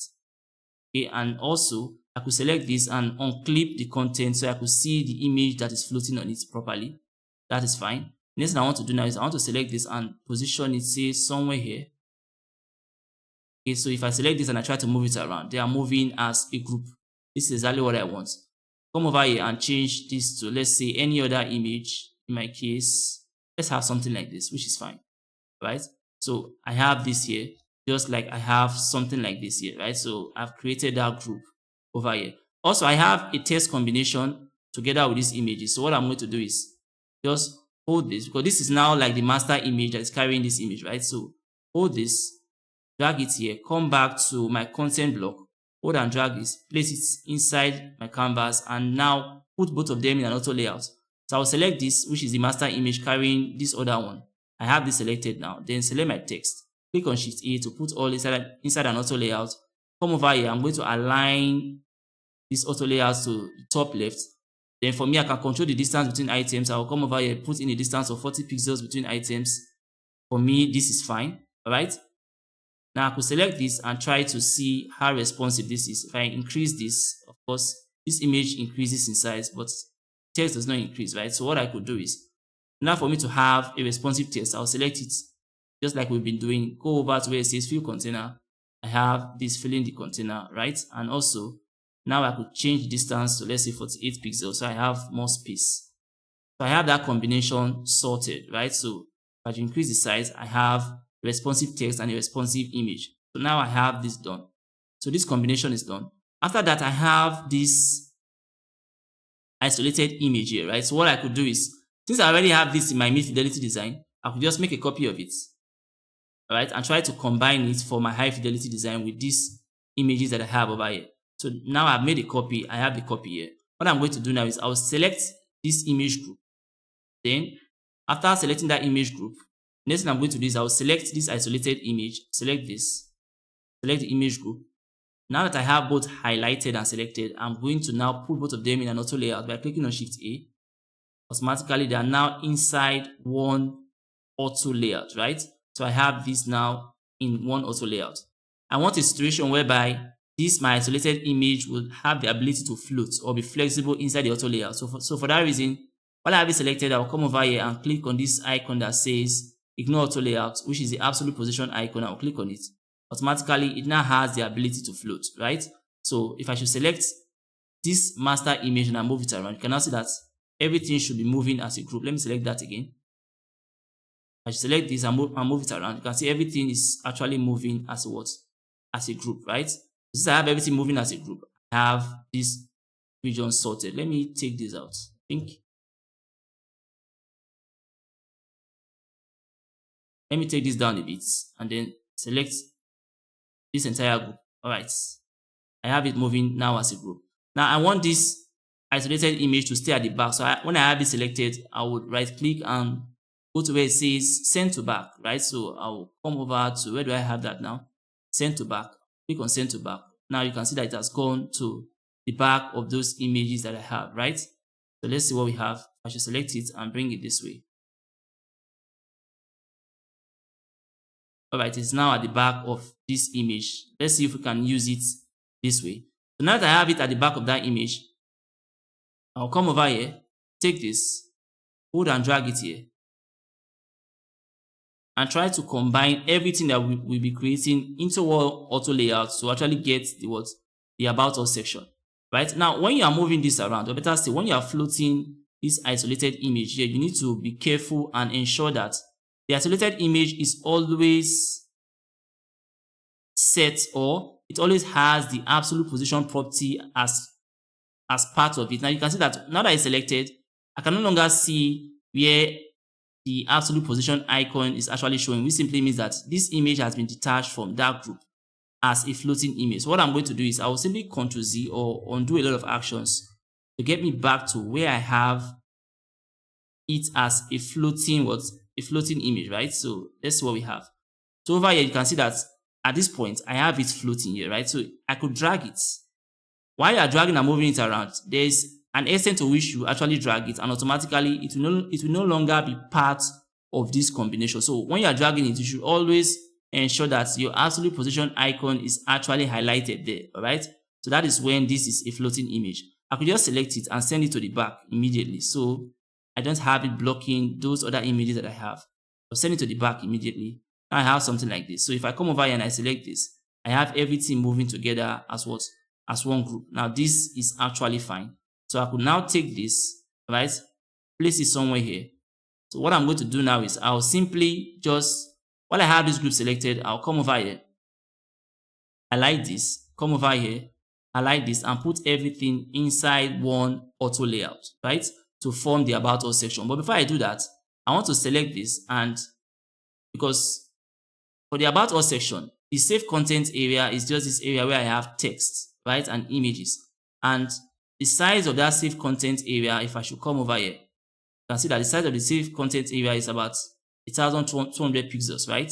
So what I could just do is, before I combine them, I just want to select this, and this is not very necessary, but this is just me wanting to do this. All right, I want to change the weight now to 1200 pixels. That's fine for the top there, and then for the layout at the bottom, I want to do the same thing, change this to 1200 pixels. I have something like this, right? Now I want to combine all three in one final auto layout. So I'll select this, and then select this. You can see they are all selected and highlighted. Click on Shift A. Everything is now inside one auto layout, right? So now that I've put everything in one auto layout, I want now this group to float inside this auto layout. So while I have it selected, I will then come over here and click on the icon that says Ignore Auto Layout, which is the absolute position icon. I'll click on it. Automatically, it now has the ability to float. Now, take note of the fact that the moment I click on it, it is no longer part of the auto layout, or better still, it now has quite a level of independence inside the auto layout. So for that reason, once I click on it, the auto layout is going to treat it like it's no longer part of the auto layout. And for that reason, these two layouts that I have here will come close to each other, right? So while I have it selected, the moment I click on Ignore Auto Layout, automatically you can see that this layout at the bottom has now moved closer to this one at the top, right? If I want to actually increase more space, now get more space between them, I could select it now, come over here. Distance between items is 445. Let me make that 1000 pixels. So I have more space, all right? In this case, let's make it 1500 pixels. I still need more space. So I have something like this, right? So I have this floating on top, and that's why if I should come over here and I should select it, you can see that while it's selected, let me come over here and select this now. While it's selected, I have the absolute position icon highlighted over here. letting me know that this is actually floating inside this auto layout. So I will come over here, hold this, and try to position it wherever I want to position it inside this auto layout. Now, in my case now, I just want this to actually align perfectly to the right. So while I have it selected, I will click on align right. All right, it stays there. That's where I want this image to stay for this particular desktop frame that I'm creating, right? So now that I have that, I could now come to my isolated image and position it wherever I want to position it. So in this case, I just want this to stay somewhere here, right? And you can see that while I have it selected, I still have the absolute position icon here, letting me know that this is actually a floating element inside this auto layout. So I will take this and position it say somewhere here. It's fine. Let's take it to the edge. Let's look for the width of this. The width of this in this case is 1200. So I'll come over here, select this.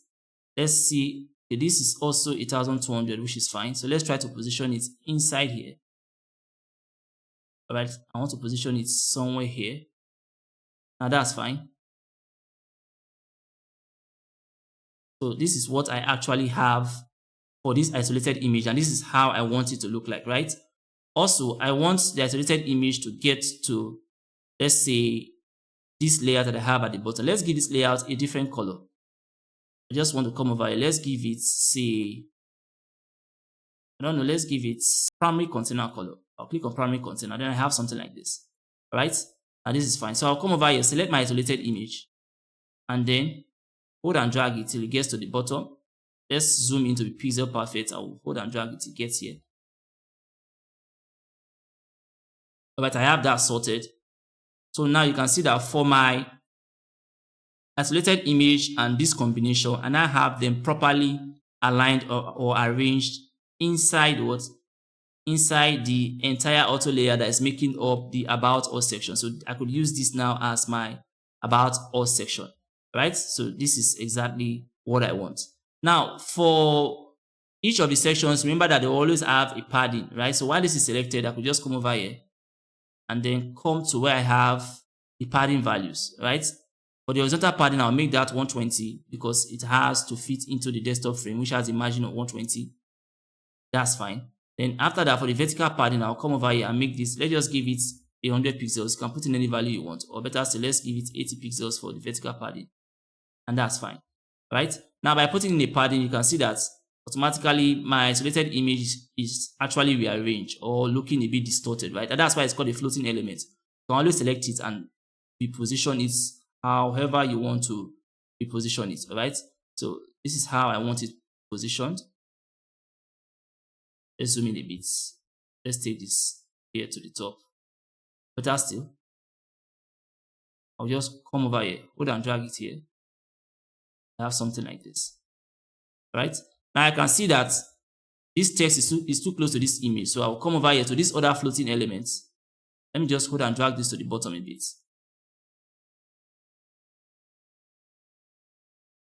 All right, now that's fine. All right, let's leave it here. Then after that, I will select this. Or I could select the isolated image and then just try to position it somewhere here. Now, at every point in time, this image should always be at the back of whatever layout you have inside your design, right? Now, you can see that if I should actually extend it, it stays at the front. I want it to stay at the back. So I will select the entire group that contains it, which is this. Right click and then click on send to back. Let's see what we have. Automatically, it's now staying at the back, right? So it's going to make adjusting it pretty easy for me. So now that it's staying at the back, I could actually just leave it there. Okay. Now, if I should select the entire layout that I have here, you can see that the width of the entire layout is 1200 pixels, right? But if I want to put it inside, let's say, a frame, that frame will be 1440 pixels.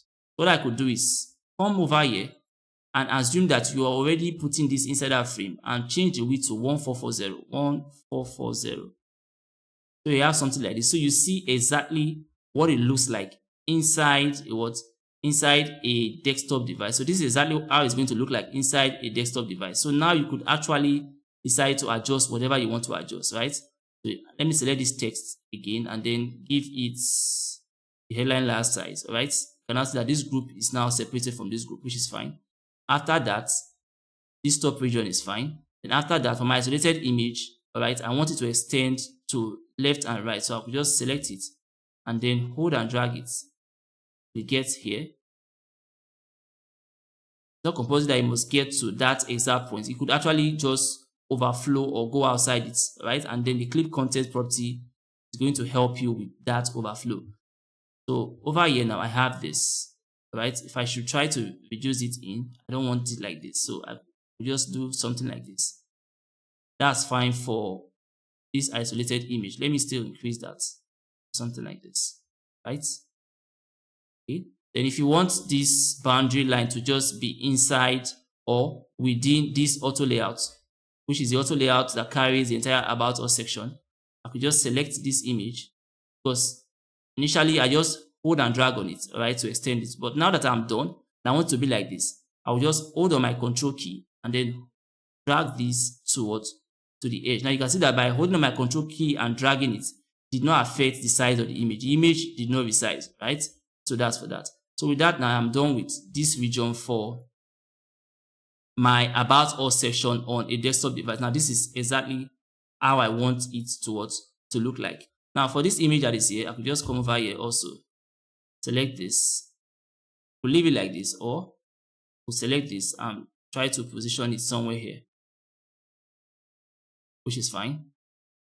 Because I can see that in this case, it's to the edge, right? Because this is a floating element. Okay, so the padding in this case is not actually dominant or it's not reflecting in this floating element. Because over here, I can see that I have a padding of 120 here. I should also have that padding here. But since this is floating, it is not really inside the auto layout. So the padding is not reflected here. So what you could do in this case is you could use the coordinate points to actually put in the padding for this particular element. So if I select the element, I'll come over here. You can see that for the coordinate points, I have 849 right now. Let's change that to 900. Let's see what happens. The image moves to the right. So I want it to move to the left.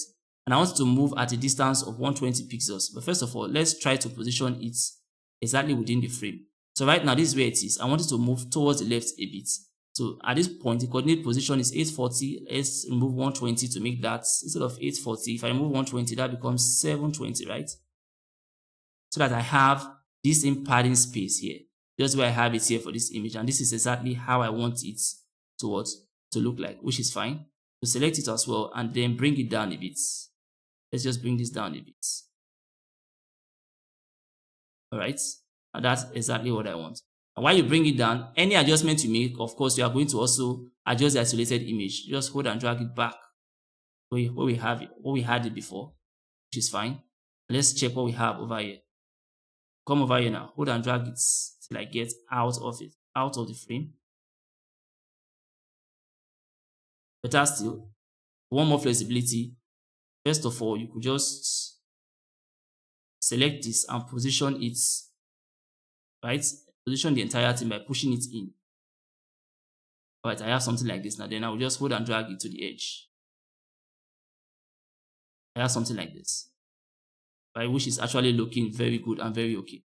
So this is what I have. Now this section is not looking okay, so I will still select it, drag it out. I have something like this, which is fine. Right, so with this now I've created the about us section for my desktop device. So for my desktop device, this is how I want the about us section to actually look like for my desktop device. So this is what I have. After creating this about us section for your desktop device, you also need to create it for your tablet device, right? So now that I'm done with this one, and I know that this is going to be the about us section for my desktop device, what I'm going to do is that I will have it selected and then I'm going to make it a parent component. Okay, so while I have it selected, I'll just come over here and click on create component. So it's now a parent component, and then I will come over here and then rename this parent component to, let's say, about us section.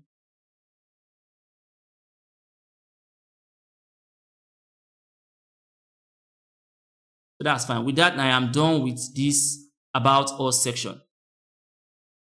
Now that I'm done with the about us section, I now have this saved as a component. So if I come over here in my assets library, you can see I have the about us section here. So this is now also an organism. So I'll take it, I'll place it here.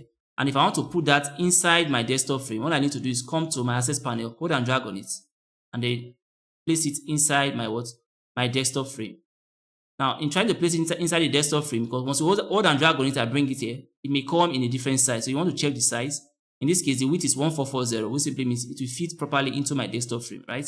So I'll come over here, hold and drag on it, and let's say try to position it close to the hero section till I see the Figma guide. That's fine. And then align it properly to the center. And I have this for my what? For my about all sections. Alright? So this now has my about all section for my desktop device sorted, right? So this is how I want my about all section to look like for my desktop device. Also, I'll need this section inside my tablet device. So to do that, we are going to come back to the parents components, hold and drag on it, place it here, which is fine. And then you are going to come to the access panel and get an instance. So I'll drag an instance from there and place it here. And I'm going to use the instance or resize the instance to get my tablet size for the about us section. Now remember that this is the parents component, right?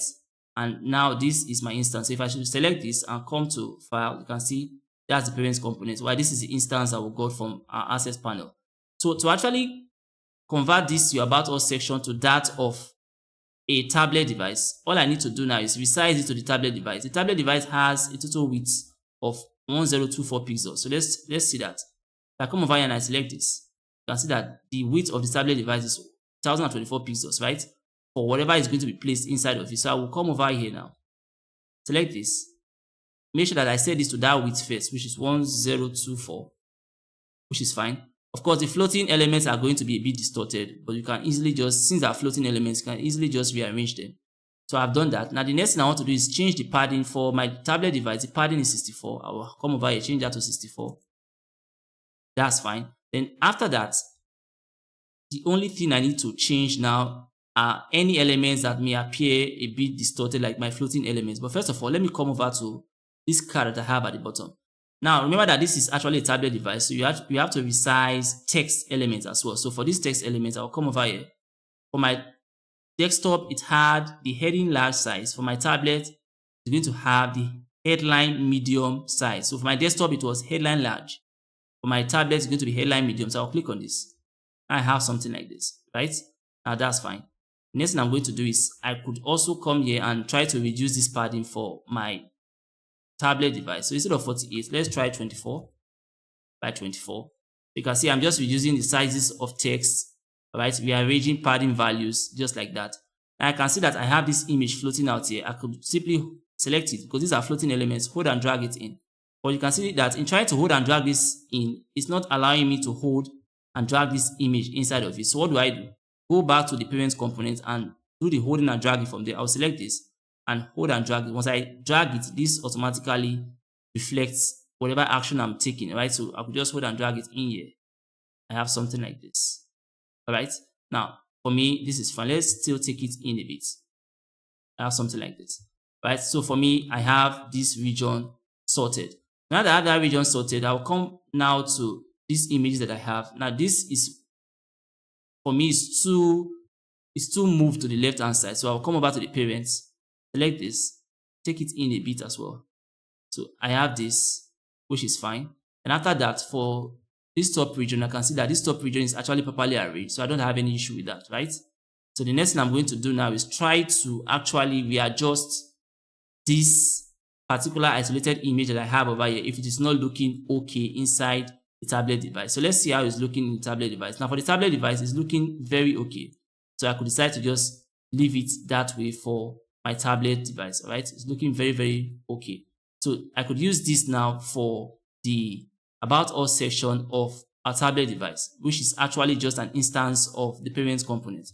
So for the About Us section of the tablet device, I'll just select this, hold and drag it, and bring it inside tablet device.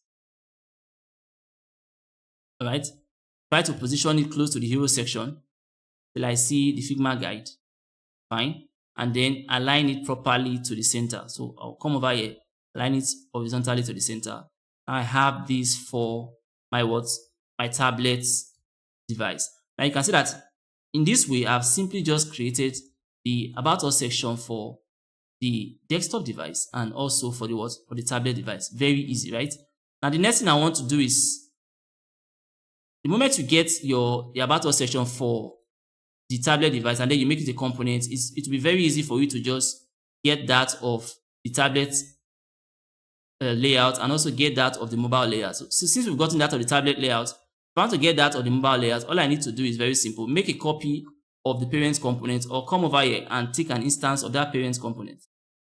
Because over here, this is the parent, so I need an instance. So to take an instance, bring it here. Right?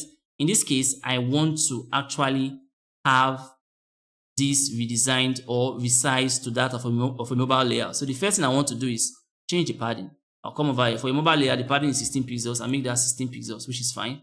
And also change the size. My mobile layout has a total size of 375 pixels, right? So I will select it and reduce the size of this frame to 375. But before I do that, for my mobile layout, I do not want to have these floating elements inside of it, right? I just want to have this top here and the bottom here, right?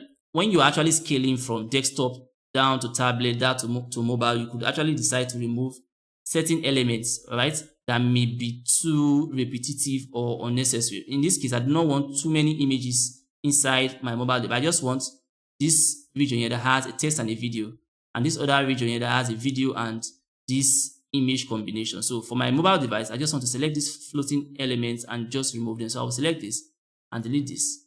So for my mobile device, I'll select this entire frame that I have left, right, and come over to the resizing property. For the width, I'll make that 375. I have something like this. And you can see that everything is already resized for my mobile device. Okay, so I have this sorted. I could come over here now. While I have this selected, my mobile device, I want this to be aligned to the center, which is fine. I also come over here, select this, align this to the center, which is fine. It's a mobile device, so I'll select the headline text and change that from, let's say, headline large to headline small for a mobile device. That is exactly what I want. Then I'll come over here, also select this, change this to headline small for a mobile device. Headline small, which is fine. So that is exactly the way I want it for my mobile device. Also, if I select the entire frame now that contains everything, let's come over here and select this. Let's bring it out so we can see it properly.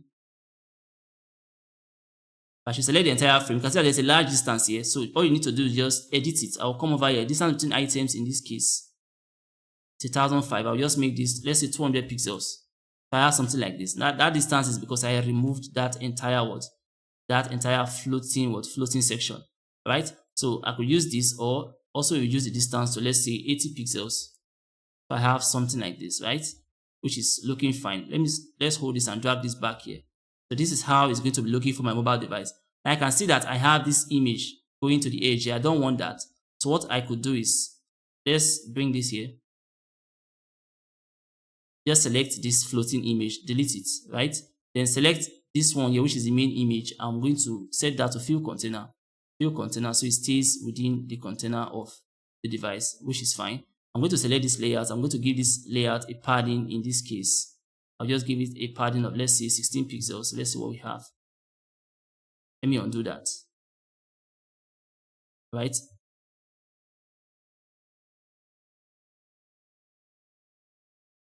I have this text element so close to the edge here. I don't want that. So what do? I need to put in a padding there. So I could select this auto layer that contains them. Fine. Give it a padding of 16 on every side. I have something like this. Okay, now this is looking better. So this is what I'm going to be placing inside my mobile device as my what? As my about us section. Now for the top and bottom padding values, let's see what I have. I have 80 there. In this case, I could make this, let's say, 40 pixels, but half the size. And that's fine. So this is what I'm going to have for my mobile device. Also for my mobile device, the about us text is going to be that of, let's say, title small. So this is title large, title medium, title small. That's fine.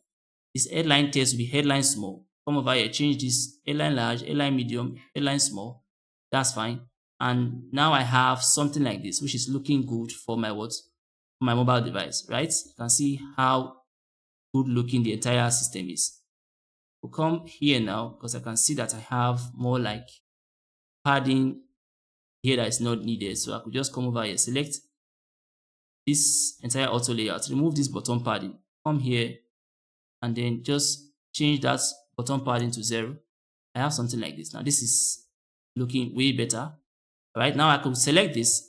Right, if I'm done with whatever I want to edit or done with the distancing, I could select this and put this inside my mobile device. Or if I still want to actually change the values of distance between items for my mobile device, I could come over here and just make this 20 pixels for distance between items. Come over here, make this 20. You can see I'm just editing the distances since now I am using a smaller smaller device. But this is way too small for me now. Let's make that 28. Right, that's fine. Let's just make all the distances 28 in this case. Right, that's fine. So this is 28, 28. Whenever I have 20, change to 28. So this is okay for me. Then I'll select the entire layout, check for the distance between here and here, right? Over here, I have that there's a vertical distance of 40 somewhere. Let's zoom out a bit so we can see that distance. So this distance is 80 pixels. I want to reduce this. I'll come over here. Instead of 80, let's try 40. I have something like this. All right, this is not looking bad. This is okay. So now I could select this layout as well. Right, this distance is a bit much. So I'll come over here. Instead of 60, we'll change that to, let's say, 40. Right, and let that be. So with that, now I'm done with editing the distances for my for my mobile device. So I could just carry this, come over here, and place it inside this mobile device. All right, position is here and try to take it closer to the hero image until I see the Figma guide. And come over here, align this to the center properly. And I have this for my About Us section for both the desktop device, tablet device, and the mobile device. So with that, now we are done with the About Us section for each of these devices. Right? We're done with the About Us section for each of these devices. Now, after the About Us section, after dealing with this About Us section for each of these devices, the next thing we want to create is the next section after the About Us section. So we are done with the About Us section. We are done with the header section. We are done with the hero section. We are done with the About Us section. Now, over here, now we are going to start looking at how to create the services section, or the services section in this case. So I'll select this parent component which I created initially and also place it here. Right now, the beauty of designing whatever you are designing like this is, if for example I actually want to let me bring this parent component here. If for example I actually want to give my entire About Us section a fill color, all I need to do is just select the parent component. Now let's zoom in a bit and then come over here to where it says fill color. Let's say I want to give it a blue color. I just click on this. Automatically everything turns blue, both for my desktop layout, my tablet layout, and my mobile layout. You can see that everything automatically turns blue. All right, you can change this to whatever color you want to actually change it to. I could decide to give it the primary container color, and everything has the primary container color, making your designs very, very easy to maintain. Or I could decide not to give it any color, or give it just the primary color, and I have something like this, right? That is why after getting your hero section from your tablet device, right, you then make it a component, use instances to get your hero section for your, or after getting your hero section for your desktop device, you make it a component and then use the instances to get your hero section or your About Us section for the tablet device and also for your mobile device. Okay, so take note of that. So I'm going to hold this, bring it here. And now we can now start looking at designing the services section. Going over to the mid-fidelity layout of the services section, we can see that the services section is comprised of a group of cards or a group of images over here at the left, and also a group of service cards at the right. So I'm going to begin by coming up with these images that I have over here. So to do that, I'll quickly come over here, click on the frame tool, hold and drag on the empty canvas and put in any random image to fill up that frame that we've created. So I'll go to my muted folder and put in any muted image. Now I'll come to the width of this image and give it a width of say 460 by 460 pixels. I'll make a copy of this, place it here, make another copy, place it in between, and then increase the height of this to, let's say, a height of 900 pixels, which is fine. Now I'm going to select all these images and then put them inside one auto layout. So I'll select this, select this, select this. Click on Shift A to put them in an auto layout. Set the distance between them to, let's say, 20 pixels. I'm going to put in a distance of 20 pixels. Now I have this image group created. I'm going to select this and change that image to any other muted image. In this case, I'll come over here. Let's give that image 2. I'll select this and let's give that, let's say, image 5. Or better still, let's give that image 7. Now we have something like this. So now I have created image group, which I'm just going to hold and drag and place it somewhere around here, which is fine. Now to the right of this services section, we have some service cards here for the mid-fidelity design. So I'll make a copy of this and use that as my reference when coming up with the high-fidelity service card. I'll paste the copy here, and from here we can see that for this service card, it's comprised of text atoms, it's comprised of a button atom, and it's also comprised of an image, which is also an atom. So I'll come over to my assets library. Quickly, I'll bring in a single line text. So this is a single line text. Hold and drag it here. Change the label to this label that says design and engineering. So I'll come over here, click on this text and change that to design and engineering. I'll select the text characters in this case and go to my typography system. This is going to be acting as a title text. So I'm going to give this a size of title large. Now I have it designed for my desktop layout. Also, I'm going to come over to my dynamic toolbar and then click on the line tool. I'll click on line, then hold my shift key, hold and drag to create a horizontal line.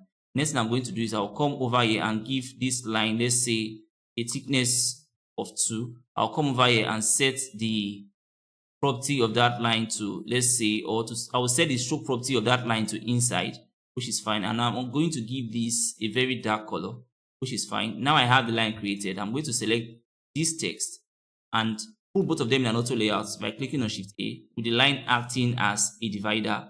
In this case, I'm going to set the distance between items to, let's say, 18 pixels. So I'll come over here, put in 18 pixels as the distance between items. Then I'll select the entire auto layout and check for the responsiveness of the layout. And as you can see, this layout is actually very responsive, all right? So in this case, I want my single line text to remain as a single line text. I do not want this text to wrap. So this is how I want this created. Now after that, I equally have a paragraph block in combination with a button. So I'll come over here and bring in a paragraph block and also bring in a button instance. Select the button and select the paragraph block. Put them inside an auto layer by clicking on Shift A, which is fine. Set the distance between items, in this case also to 18 pixels. I'll come over here, put in a distance of 18 pixels, which is fine. Select the button and set its horizontal resizing property to fill container. Then select the entire auto layout that contains the text and the button and check for the responsiveness. Now you can see that it's very responsive. I'll hold this, I'll place it here. I have an image to the right of this, so I'll come over here, click on this frame tool again. Hold and drag on the canvas to create a frame. Then I'll come over to my image folder. In this case, I'll go to the vibrant image folder and put in any vibrant image. I'll put in image 10 here, which is fine. Then while I have this image selected, I'll select this auto layer that contains the text and the button. I have everything selected. I'll click on Shift A to put everything inside another auto layout. I'll set the distance between items, in this case, to 60 pixels, which is fine. And then I'll make sure that every element or every group inside that auto layout is set to fill container. So I'll come over here, select this auto layout, change its resizing property to fill container. I'll come over here, select the image and also change its resizing property in terms of its width to fill container. I have something like this. So I want to check for the responsiveness of this entire combination. Once I hold and drag, you can see that the group is actually very responsive, but I want the image to always fill the container anytime I am expanding or reducing in size. So for that reason, I'll select the image, I'll come over to its height, and I'll also set its height to fill container. So now, if I come back here and I hold and drag, you can see how responsive the entire combination is looking. So now I can have this selected, come over here to the title that says Design and Engineering, select it, click on Shift A to put everything inside an auto layout. I will align this auto layout to the top left, then select this auto layout for the text and increase, or better to set its width to fill container. For the distance between items, I'll select the entire auto layout and make sure that this distance in this case is set to 18 pixels. So I'll put in 18 pixels there. Now I have something like this, right? So if I should check for the responsiveness, you can see that this entire group is what is very responsive. And the next thing I'm going to do is I will come over here to my assets library and bring in an icon. So I'll come over here, hold and drag on this icon, place it in my canvas. I'm going to give this a size of 48 by 48 pixels. So I'll change this to a size of 48. Or better still, let's use a size of 32 pixels. So I'll come back here and change this to 32 pixels, which is fine. And then I'll swap this icon with a related icon to the service card. So in my case now, I already have my icons as part of my component set. So I'll come here and change this to the turban icon, which is fine. Now I'm going to click on the frame tool, come to my canvas, hold and drag to draw a little frame. I'm going to give this frame a random color mapping. I'll come over here, I'll go to my reference palette, type in REF, and then I'm going to give this a primary color with a tonal value of, let's say, 95. Now I have something like this. While I have this frame selected, I'll click on Shift A to change that frame into an auto layout. I will align that auto layout now to the center. Hold and drag my icon into that auto layout, which is fine. Now I'm going to select the entire auto layout and I'll come over here for its horizontal padding. I'll give it a horizontal padding of 36 pixels, which is fine. For the vertical padding, I'll give it a vertical padding of 12 pixels, which is fine. Now I have my icon group ready. In this case, I'll bring it over here and then combine it with this entire auto layout that we've already created. So while I have the icon selected, I'll come over here, select this auto layout. Now I have everything highlighted. I'll click on Shift A to put everything inside the final auto layout. For the distance between items, I could just set the distance between items in this case to, let's say, 40 pixels. Now I have something like this, right? Now with this, I've completely designed my service card and you can see that everything is very responsive. And the next thing I want to do is I want to give this service card, let's say, a padding. So I'll come over to the horizontal padding. I'll make that 24 pixels for the horizontal padding. I'll go to the vertical padding, also make that 24 pixels for vertical padding. I'm also going to give this card an outline. So I'll come over to where I have my stroke property. I'll click on the icon that says add stroke. I'll give this a stroke with a thickness of, let's say, 3, which is fine. I'll make sure that the stroke property is set to inside. And in my case here, I want to give this stroke a color from my key colors folder. In this case, I'll give it the secondary color. Now I have something like this. So with this, I have my service card created. So I could simply hold and drag on this. You can see how responsive the entire card elements are. Now, I am done with my service card. So the next thing I'm going to do is I'll come over here. I'll click on File, go to the name of this card. Right now, you can see it is still named as a frame. I'll click on that name to edit it, and I'm going to name it service card. You can name it whatever you want to name it. Now that I've renamed it, I'll come over here now to my properties panel and I'm going to make this a component. So let me click on my assets so we can see my assets. The moment I make this a component, I'm going to have an instance here in my assets panel. So I'll come over here now, click on create component. Automatically, you can see that I have that component created. Now since this is a parent component, quickly I will hold and drag it and place it somewhere here, because this is actually a molecule and we are going to be using the instances of this molecule in the design of the services section. Now for this parent component, I want this text to have the secondary color. So I'll come over here to where I have my color system. Click on that and change this to secondary key color. So I'll put in secondary. Now I have that. So now I can remove this reference from the High-Fidelity design. And in order for me to create my card group like I have them here, all I'll simply do is come over to my assets library and then hold and drag on that instance from the assets library and create a card group that is comprised of 4 cards. So I have a copy here. I'm going to make 3 other copies. I have the second copy, the third, and then fourth. I'll select everything and put everything inside an auto layout by clicking on Shift A. I'll set the distance between items to, let's say, in my case, I might just put in a distance of 24 pixels, which is fine. I'll check for the responsiveness of this group. I'll hold and drag on this and you can see that everything is very responsive, which is also fine. So for my services section, I've created this image group. I've created this card group. We have a region here that talks about key stats or key statistics, right? So in my case, I'll simply come back to my canvas to create that group or to create those key stats text. I'll come over here. I'll bring in my single line text. So I'll hold and drag on my single line text. I'll place it here, right? I'll change this to, let's say, a value like 50, which is fine. I'll select that auto layout, align everything to the center, select the text characters, and also align everything to the center, which is fine. Now hold this, bring it here, then make a copy of this. In this case, we assume that the organization has operated in like 50 countries. So I'll just put in 50 countries. All right. Now I have this. I'll select both of them and put them inside one auto layer by clicking on Shift A. Align that auto layer to the center. Set the distance between items, in this case to 16 pixels, which is fine. Now I want to resize this text character. So I'll select this, and in my case, I'm going to give this the display large text, which is fine. And also I'll change or assign the primary color mapping to it. So I'll go to my key colors folder and put in primary color, which is fine. I'll select this text, and then for the typography system or for the size, I'll come over here and give this a size of, let's say, display small. And then I'm going to assign the secondary key color to this. So I'll type in key colors and assign the secondary key color to this, which is fine. Now I have this group that I could use as my key stats, right? When I select the auto layer that contains them, now you can see that I have some elements overflowing. So I'll come over here to the width of this auto layout and set that width to all content, which is fine. I'll select each of the characters and make sure that they are also set to all content. You can see this is set to all content. If I select this, it's set to field. In my case, I want this to be set to all content, which is fine. So with that, I am done with designing this. Next thing I'm going to do is I'll come over here and then make it a component. Or better still, before I make it a component, let me rename this. I'm going to rename this frame to, let's say, key stats.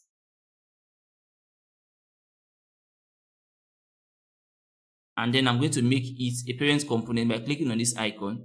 Now I have that as a parent component. You can see an instance of that component over here. So I'll take this parent component and place it close to the service card parent component, right? Since we are going to be working with the instances in our designs, I'll come over here now and take a copy or an instance of that key stats group and place it inside my canvas. I'll make this 3 copies, select all of them, and then put them inside one auto layer by clicking on Shift A, which is fine. I'm going to set the distance between items, in this case to auto. I'll come over here for the distance between items. I'll change that to auto, which is fine. And then I'll hold and drag on this to see how responsive it is. Now you can see it is very responsive. Now that I have this group selected, I'll come over here, select the group for my service cards, and put everything inside an auto layer by clicking on Shift A again. Now I have everything in an auto layout. I'll select this group. Of course, come over here, increase or better to change its resizing property to fill container, which is fine. Also select the group that contains the cards. Make sure that it is set to fill container, which is also fine. For the distance between items, I will come over here and give this a distance of, let's say, 100 pixels, which is fine. With that, I have this service card group created just the way I have it here in my mid fidelity designs. And the next thing I'm going to do is I'm going to hold this group, and then I'm going to hold my image group and put both of them inside an auto layout. So while I have this selected, I'll come over here, select this, and click on Shift A to put everything inside an auto layout. I will align this now to, let's say, the bottom. So I have this dropping to the bottom. For the distance between items, I'll set the distance to, let's say, 100 pixels. I have something like this, right? And the next thing I want to do is I will select this group, make sure that its resizing property is set to fill container. So I'll come over here, I'll set that to fill container, select the card group, and also change its width or resizing property to fill container. I'll come over here for the width, I'll change that to fill container. Now I have something like this, right? And next thing I'm going to do is hold and drag on this to see how responsive it is. Now you can see that the entire group is very responsive. So now I have that. So for my services section, I have this image group created and I have this card group created. I equally have text atoms here, right? So I'll come over to my assets panel and look for that intro group which we have already created as a parent component. So I'll look for an instance of my intro group here. So I'll scroll, I have it here, I'll hold and drag on this and place it here. In this case, I'm going to change this label to a label that says what we offer and Davio Energy Services. So we are no longer in the About Us page. So I'll come over here and change this to, let's say, what we offer.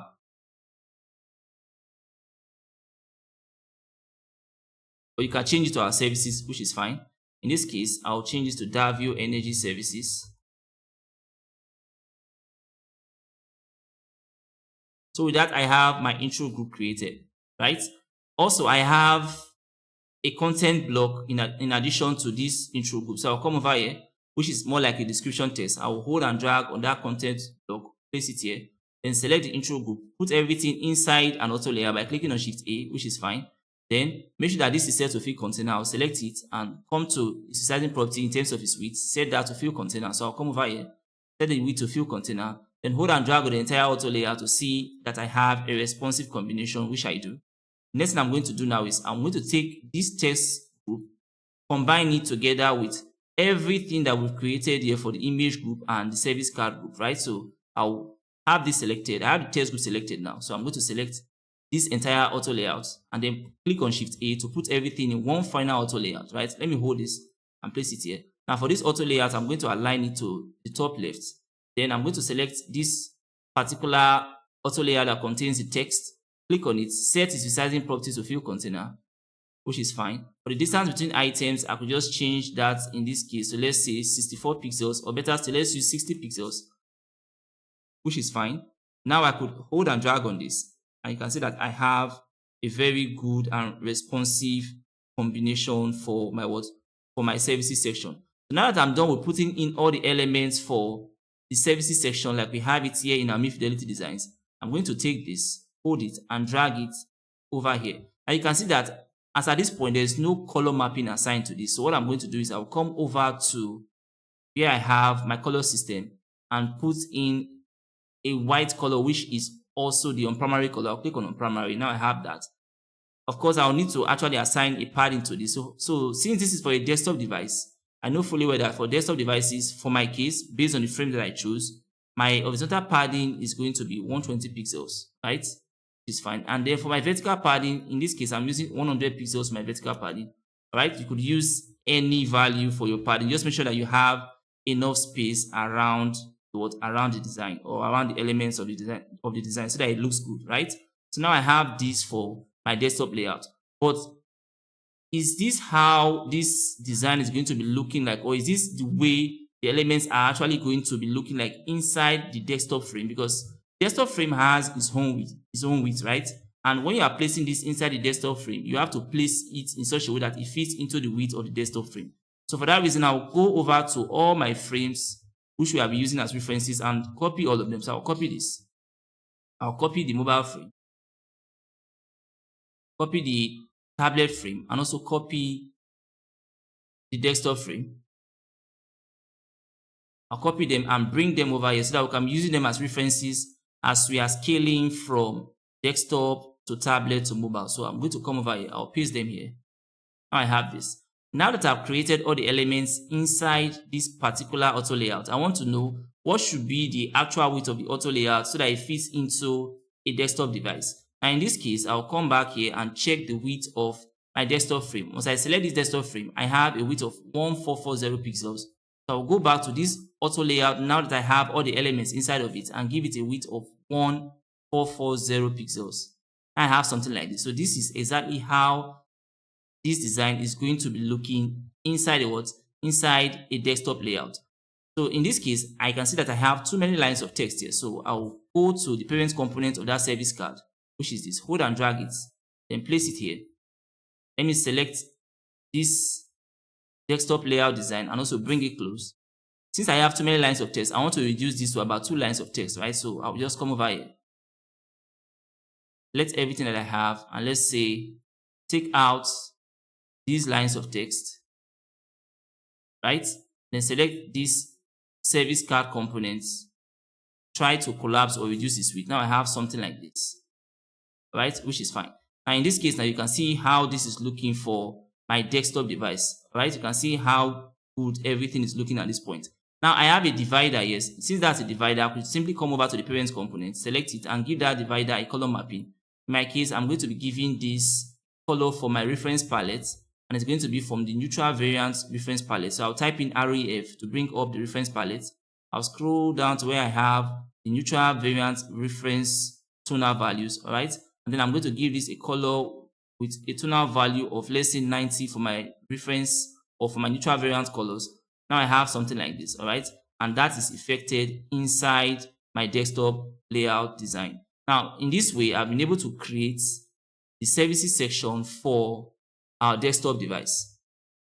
Now that I'm done with the services section for my desktop layout, let me zoom in a bit and let me put in more lines of text for this description field that I have over here. So I'll copy that and quickly I'll paste in the text to have more lines of text for the description field, right? Which is fine. Also, in this case, I could just select any of these images. Now, this is just me making some adjustments to some elements inside the design, right? I'll have that image selected. I'll come over here, have this one selected as well. And then change, let's say, the height from 460 pixels to, let's say, 400 pixels. I have something like this. Or let's make that 405 pixels. I have something like this, right? Which is fine. So this way I've created, or I'm done with creating my services section for my desktop device. I could also decide to start putting in my color mapping even inside intro group. So in this case, I'll select this, right? If I click on it and then go over to where it says main component, go to the main component. And for this main component that I have here, I'll simply select this text and give it, let's say, the primary color. I'll come over here. I'll go to my key colors folder. I'll change that to the primary color. I'll select this headline text. In my case, I'll also go to my key colors folder and change that in my case also to this secondary color. Now I have a color combination that is living in harmony. So if I should go back to my design, you can see how good this is now actually looking. So now that I'm done with creating this particular services section for my desktop layout or my desktop template, I'm going to come over here to my files and rename this to, let's say, services section. I'll select it and I'll change this name here, which is frame, to, let's say, services section or our services section. I'll put in our services section. Now, after doing that, the next thing I'm going to do is I'll make this a parent component. I'll come over here and click on this icon that says create component. It's now a parent component. So if I go to my assets library, you can now see that I have the our services section as what? As a parent component. So now that I have that as a parent component, if I want to create services section for, let's say, the tablet device, all I'll need to do is come over here to my assets panel or my assets library, go and drag on that instance and place it inside my canvas, right? So now I want to create the services section for tablet device. Now, the first thing you want to do is that you want to adjust things like the padding values of this for a tablet device. If I come to the padding, it's still set to 120, which is the value for a desktop device. But since I'm creating or designing for a tablet device, I'll come over here, change that horizontal padding to, let's say, 64 pixels, which is the same as the margin space here that I have for my for my iPad Pro 12.9 device, right? Also, in as much as I have adjusted the horizontal padding, I also need to adjust the vertical padding, or you could leave the vertical padding the way it is. But in my case, I want to have a smaller vertical padding since this is a tablet device. So I'll come over here for the vertical padding. I'll put in a value of, let's say, 70 pixels, the vertical padding, which is fine. Then the next thing I'm going to do is I'm going to try to reduce this width to the width that can fit inside a tablet device. Now, for a tablet device or for the tablet device that we are referencing in our own case, if I should select it, you can see that this tablet device has a width of 1024 pixels. So I'll come back here, select this, go to its width, and try to reduce it till I get 1024 pixels. Or I could just come over here and put in 1024 pixels. I have something like this, which shows me exactly how this looks inside inside the tablet device. I could also select the auto layout carrying these two groups. In my case, I could decide to reduce the distance between items here to, let's say, 60 pixels. I have something like this. All right. So this is exactly how this services section will be looking inside inside a tablet device. So we've actually designed the services section for the desktop device. We've designed also and made adjustments for tablet device. Now we need to design and make adjustments for a mobile device. So what I'm going to do is I will come back here, go and drag on that same instance again, bring it into the canvas and try to adjust parameters like the padding and every other thing like this typography or the size of elements that can fit into a mobile device. So the first thing I'm going to do, of course, come to the padding. For my mobile device, I'm using a padding of 16 pixels horizontally. So I'll come over here, change that to 16, which is fine. Then for the vertical padding, you can just choose a value that you will be using as the vertical padding of your mobile devices. In my case here, I want to be using 30 pixels. I'll put in 30 pixels because the vertical padding determines the space at the top and at the bottom. And also, it is that vertical padding that is going to determine the distance between one section and the next. Because if I should come over here now, for example, I have this as the hero section and I have this as the about us section, right? Now you can see that there's a little space here. That little space is determined by the vertical padding, all right? So you could actually decide to put in a convenient value for your vertical padding for your desktop, tablet, and mobile devices. Now, since we are making changes for a mobile device. I have it selected. Of course, I've changed the horizontal padding to 16. Then for the vertical padding, I put in a value of 30 pixels, which is fine. Now, in order for me to make this a mobile device, or better still, in order for me to make this a layout that can fit into a mobile device or a mobile template, simply means that this layout needs to be able to wrap. All right. So this way, we're going to be looking at wrapping and applying minimum width to certain elements inside this design. So what I'm going to do is I'll go back to the parent component. All right. Of course, I know that this entire layout is going to wrap. So I'll select this group that has image, come over here to the width, and I'm going to set a minimum width value for this. So in my case now, I'll come over to where it says add minimum width. I'll click on that. My minimum width, I'll put in 343 pixels, which is fine. I'll come over here and I'll select this group for the service cards and also add the same minimum width. I'll add minimum width and put in a minimum width value of 343 pixels, which is fine. The next thing I'm going to do is I'll select the auto layer that contains both groups and then set that auto layer to wrap. I'll click on wrap, and automatically I have the ability to now wrap this for my mobile device. So if I should select it, for example, and reduce the width, you are going to see that it wraps to fit into a mobile device, which is very fine. And the next thing I'm going to do now is, while I'm trying to reduce it, I need to know like a stop point for this particular layer, because you can't just reduce it to the minimum level, right? You need to know a stop point that can fit inside a mobile template. So what you could do is, in our own case now, we'll come over here and check or reference the mobile template that I'm using, which is the iPhone 13 mini device. I'll select it. Check for the width, it's 375. So I'll come over here for this auto layout. I'll select it and then give it a width of, let's say, 375 as well. This is 375 pixels. Exactly what fits inside a mobile device. Let's do that again. This is 375, which is fine. So this is what I have for the services section inside a mobile device, right? Now, in this case, I will come over here and try to resize some of the elements inside this layout so that they can fit into a mobile template. So I'll come over here, select this text, right, which is the title text. I'll come here now, and right now I have it set to title large. For a mobile device, it's going to be title small, which is fine. I'll select the headline text. Right now I have it set to headline large, right? For a mobile device, it's going to be headline small, which is fine. If I keep scrolling down, you can see that also you might have excessive space between items, which you could actually adjust. If I select the entire frame, I have a distance of, let's say, I have that frame selected. I can see that I have a distance of 60 pixels somewhere. However, if I double click to select this particular auto layout, I have that distance between items here in this case is 43 pixels, right? For my mobile device, I may want that to be smaller. I could decide to reduce this to, let's say, 20 pixels, which is fine. All right. Also, for the intro group, I could also decide to reduce this for my mobile device to, let's say, 20 pixels. But these are some of the things that you could be adjusting while you are actually designing or editing for your mobile templates. Also, I have 3 images here for the desktop and tablet devices. But for my mobile device, I just want 1 image here. So I could just come over here, take this one out or delete that. Also, come over here, take this one out, delete this. I have just 1 here, which is fine. You can see that I have text actually cramping into each other at this point. For the mobile device, you need to resize these text elements. I'll just come over here, select this, right? Come to my typography system, set to display large. For mobile device, that should be display small.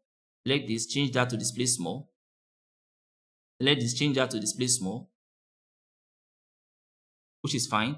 Then for this text, I'll come over here. For my typography system, it's set to display small and it's still this large. In this case, I'll come here and change this to, let's say, headline small.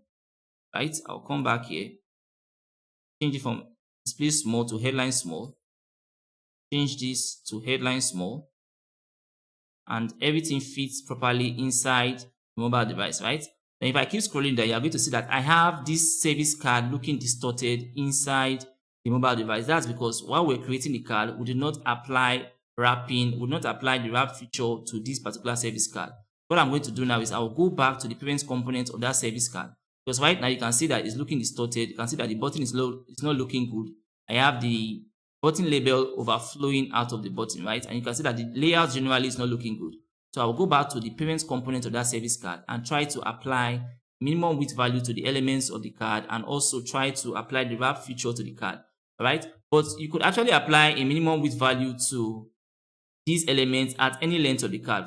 Now what that means is that if I wanted to apply the minimum width value to this entire card, right, to the entire card, I will simply have the card selected, come over here, right, click on minimum width and put in a value of 343 pixels because this card will be stretching across the safe content area of the mobile device. But in this case, I'm not just applying the minimum width value, or better still, I'm not applying the wrapping to just the entire card. Instead, I'm applying it to the elements inside the card, which are, in this case, I'll be applying to this text element and this image element so that they could wrap to fit into my mobile device. Now, before I apply the minimum width value, the first thing I want to do is I want to go to the desktop layout and see how this card is looking inside the desktop layout, because I do not want the wrapping to occur in this desktop layout, right? So I'll come over here. I want the wrapping to occur only inside the mobile layout. I do not want it to occur in the desktop layout. So I'll come over here, check the size of this desktop layout, or better still, check the size of the card in this desktop layout. You can see that in this case, I have that the size is 418 pixels. So I'll go to my parents component, which is this.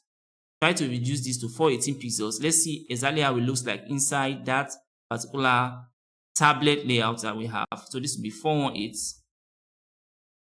So this is how it looks like inside the tablet layout that we just checked. All right. So this is not the desktop layout. This is the tablet layout. So I've checked for exactly the size of this service card inside this tablet layout, and I know that it is looking like this, right? Now, since this is the size inside the tablet layout, I could start applying my minimum width at this point, because if I apply my minimum width at this point, it simply means that the size of these cards inside this layout will remain the same, but any card size that is smaller or trying to get smaller than this particular size that we have here will automatically wrap. Okay, so this is the size inside the tablet layout. So what I'll do is I'll come over here, select this, right? And then apply a minimum width value at the size of this particular combination inside this card now. Now, the size of this combination now is 155 for the width, right? I'll come over here now and then click on that drop down and click on add minimum width. Put in a value of 155, just where I have it here. Click on enter. Select the image also. Click on that drop down, add minimum width. Put in this same value of 155 pixels, 155, which is fine. And then select the auto layer that contains both of them and click on wrap to have that wrapped. Now, by doing that, you can see that first of all, there's no change inside the desktop layout. There's no change inside the tablet layout, but there's going to be a change inside the mobile layout. Now, you can see how this card is now looking inside this mobile layout, because if I should come back to this parent card where we actually applied the minimum width and the wrapping feature and try to resize it, you can see how it is now very responsive to fit inside the mobile layout. And that is why we have it looking like this inside this mobile layout, which is something that we can actually work with. So at this point, I actually have all my card elements fitting into my mobile layout. Okay. Now, what you could do is you could try to actually rearrange the elements within the card. If I take a copy of this card, and then let's make a copy of it, place it here. Let's give this copy a fill color. I'll give it a primary color. Now, this copy is still an instance, all right? It's still connected to the main component. So this is still an instance. I'll make another copy of this instance. In this case, I want to detach this copy from the parent component. So I'll go to where it says detach instance. Now, when I detach the instance, you are going to see that this particular service card is now just an auto layout, right? It is no longer an instance, and that's why I have the auto layout symbol here. Now, as an auto layout or as an ordinary auto layout, you realize that you have the ability to select groups or elements within the card and easily reposition them. For example, I can select this group that has this text and this button, hold and drag it, and place it at the bottom to have my layout looking like this, right? That happens, or that is very possible for this card because it is now just an ordinary auto layout. Now, if I come back to this instance and I try to repeat what I just did here for this ordinary auto layout, if I select this group and try to drag it down so that I could actually replace it with the image at the bottom, the moment I click on it and try to drag it down, automatically the whole card moves with it.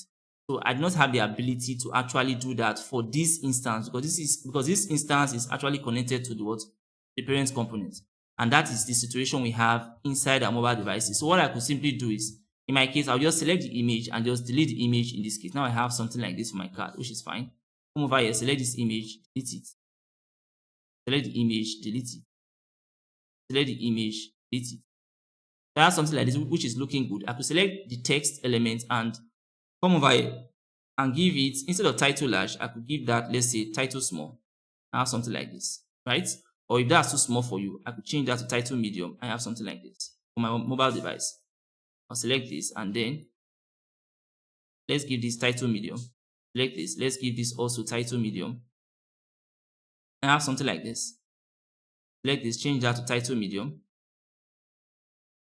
I have something like this for my mobile device, which is actually fine. Now you can see that we have a lot of space in between elements here, right? We also select, there are also layer that carries those elements. In this case, there's a distance of 100 pixels. I could select that and change that to, let's say, 20 pixels, right? That's too small for me. I will change that to 36 pixels, which is fine, right? Also, there's 100. I could change this also to 36 pixels, which is also fine. Okay, now this is how you begin to adjust things like your text size, things like your padding space, things like your distance between items, so that everything looks good inside the what? Inside a mobile device. So with that, now we've created the services section for all three templates or all three devices.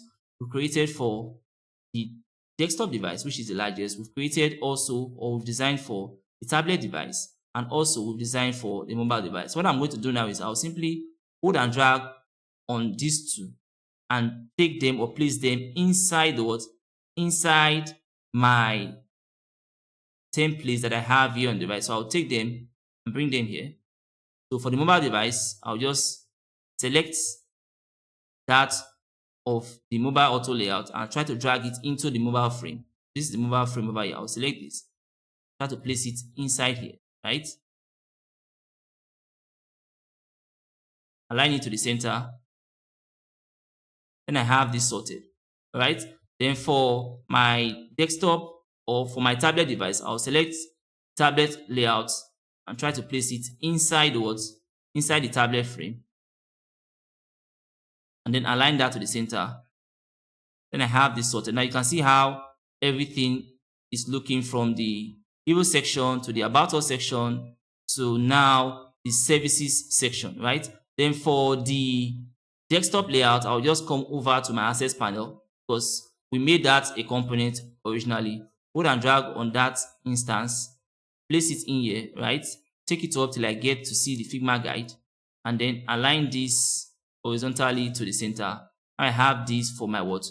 For my desktop device. So now we have created the services section for each of these devices, from the desktop to the tablet to what? To the mobile device. Now, in this case, the next thing we are going to do now is we are going to create for the next section that we have over here. But first of all, I'm going to take this particular organism, which is the parent component, and place it under the organisms that I have for my original designs. All right. Now, when you are making these designs, you might want to, or you would want to pay attention to visual design principles like contrast, like hierarchy. Okay. Now, in this case, let's look at this footer section. In terms of hierarchy, you can see that I have two fill buttons here, right, which are calling for attention. I could decide to select any of these buttons, right, and make one a primary button and make the other a secondary button. Now, in my case, I'm going to make this a primary button.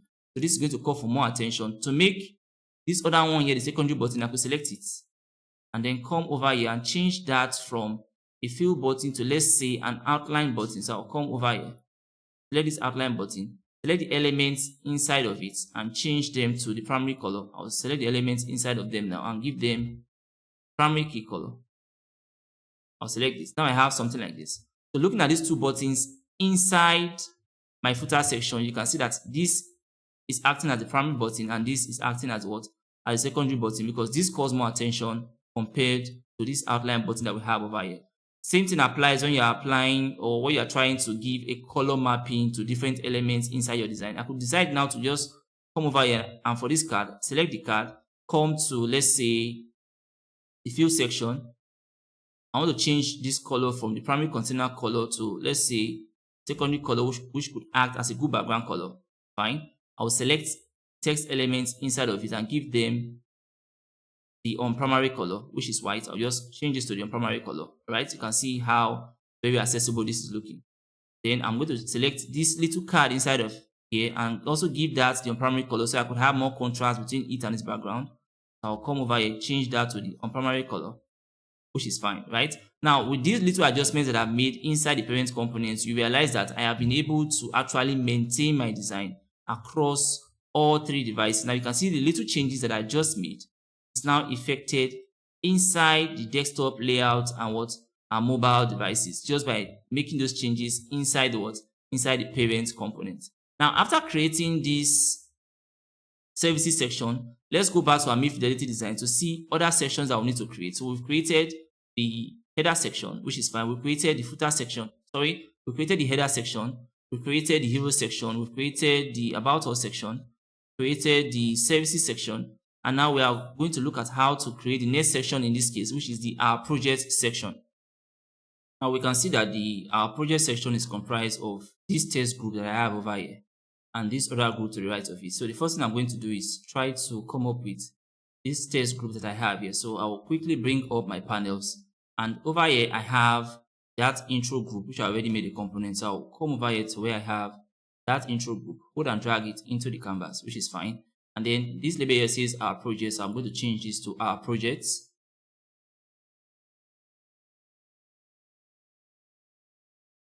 It's fine. Then I have the headline text here saying showcasing our impact, right? So I'll quickly change that label, that which I have inside the project section.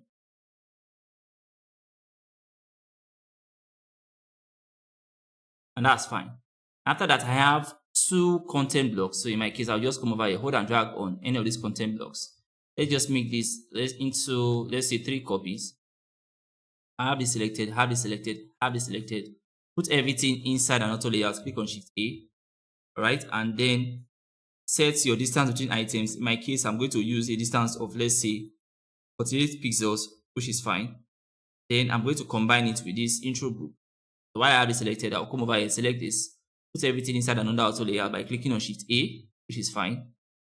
And then try to check for the responsiveness of this entire group. Hold and drag on this auto layout. You can see now that it's not responsive. So I'll come over here, select this, set its resizing property over here to fill container. So I'll come to this width and set that to fill container. I have something like this. So I have now a very responsive group, right? Which is fine. I also have a button as part of that layout, augmenting it. I'll come over here, bring in the button, right? And then put everything inside one auto layout. Set the distance between items here to, let's say, for the button, I'll just put in 40 pixels. I have something like this. Or I could also set that to 48 pixels. I have something like this. Hold and drag on this for responsiveness. Now you can see that this particular group is actually responsive. So with that, we are done with this set at the left-hand side for our project page. Now after that, we have these project cards over here. Now for the project cards, all I'll simply do is I'll bring in, let's say, a combination block. So I'll come over here, bring in the combination block, which is fine. Then change the label of the combination block to this one that says completed maintenance project. So I'll come over here, just change this completed.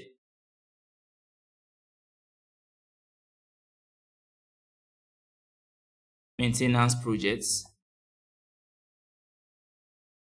Right? While I have this text selected, I could come over to my typography system, make this a bit larger. I could give this a size of, let's initially give it a size of 18 pixels. Now I have something like this, which is fine. I'll select this, try to extend it and make it, let's say, just 2 lines of text. In this case, let's say I want just 2 lines of text.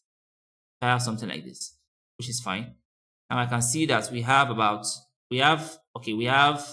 something like more like a CTA and an image in combination with this. So I'll just have this selected, bring it here. I'll come over here, bring in an icon. I'll go to my icons, hold and drag this, place it here. I'm going to give this icon a size of, let's say, 36 pixels. I'll click on this lock ratio icon and make this 36, which is fine. Then I'm going to swap this icon, something like this, which is fine. And then let me just rotate that to the right. Now this is fine. I'll have that selected, have this text selected, put everything inside an auto layout by clicking on Shift A. Set the distance between items in this case to, let's say, 24 pixels. So I'll come over here, change this to 24 pixels, which is fine. Now I could select the entire group and check for responsiveness. You can see it's not responsive. So what you could do is select the text and set the resizing property in terms of its width to fill container. Now once I select the entire auto layout, you can see now that everything is very responsive, right? So I'll hold and drag this and place it here. And then I'm going to bring in a frame. I'll click on my frame tool, hold and drag on my canvas to create a frame, put in any image inside that frame. I'll quickly go to, let's try muted images. Now for muted images, I'll just put in, let me just put in something like this, which is fine. Now I'm going to select this, okay, then select this particular frame and put everything inside an auto layout. But before I do that, let me give this frame a width of, let's say, 100 pixels. I made this 100 pixels, and in my case, I want that to be set to fixed width. So this is going to be 100 pixels. I have it selected. I'll select this auto layout that contains the text. Click on Shift A to put everything inside an auto layout. Align this auto layout to the center. Set the distance between items here to, let's say, 16 pixels. I have something like this, all right? And now I'm going to select that frame and change its height, or better, set its height to fill container. So once I select the entire combination and try to check for responsiveness, you can see this is not responsive, right? So select the auto layer that contains that text and set that to fill container. And now I have a very responsive combination. So if I should check for the responsiveness, hold and drag on this, you can now see that everything is actually very responsive. This is exactly the way I want it. Next thing I'm going to do now is I'm going to give this a padding, a top and bottom padding of, let's say, 20 pixels. So I'll come over here. For the top and bottom padding, I'll put in 20 pixels. I have something like this. And then I'm going to apply a stroke property to this. I'll come to stroke. I'll click on that icon that says add stroke. I want the stroke to always stay at the top only. So I'll come over here where I have individual strokes and then change that to top, which is fine. I'll change the thickness of the stroke to, let's say, 3 pixels, right? Which is fine. And then I will come over here and set the stroke property to inside, which is also fine. And this is exactly what I need. So if I should select this, hold and drag on it, I have my project card now ready, just where I have it inside my mid-fidelity designs. And the next thing I want to do is make this project card a component. So I'll come over here to my file in my case. First of all, rename this to, let's say, project card.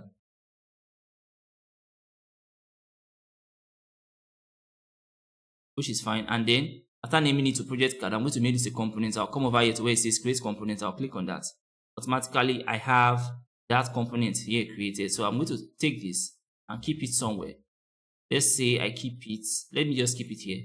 Right? Now remember that we already have where we place all our parent components, be them atoms, be them molecules, or organisms. Right? We are going to take these parent components when we are done and place them under their respective groups of designations. So now that I have this particular project card created, I'll come over here and I'll take instances of this card. I'll just take an instance, place the instance here, make a copy of that instance into 3 places. So I have 1, 2, 3. All right, just like I have it here, and then put everything inside an auto layout. So I will select this, click on Shift A, everything inside an auto layout, set the sizing property, or better still, set the distance between items to 0. I'll come over here. For distance between items, I'll put in 0. I have something like this. Then test for the resizing property of this group. If I hold and drag on this, I can see it resizes very well, which is very, very responsive. Now that's fine. And the next thing I'm going to do is, while I have this group created, I'll come over here. I see that I have an image in addition to that group. So what I will just do is take this group, place it somewhere here, and then I'll go to my frame tool, click on the frame tool, hold and drag on the canvas, then put in any image. I will come over to, let me go for my vibrant folder and put in, let's try this image here, which is fine. I'm going to give this frame a height of, let's say, 300 pixels. I'll come over here, make that 300, which is fine. While I have it selected, I'll select this auto layer that contains all my project cards, put everything inside a new auto layer by clicking on Shift A, which is fine. Set the distance between items in this case, so let's say 40 pixels. Then have each group selected and make sure that they are set to fill container. You can see the image is set to fill, which is fine. Then for my project cards, if I select it, I'll come over here to the width and then set that to fill container. I'll go to where it says fill container, and that's fine. So if I should select the entire group and try to resize it, you can see that everything is actually looking very responsive. The next thing I want to do is hold this, bring it here, right? Then while you have it selected, select your test group, which we created initially. So now I have both of them selected. Click on Shift A to put them inside an auto layout. Right? Align that auto layout to the top or top left. Set the distance between items. In my case, I will set it to 100 pixels. I have something like this, which is fine. Let me take this and try to bring it here. In my case, I have something like this. All right. Now, aside from this, we equally have for the project section, you can see that we have more like a video simulation here also. So what I'm going to do is quickly, now that I've created this section, I'll come over here and just draw another frame. All right. Then put in an image. In my case, I'll just go for the muted folder. Let's put in this image. Come over here to my play button, hold and drag it into the frame, align it to the center. I'll come over here, align it horizontally to the center and vertically to the center, which is fine. I'll select that particular frame and give it, let's say, a height of 600 pixels. That should be fine. Then I'll select the entire frame together with this group, put them in one auto layout by clicking on Shift A, which is fine. Set the distance between items in this case to 40 as well. Or better still, in this case, I need more space. Let's try 48 pixels. I have something like this. Now select the entire auto layout, hold and drag on it to see that it is responsive. After setting each element to fill container, I can see that this image is set to fill container, which is fine. I'll select this auto layout that contains my project cards and also set to fill container. Right? I'll select this, set to fill container. Select this, set to fill container. Now I have this. So if I should select the entire auto layout and then try to resize it, now you can see how very responsive this entire group is looking. Now this can fit into, let's say, a desktop device, a tablet device, or a mobile device. So in order for us to do that, since we are designing first of all for desktop, I could just hold this down, bring it somewhere here, right? And then give it a color mapping. I'll come over here. For the fill color, I'll give that the primary color. And then I'm going to give it a padding of 120 pixels like we've always been doing, 120 pixels, which is fine.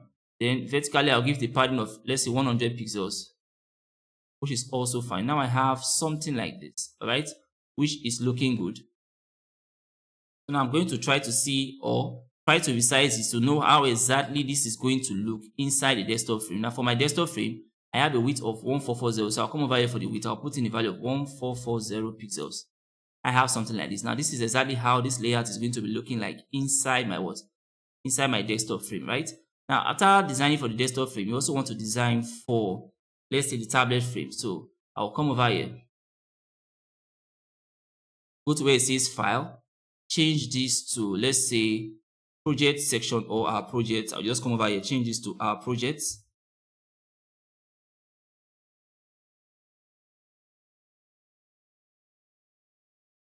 Right, and then come over here and make it a component. While I have my assets library, I'll come over here, make this a component. It's now a component, which I have an instance here. And the next thing I'm going to do is I'll hold and drag on this component and then bring it in here to create a layer that is going to fit into my tablet device. So for my tablet device, of course, my padding is 64 pixels, make that 64. I'm using, that is for the horizontal padding. For the vertical padding, I'm using 60 for my tablet, make that 60. And then for the width of my tablet device, in my case, is 1024. I have something like this. So this is exactly how this is going to be looking inside my tablet device. Now you can see how easy it is to actually just adjust the size of this frame to fit into what? To fit into a tablet device. Now for my text elements, I could come to different components of that project card. Let me hold this and then drag it here. All right. In my case, I just want to reduce text atoms that I have over here. So while I have that selected, that I could actually have a more balanced looking project card for the tablet device. So I'll just reduce the text elements till I have about 2 lines of text. All right, which is fine. Let's hold this. Let's try to resize it. And this is how it's going to be looking with 2 lines of text. Now you can see how it's looking inside a desktop device, which is fine.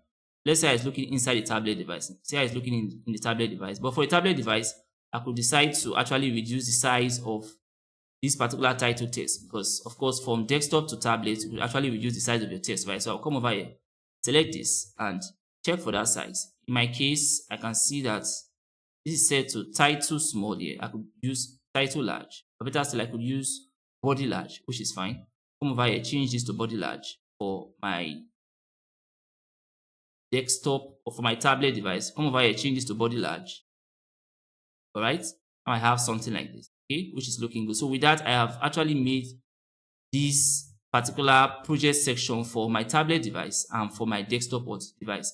And the next thing I want to do is also create a particular layout for my mobile device because I'm also going to fit in a mobile device. So I'll come over here for the project section, hold a drag on it, bring it into the canvas. All right. And in this case, for the mobile device, my padding is going to be 16 pixels. So I'll come to my horizontal padding, change that quickly to 16 pixels, which is fine. For the vertical padding, I'm using a 30 for my mobile device. I'm using a value of 30 for my mobile device. I'll put in 30, which is fine. And the next thing I want to do is I want to hold and try to wrap this into a mobile device. But you can see that in trying to do that, I have my elements getting distorted because I have not applied minimum width and wrapping to the layers that I have or the elements that I have inside this layer. So to do that, you go back to the parent component. And this is the parent component, right? Definitely this section is going to wrap. So I'll select this. And then in order for me to wrap that, I'll go to where I have this width. Click on that drop down. Click on add minimum width. For my minimum width, of course, this will be 343 pixels, which is fine. Select this group. Give it a minimum width of 343 pixels. 343. That's fine. Then select the auto layer that contains both of them and set that to wrap. Right? And the moment I've done that, I could come back to this layout and try to reduce it to a mobile width. And you can see that automatically everything now wraps in such a way that you can fit into a mobile template. So I'll come over here. For my mobile template, the width I'm using is 375. So I'll come over here for the width. Put in 375. I have something like this. This is exactly how it's going to be looking like inside the mobile template. All right. Do the same thing. Come here, change this size from, let's say, title large to title small. Right. This will be changed from headline large to headline small.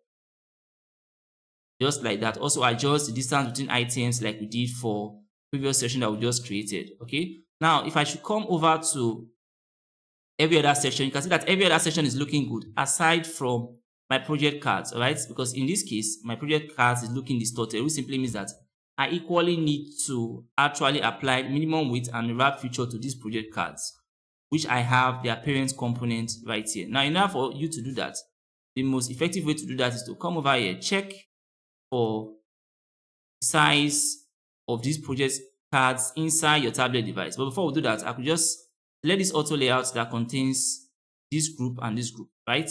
And then, as you can see, I could decide to reduce that distance because this is the distance I will use for this tablet device or for this desktop device. So for our tablet device, I want that distance to be reduced.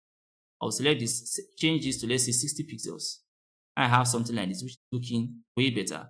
Now, check for the size of this project card over here inside my tablet device. I can see that the size in this case is 418 pixels, right? I'll come over here, select this, make that 418. So this is the way it's looking like inside my tablet device. So at this point, I could then set my minimum width values so that it does not wrap inside the tablet, but only wraps inside a mobile device. So I will select this. And then I'm going to set this value here as my minimum width value. I will come over here, click on add minimum width. I'll put in 302 pixels as my minimum width. I'll select this. Whatever value or width it has, I'm also going to make that my minimum width. It has a width of 100. I'll come over here, add minimum width. I'll put in 100 pixels, which is fine. Next thing I'm going to do is I'll select the auto layer that contains both of them, which is this, and then set it to wrap. I'll click on this wrap feature. I have it set to wrap. So if I should go over to my mobile device, you can see how this is now looking. I will select this particular image, quickly set it to fill container. I have this. Select this image, quickly set it to fill container. I have this. Select this image, quickly set that to fill container. I have something like this, all right, which is looking very okay for my mobile device.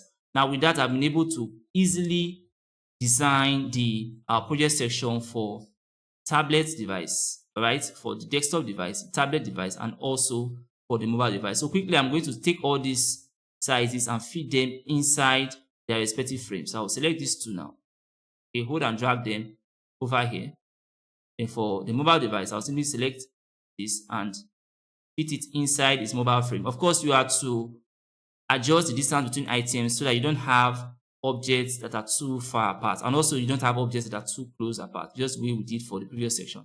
So I'll hold this and bring it here until I get the Figma guide, align that to the center. I have this for my tablet device or my tablet template. And for my desktop, I'll take this. For my tablet, I'll take this. I've done for my mobile. Now it's time for my tablet. I'll take this.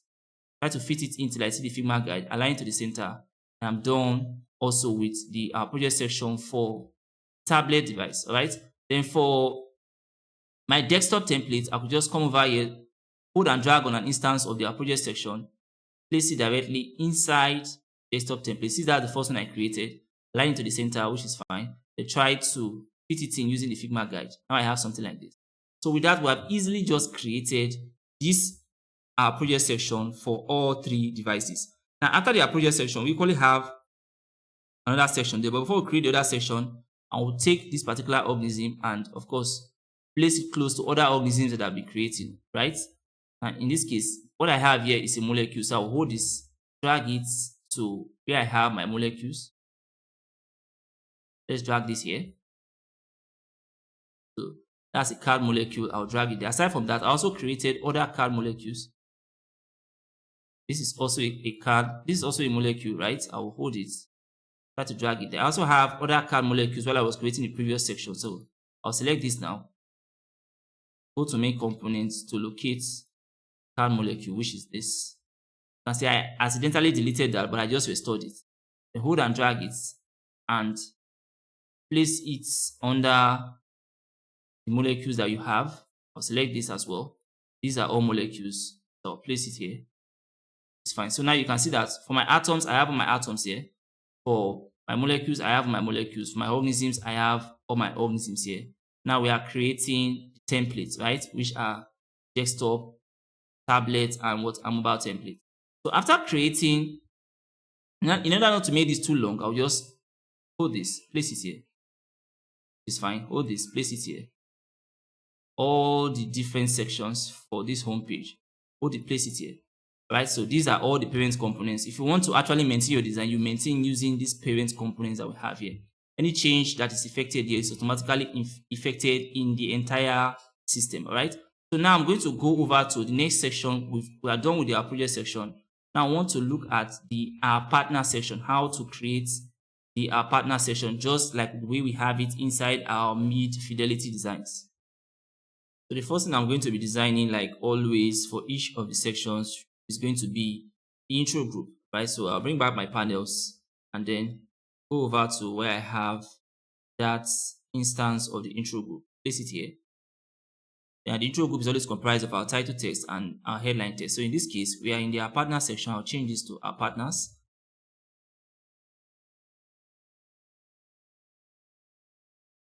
It's fine. All right, and just give it this label here that says building the future of energy. So I'll just change this headline text or something like that.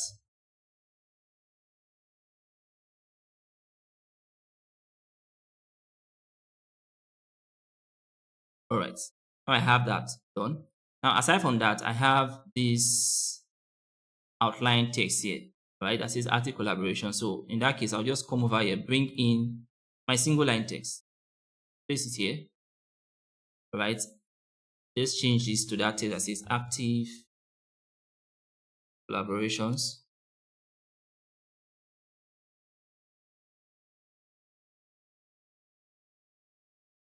Which is fine. I'll select that text and give it the display large size. I'll come over here.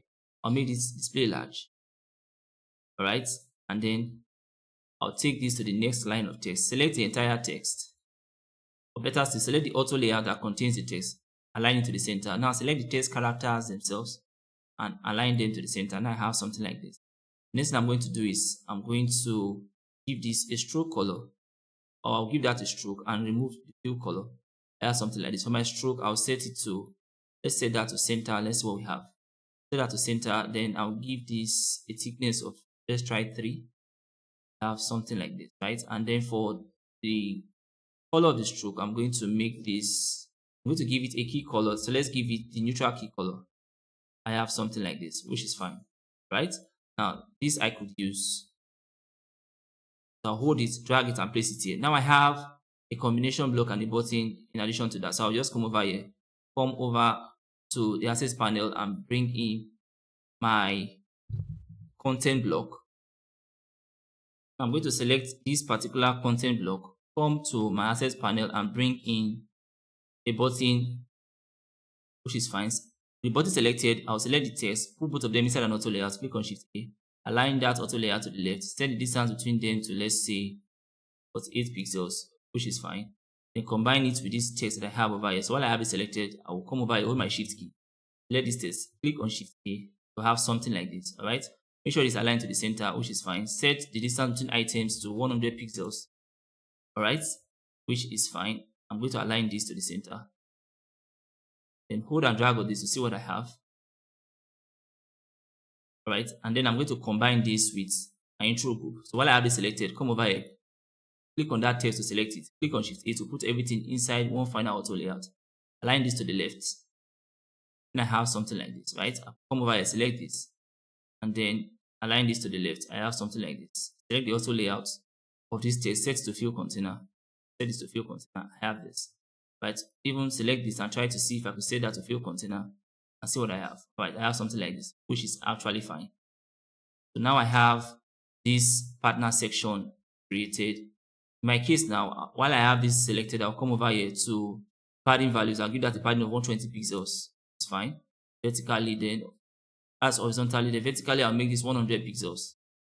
That's fine. And then I'll hold and drag this. So let's say Figma canvas, and then give to it a color mapping. In my case, I'm going to give it a primary color. Just come over here, give it a primary, which is white. So this is what I have for my desktop layout, right? Now you actually want to set this to wrap. But before I do that, let me look at the distance between items for this text group and this text group that I have over here. So I'll select the entire auto layout. For the distance between items, I can see it's 174 pixels. Once we reduce that to, let's try 100 pixels. I have something like this. All right, let's just make that 120. I have something like this, okay, which is fine. So for my desktop device, the width is 1440. So this is how it's going to be looking like for my desktop device. I'll hold this, then I'll just place it somewhere here. Right now, this is going to be their partner section. I'll change this to partners. And select the entire layout.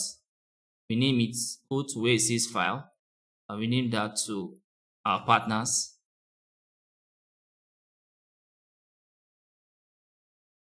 And then make this a component. I'll come over here, click on create component. Now a component. The next thing I want to do is I want to create this also for a tablet device. So I'll come over here. This is it here. Take the instance, place it here. Quickly, like we've been doing, adjust the padding value. I'll come over here. The horizontal padding in this case 64.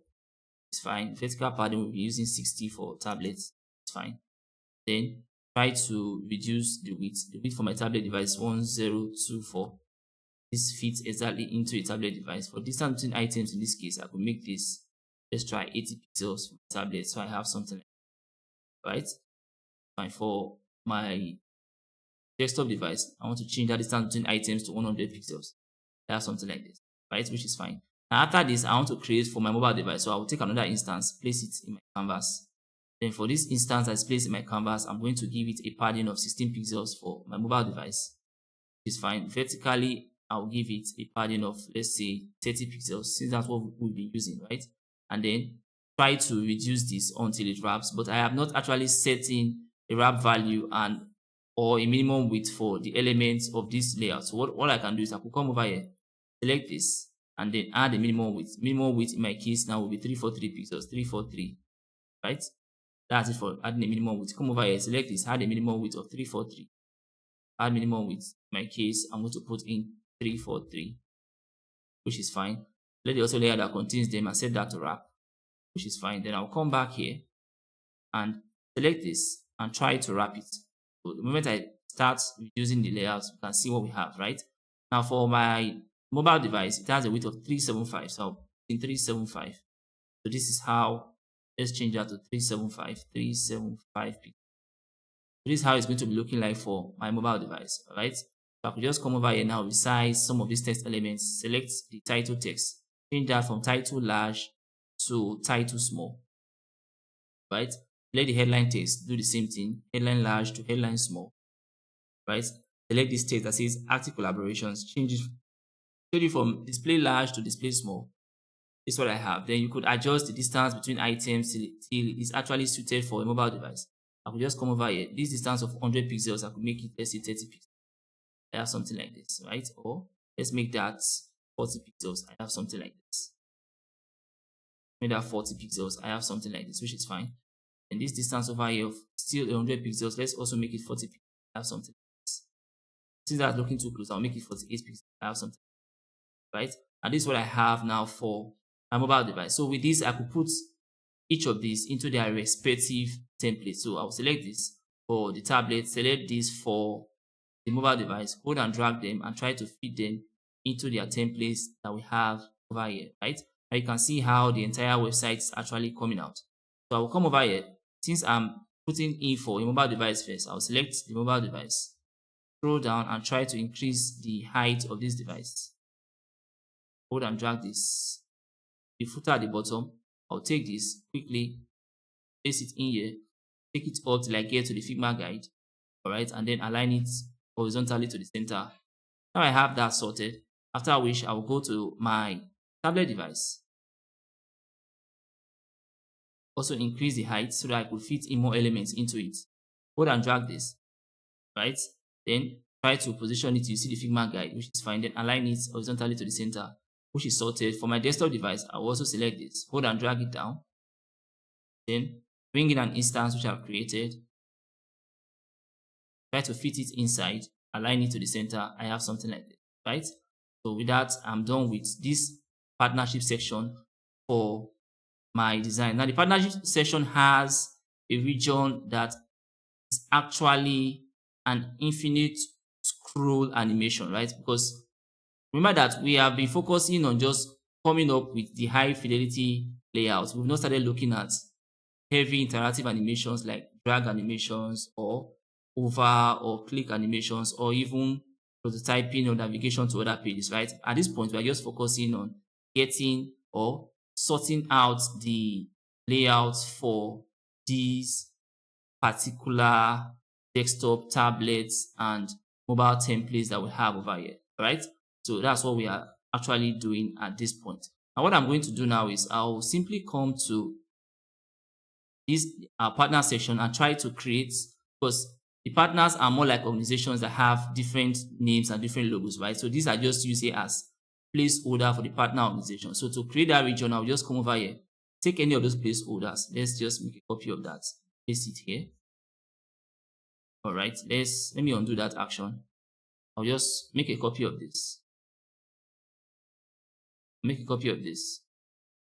And try to see how I could create that section. I'll paste the copy here. It's fine. Make another copy. So hold and drag on it while pressing down your Alt key. I'll make 3 copies and then select all copies and put them inside an auto layout by clicking on Shift A. Now they're inside one auto layout. In my case now, for my desktop device, I'm going to give this a vertical padding of, let's say, 48 pixels or a horizontal padding of 120. It's fine. And then I'm going to give this, let's say, a background color or a background image. I'll just go to the muted image folder. Let's pick this image 5 here, which is fine. And then I'll set the distance between items, in my case here, to auto. So I'll come over here, change that to auto. I have something like this. Now this is going to be acting as the partners for our desktop device. All right, that's for that. So I'll have this here. Come over to here, it says create components. Click on that to create the components. Now I have components created, right? And you can see this is an instance of the components, but I could just come here and try to rename this. And in trying to rename this, I could just put in partner companies,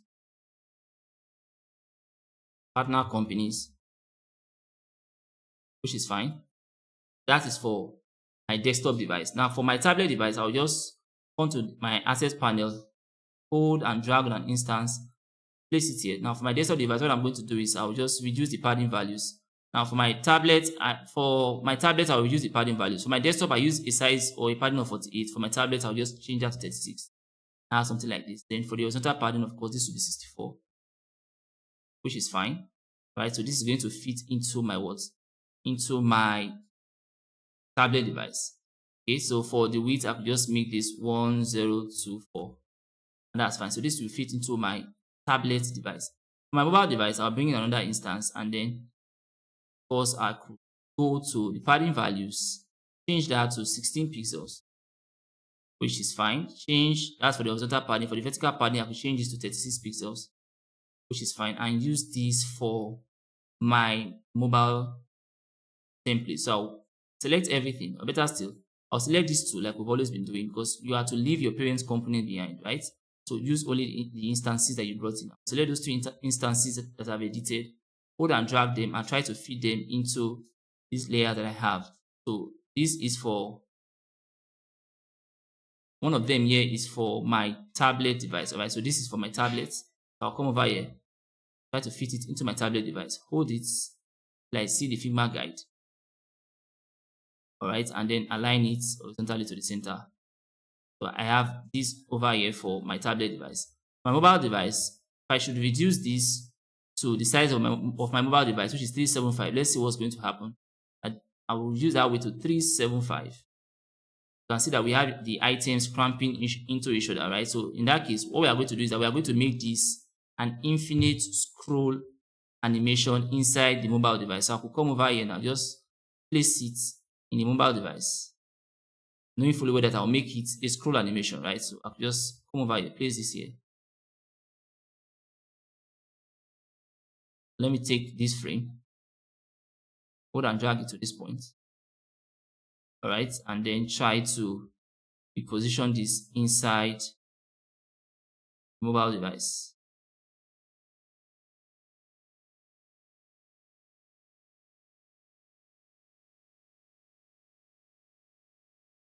If you're having difficulty trying to place it inside the mobile device, I could just come over here, copy it, then select the mobile frame, and then paste it.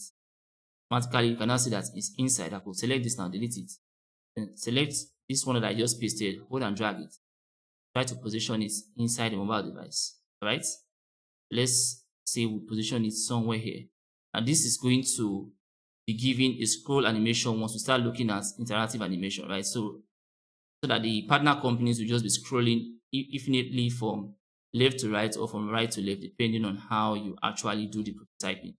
But we'll get to that when we start looking at drag, scroll, and other forms of animations. So this is the way it's going to look like for my mobile device. All right, so this is it in the mobile device. This is in a tablet. Then for my desktop device, I'll just come to the access panel, hold and drag on created component instance, try to fit it horizontally into the device, right? Increase this to the left, which is fine. Increase this to the right, which is fine. And then raise it up till you get to the Figma guide. All right. Now align it to the center. Now I have something like this. All right. So with this, now we are done with the partner section for all devices. Okay. Now remember that all our parent components are right here. Now in this case, let's see what we have here. If I come over here, for my parent components, I always want them to have the same size as that of desktop device. All right. Now you can see that this is 1440. This is 1440.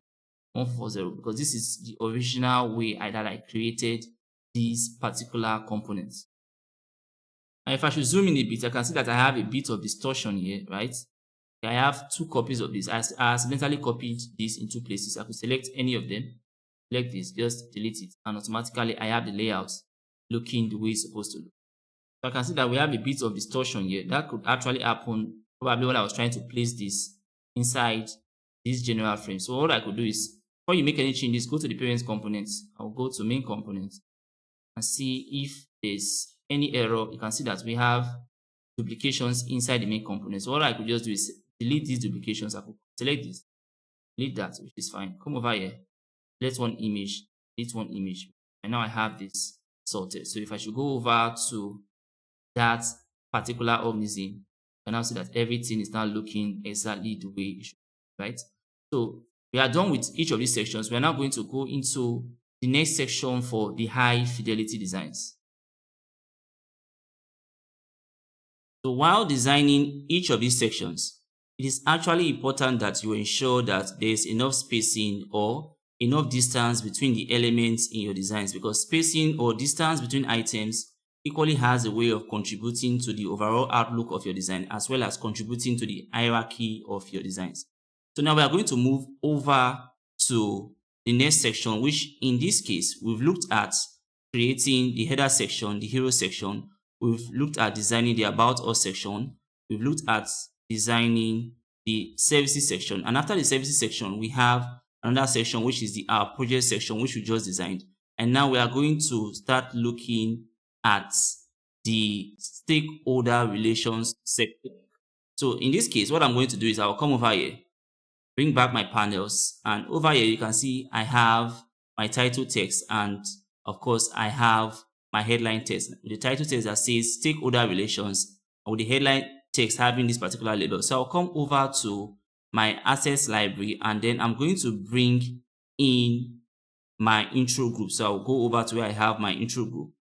I'll scroll till I see my intro group, which I already created. But if you can't find it, you can just type in, I'll type in intro group, INTRO, and which is fine. I can hold and drag this, bring it into my canvas. Now I have that done. And next thing I'm going to do is I will change the label of this intro group. So I'm going to have this that says stakeholder relations, and this label that says building strong partnerships for a sustainable future, right? So I'll just come over here, hold this, bring it here. Let me take out my panels, and in here I'll put in a label that says stakeholder relations,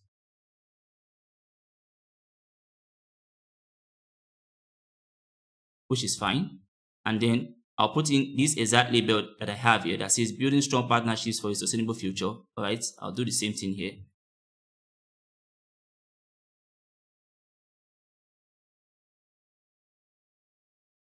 Strong partnership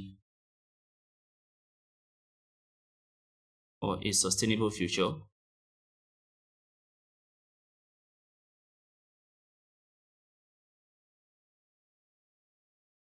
Which is fine. Then I'm going to check for the responsiveness of this group. I will come over here, select this auto layout, try to resize it to check for its responsiveness. You can see that this headline text here is not responsive. I'm going to select it now, and then come over to its resizing property. I'll go to the width, set the width to fill container.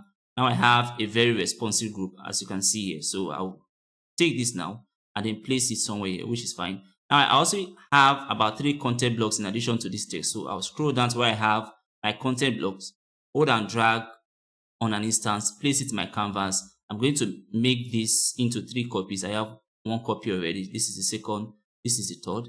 Then now I'm going to put all the copies inside one auto layout as a visual group. So I'll select this, select this, select this, click on Shift A to put them in an auto layout.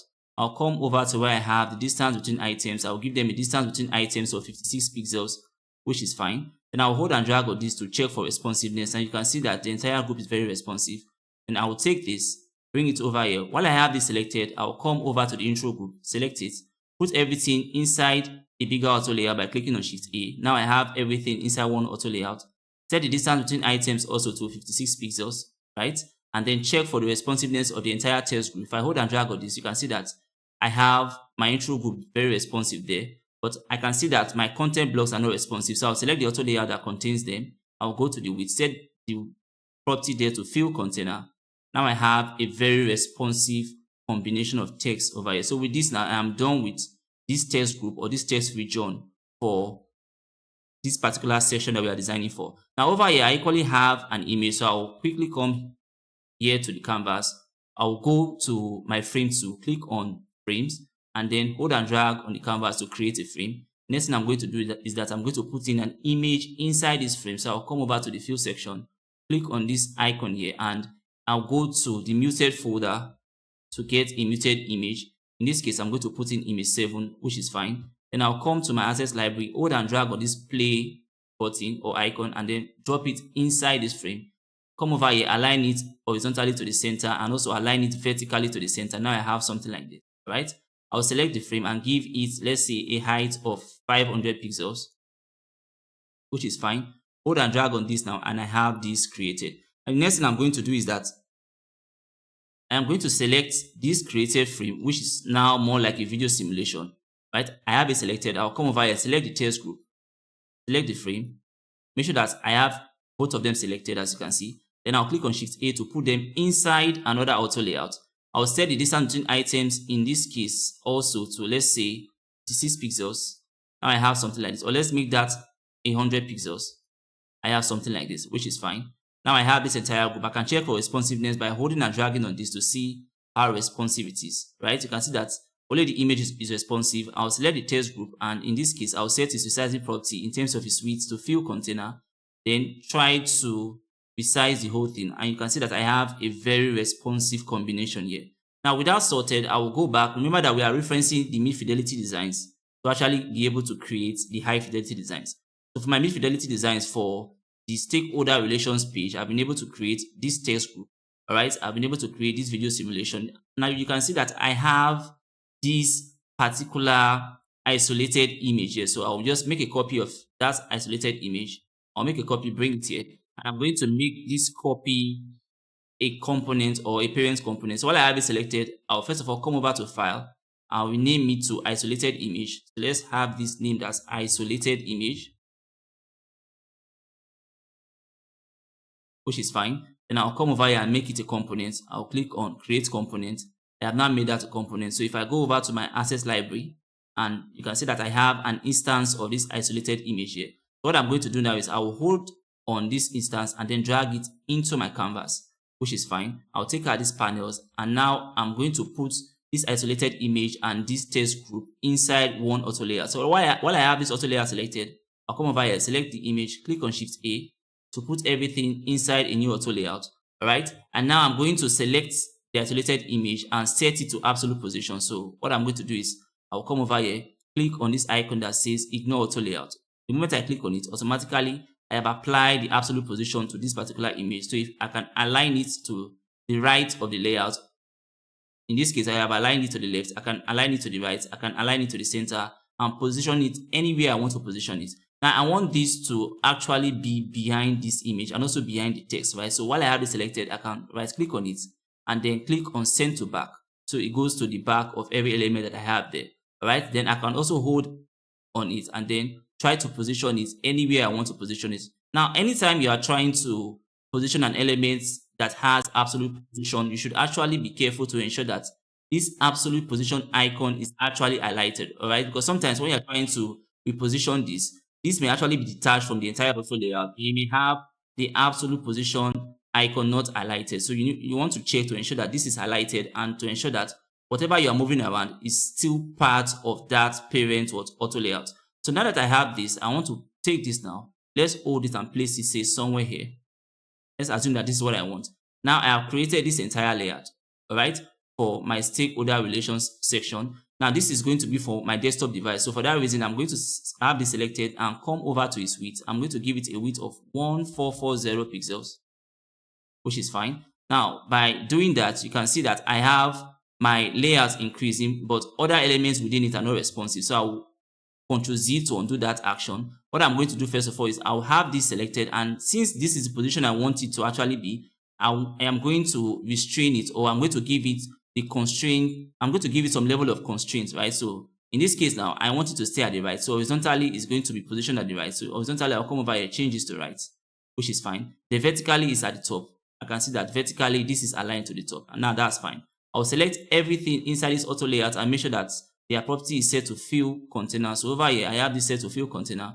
Select this image over here, and I have it set to fill container. Now, if I select the entire container, hold and drag on it, you can see that this image is always staying at the right. Okay, so I'll select the auto layer that contains this text and this particular image. I'll come over here and then set that also to fill container. That way, if I select the entire auto layout and I hold and drag on it, I have a very responsive combination, as you can see. Now, since this is going to be for my desktop layout, I'm going to come over here. Make sure that the width is set to 1440 pixels, which is fine. Now, come over to where I have the padding values. I'll give this a padding of 120 pixels, which is fine for the horizontal padding. Then for the vertical padding, I'll give this a padding of 100 pixels. Now I have this. Now for this layout, I'm also going to give it, let's say, a color mapping. So I'll come over here. I'll give it the on primary color. After giving it the on primary color, I will come now, hold and drag it and place it here so we can see exactly what we are trying to design, right? So now you can see how this is going to be looking like inside what? Inside a desktop template. So now I'll come over to my isolated image and try to reposition this. I'll select it. And then in this case, I want it to stay on top of this particular image that I have over there. So I'll position it, say, somewhere here, which is fine. We can always adjust this as we continue the design of this particular section. So if this is what I need, or if this is what I've created for my desktop layout, I can now make it a component. So I will come over first of all to where I have file. I'm going to rename this to stakeholder relations page. So this is going to be stakeholder stakeholder relations section, which is fine. Then I'll go back to my asset library, scroll down to where I have letter S, so that the moment I make it a component, I'm going to find it here. So I'll come now to this icon that says create components. I'll click on that. Automatically, I have that created as a component. So if I should come over here, you can see that the name here says stakeholder relations section. So I'm going to go scroll till I get or see the stakeholder relations section, which is fine. So since this is going to be for my desktop device, let me hold this and drag it and position it here. Now I am also going to need this section for my tablet device. So I'll come over here and I'll take an instance, place it inside my canvas. I'm going to rearrange or redesign this to fit into my tablet device. I am also going to need an instance for my mobile device. So I'll come over here, select this, place it here. And that's going to be for my mobile device. All right. So for my desktop device, I know fully well that when I have this selected, for my tablet device, the padding value in this case is going to be 64 pixels horizontally, right? Like we'll be doing for every other section. That's for the horizontal padding. The vertical padding is going to be 60 pixels, which is fine. And now I'm going to reduce the width of this to the width of a tablet frame or a tablet template. In our case, we are using a tablet template with a width of 1024 pixels, which is fine. So this is what I'm going to be using for my what? For my tablet device. Now I could come over here, select this title text. In this case, I could just come here and instead of title large, since this is a tablet device, I'm going to give it the title medium size, which is fine. For the headline text, I'll change that from headline large to headline medium as well. So this headline large, I'll change to headline medium, which is fine. Now I am done with creating this particular section for the tablet device. All right. And the next thing I'm going to do is I'm going to try to create or resize this to create also a mobile device. In order for me to do that, while I have this selected, which is also another instance, I'll come over first of all to the padding values. And the padding value in this case is 120 pixels for the horizontal padding. For a mobile device, this is going to be 16 pixels like we've been using, right? That's for the horizontal padding. Then for the vertical padding, I'm going to make this 30 pixels, which is fine. Then I'm going to hold this and try to resize it to fit into what? Into a mobile frame. Now for my mobile template, it has a total width or breakpoint of 375 pixels, right? That's what I'm using for my mobile frame. So I'll hold this now and then bring it, say, somewhere here. Now I have something. And the next thing I'm going to do in this case is I'll try to make sure that I have this isolated image properly repositioned so it fits well inside the tablet device and inside the mobile device. So I'll come over here, select the isolated image. And the moment I begin to reposition it over here, you can see that it's being repositioned in every other part of my layout in terms of the tablet and mobile layouts. All right, so I'll hold this now and then please say somewhere till I have something like this. Let me still bring it down a bit. So I have something like this. Now, while you are trying to reposition it, to ensure that this absolute position icon is still highlighted, and you can see over here that it is still very much what highlighted, letting me know that this is still part of this entire what auto layout. So in my case now, I want this particular isolated image here to fit properly into the center, right? So I'll just come over here, select this, I'll position it, say, at this particular point, which is fine. I have it selected. It's supposed to be sent to the back. So let's see it's sent to the back. I've just sent it to the back now. You can see that it's now behind what the text elements that we have here, which is also fine, which is exactly what I want. So I'll select it and finally give it or position it at the point that I actually want to position it. So in this case now, I want it to stay at, let's say, this position. All right. So I want it to stay somewhere here. And that is fine. Now for my desktop and tablet device, I'm going to reduce the auto layer that carries the text. In my case, I don't want the text to actually just flow completely to the device. I'll select the auto layer that contains just, let's say, these content blocks or the paragraph blocks and begin to reduce them because I don't want the text in this case on top of this particular isolated image for my desktop device. All right, so I'll use them, let's say, this particular width. Now that's fine. In that case, I'm going to set a maximum width for this particular text. So I'll come over here, go to where I have add maximum width. All right, put in a width of 902 pixels, which is the current width. I'll put in 902, have my maximum width, and then come back to the width and now set the fill container in such a way that it fills the container but it does not exceed this particular width, maximum width. So with that now, I have been able to create this particular section for my desktop device, for my tablet device, and also for my mobile device. Now, another thing that we could do, you can see that we have some parts of this turbine actually protruding out of the mobile device. So I will select this particular auto layout for the tab for the desktop device, and then come over here and activate clip content. So the moment I activate the clip content, automatically we have any part of the turbine coming out of this particular frame cut out. All right, you can see that all the parts that were out are now cut out. So with this now, I have properly designed this particular section for my desktop device, for my tablet device, and also for my what? For my mobile device. Now, if you could still come over here and let's say I bring this down a little. Now I have something like this, all right, which is fine. Now this is how I want it for. And that's the position that I want this particular turbine to be for my desktop, tablet, and what a mobile device. Now with that sorted, all I will simply do now is I will take a copy of this particular mobile device, take a copy of this desktop device, and then drag them and place them inside the template. So for my mobile device, I'll come over here, hold this auto layout which I have designed for my mobile device, hold and drag it, position it inside the mobile template. I'll come here now, align it properly to the center, and try to take it to the very top here. Now I have something like this, right? Of course, you could actually select the title text and resize it. I'll come over here, instead of title large, for mobile, this will be title small. So headline large, for mobile, this is going to be headline small, right? Just like that, you can resize many other items inside the mobile frame and also adjust the distance between items to actually suit your design needs. Now, after that, I will come over here now to where I have that of tablets frame and then try to position it inside the tablet template. I'll come over here now, align this to the center properly, which is fine. Then hold this till I actually see the Figma guide where it laps on the previous section. Align it properly again to the center. I have this done for my what? For my tablet device. Now for my desktop device, of course, I could just come over here, take this particular instance which I designed originally for my desktop device, hold and drag it and place it inside the desktop template. Alright, I'll take this now, hold and drag it till it meets the previous section that I had there as indicated by the Figma guide. Right, and then I'm going to align this horizontally to the center. Now I have that section created for my tablet, mobile, and desktop devices.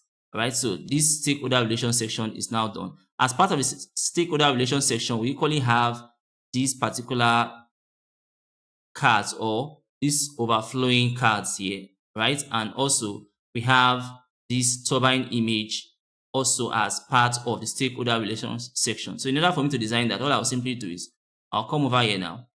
I'll go to my assets library and then I'll bring in a combination block, which is fine. I'll check for the label of this particular card from my High-Fidelity designs. It says Global Turbine Prime Mover. So I'll come over here, select this, change this to a label that says Global Turbine Prime Mover.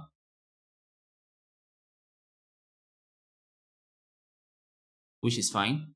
Now that I have this here, I'll come over here, select the frame tool, hold and drag my canvas to actually create a frame. The created frame, I'll come to where I have the fill section and I'm going to give this, let's say, a vibrant image. I'll come over here, give that this vibrant image, which is fine.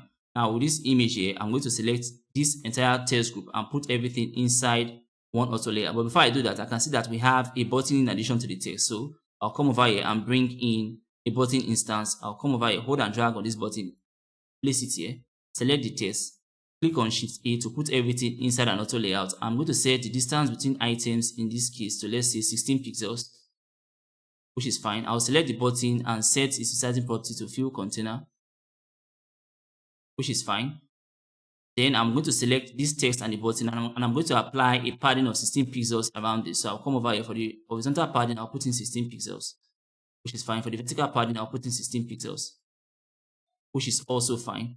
Now I'm going to have this in combination with the image. So now that I have it selected, I'll select the image, click on Shift A to put everything inside an auto layout, right? Select the image now and make sure that you set the width to fill container, which is fine. For the distance between items for the image and this text group, I'm going to set the distance to 0. So I'll come over here, put in a distance of 0, which is fine. Select the entire auto layout and try to actually resize it to see how responsive the entire layout is looking. Now you can see that the layout is actually what? Very responsive. The next thing I'm going to do now is that I'm going to actually give this, let's say, a stroke property. So let's give this a stroke. So I'll come over here now and then come to where it says stroke. I'm going to add a stroke to this design. I'm going to give that a stroke the thickness value of 3. Make sure that the stroke property is actually set to inside, which is fine. And then come over here and change or give that a color mapping that corresponds to the secondary color, which is also fine. I'll select this image. I want the image to be higher than this. So that is, I'll come over here. I'll give this image, let's say, a height of 343. So I have something like this, all right, which is all right. Now, the next thing I'm going to do is that I'll try to reduce text content that I have over here. So let's say about 2 lines of text. 2 to 3 lines of text is fine. So in my case now, I'm going to have just 2 lines of text, right, which is fine. So with that, I've created this card. And the next thing I'm going to do is I'm going to make this a component. So with this card selected, I'll come over to where I have file. First of all, rename the card to, let's say, relations card. You can name it whatever you want to name it. All right, then go back to my assets library. Scroll down to the region where I have letter R. That should be around this region. Then come over here, make this a component. So I'll click on create component to make it a parents component. Now you can see that I have parents component here. So I'll take this. Let's say just position it somewhere here. Then come over here, take an instance of this card, bring it into my canvas, make that copy into 6 places. So I have 1, 2, 3, 4, 5, 6, which is fine. Put everything inside an auto layout. So I'll select this, select all the cards. Then click on Shift A to put all of them inside an auto layout. Then set between them a distance of, let's say, 24 pixels, which is fine. Then I'll come over to my assets library and I'm going to bring in an icon. So I'll come over here, position this icon here. I'm going to give this icon a size of, let's say, 72 by 72 pixels. But first of all, I'm going to lock this icon, and then for the width, I'll make it 72 pixels. Automatically, the height is also 72. I'm going to swap this icon with another icon. In this case, I'm going to be using the arrow icon, which is fine. Make a copy of this, position it here. I'm going to rotate this so it faces the left hand side, which is fine. While the icon is selected, I'll come over here, select this other one, click on Shift A to put both of them inside an auto layout.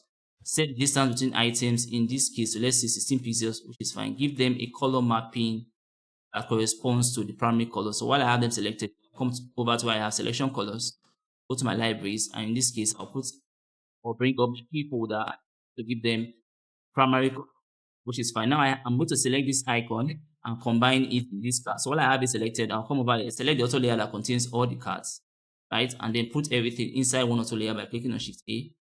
It's fine. Set the distance between items, in this case, to 24 pixels. So I'll come over here. For distance between items, I'll just set it to 24 pixels, which is fine. With that, I've created those overflowing cards that I have inside my High-Fidelity designs. Now, after creating the overflowing cards, I can see that as part of the stakeholder relation sections, we also have this particular isolated icon and this little layout that we have here. So what I'm going to do is I'll come back here to my canvas. Now, in this case, I'll just quickly go to my assets library, bring in an icon, right? Come over here, swap this with a related icon. In this case, I'm going to swap this to not the star icon. Let's say, all right, let's swap this to this icon. In this case, I'm going to give this a size of, let's say, 72 pixels. But actually, let's make that 100 pixels, which is fine. I'll place it here. Make a copy of this.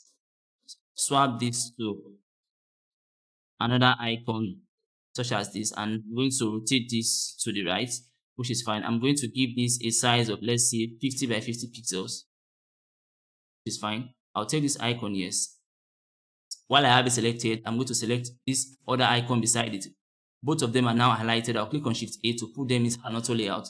I'll make sure that the distance between them is actually set to auto, which is fine. So if I hold and drag on this, I can see that the distance between them is set to auto. Now I'm going to come over here and bring in a single line text. So I'll come over here and bring in a single line text. Change the label of this text to whatever label we have in our Fidelity design. So I'll come over here, change the label of this text to something that says corporate governance system.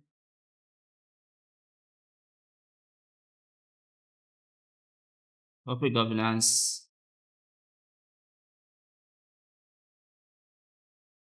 system compliance. So let's have a label like this. I'll select this entire text, come over to my typography system. I'm going to give this a size of, let's say, headline medium 36 pixels, which is fine. Now that I have this text created, simply place it here. Then select the auto layer that contains both icons. Select both of them, then click on Shift A to put everything inside inside a new auto layout. Now I have everything created inside the card. Now the next thing I'm going to do is probably give this card, let's say, color mapping. So I'll come over to field section, and for the color mapping in this case, I'll give it a light color. So just try inverse color, inverse primary. All right. This is fine. Now the next thing I'm going to do is going to give this a padding. Let's try inverse surface or inverse on the surface. Now this is looking better. I'm going to give this a padding 24 by 24 pixels. So horizontally, I'll come over here, put it 4 pixels for the horizontal padding. Come over here, put it 24 pixels for the vertical padding. Now I have this card created. All right. So now I'm going to hold this card and just keep it somewhere here. Also, I'm going to come over to my frame tool, click on that frame tool there, then come over here, hold and drag on the canvas. I'll give this any random color. In this case, I'll go to my reference palettes and then go to my neutral variant color or any color for my neutral palette. In this case, I'll just give it a color with a tonal value of neutral 94, which is fine. And next thing I'm going to do is that I'm going to come over to where I have my icons. All right, I want to create something like a little decoration. So I'll come over to where I have my icons. I'll go over to where I have my ellipse tool. Hold and drag on the canvas to create a little ellipse. Give this ellipse, let's say, a secondary color. So I'll come over here, go to my key colors folder, give this color. In this case, I'm going to give this a width of 5 pixels and a height of 5 pixels, which is fine. And then I'm going to lock that icon. So with this ellipse selected, we'll come over here. Let's look for the name, or let's just leave it set to ellipse 18, which is fine. I'll come over here now and make this a component. So I'll click on create components. So I've created that as a component and it's part of my my atom. So I'll come back now to my design, go over to my assets library, then quickly look for this ellipse 18 that I just created. All right, make a copy of this. I'll just hold my Alt key, make a copy, select both copies and put them in an auto layer by clicking on Shift A, which is fine. Set the distance between them to, let's say, 10 pixels. All right, and then you can see that by setting the distance to 10 pixels, I have one overflowing here. Select the auto layer that contains them and come over to its width and set its width to all content, so it covers the entire the entire ellipse group. So I'm going to select this ellipse now and make more copies by clicking on Ctrl D, right, to make more copies. Let's leave it at this point. Now I'm going to select this, make a copy of this entire group. In this case, I'm going to give this a left padding of, let's say, 15 pixels. I have something like this. Make another copy of this, place it here, give it a left padding of, let's say, 30 pixels. I have something like this. So I'll select all the groups and click on Shift A to put them inside an auto layout. Set the distance between them to, let's say, 16 pixels. If that's too much, let's leave the distance set to 12 pixels. I have something like this. Now I'm going to make a copy of this entire group again and put this group inside another auto layout. So while I have this selected, I'll come over here, select this, click on Shift A to put everything inside an auto layout. In this case, I want the distance between them to be set to auto. So I'll just come over here, put in letter A, set that distance to auto, hold and drag on this, and you can see that this will always stay at the top and this will always stay at the bottom, right? So I'll hold this now and then put it inside this frame. Like I said, this is just for aesthetic purposes. Hold this, let's say I position this here. Vertically, I'm going to align this to the center, which is fine. Let's take this a bit higher and align it vertically to the center. Let me hold it and drag it towards the right hand side. I have something like this, right? Then I will go over to my access panel and try to bring in an instance of that isolated image, which is a turbine image, right? Before that, I'll select this frame. Let me give it a height of, let's say, 653 pixels. I have something like this. Now reduce the distance between this by dragging it here. Come over here, align it properly to the center again. Now I have something like this, which is fine. So I'll come over here, take an instance of the isolated image, place it here. Come over here, take this frame, place it here. So now that I have both of them, I will select both of them. I have this selected already. I'll open my shift key, select this. I have both of them highlighted. I'll click on shift A to put both of them inside an auto layout, which is fine. Now I will select the isolated image and also set to absolute position. I'll click on the absolute position icon. Now I have something like this, right? I have the ability to either align this to the left, or align it to the right, or align it to the top, or align it to the what? To the bottom. In this case, this is where I want it aligned. So over here, I have aligned it now to the bottom. Now you can see it's now positioned inside the frame. I will come over here. Initially, I will align it to the left, so I can select the frame and move the frame around. All right. So let's zoom in a bit. I have that frame selected.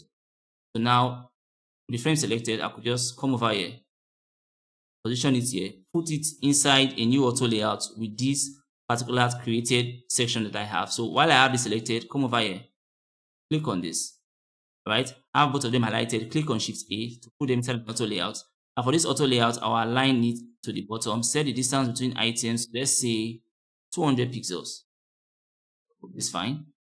Now this is going to be inside my desktop layout. My desktop layout, I have a width of 1440 pixels.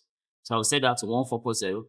But by setting it to 1440 pixels, you can see that this particular frame here is not actually resizing. So what I'm going to do is I'll select the frame. First of all, double click on it to get into the nested layout. Make sure that that is set to fill container. This is fine. Now select the actual frame and come over here. Make sure it's set to fill container too. It's fine. Now I have it inside here. I'll come over here, select this layout and also set its resizing property to fill container. I have something like this. All right. So I have this created. I can now combine this with these cards I have here. So I'll hold on the cards. I'll bring them here. Of course, I want my cards to actually overflow out of the layout, just the way I have them here, so that I could actually apply a scroll animation to these cards later on. So for that reason, I am not going to be wrapping these cards in this case. I'm going to leave them exactly the way they are. So what I'm going to do is, while I have this selected, I'll come over here first of all. For the width, I will set that to all content. I'll set this to all content, which is fine, since I do not want this to actually wrap. Now that I have it set to all content, I'll hold it, place it here. You can see that I have it selected. I'll come over here, select the auto layout that contains these particular frames as well. Then put everything inside a new auto layer by clicking. Now I have something like this, all right? So now I'm going to select this particular auto layout and then set its resizing property to fill container. I'll come over here, set that to fill container. Now I want this to actually overflow, so I'll also leave this set to all content since I want it to actually overflow. I do not want it to actually wrap, so I'll set this to all content, which is fine. Now this is what's going to be fitting first of all inside my inside my desktop template. Now for the distance between items here, I will come over here, set that distance. Let's try a distance of 100 pixels. So let's see what we have. That's too close. Let's try 180 pixels. Now that's looking way better. Or let's leave that set to 200 pixels, which is fine. All right. Now this is what I want to fit inside my desktop frame. So I'm just going to come over here, give it a width that is equal to the width of my desktop template, which is 1440 pixels. Which is fine. Now you can see that by reducing the actual overall auto layout to a size of 1440 pixels, I still have this section overflowing just the way that I want it. All right. So this is what I'm going to be using or placing inside my desktop frame. So now I will simply come over here and make this a component. But then before making it a component, I'll have to rename this to, let's say, relations section. Relations. Can name it whatever you want to name it, right? Let me just name this relations section. But this is also part of the stakeholder relations section. So this is relations section 2, which is fine. After that, I'll go back to my assets library, scroll down to where I have letter R, which should be around this region. Then come over here, make this a component, right? So I'll click on create component. And you can see that I already have it as a component there.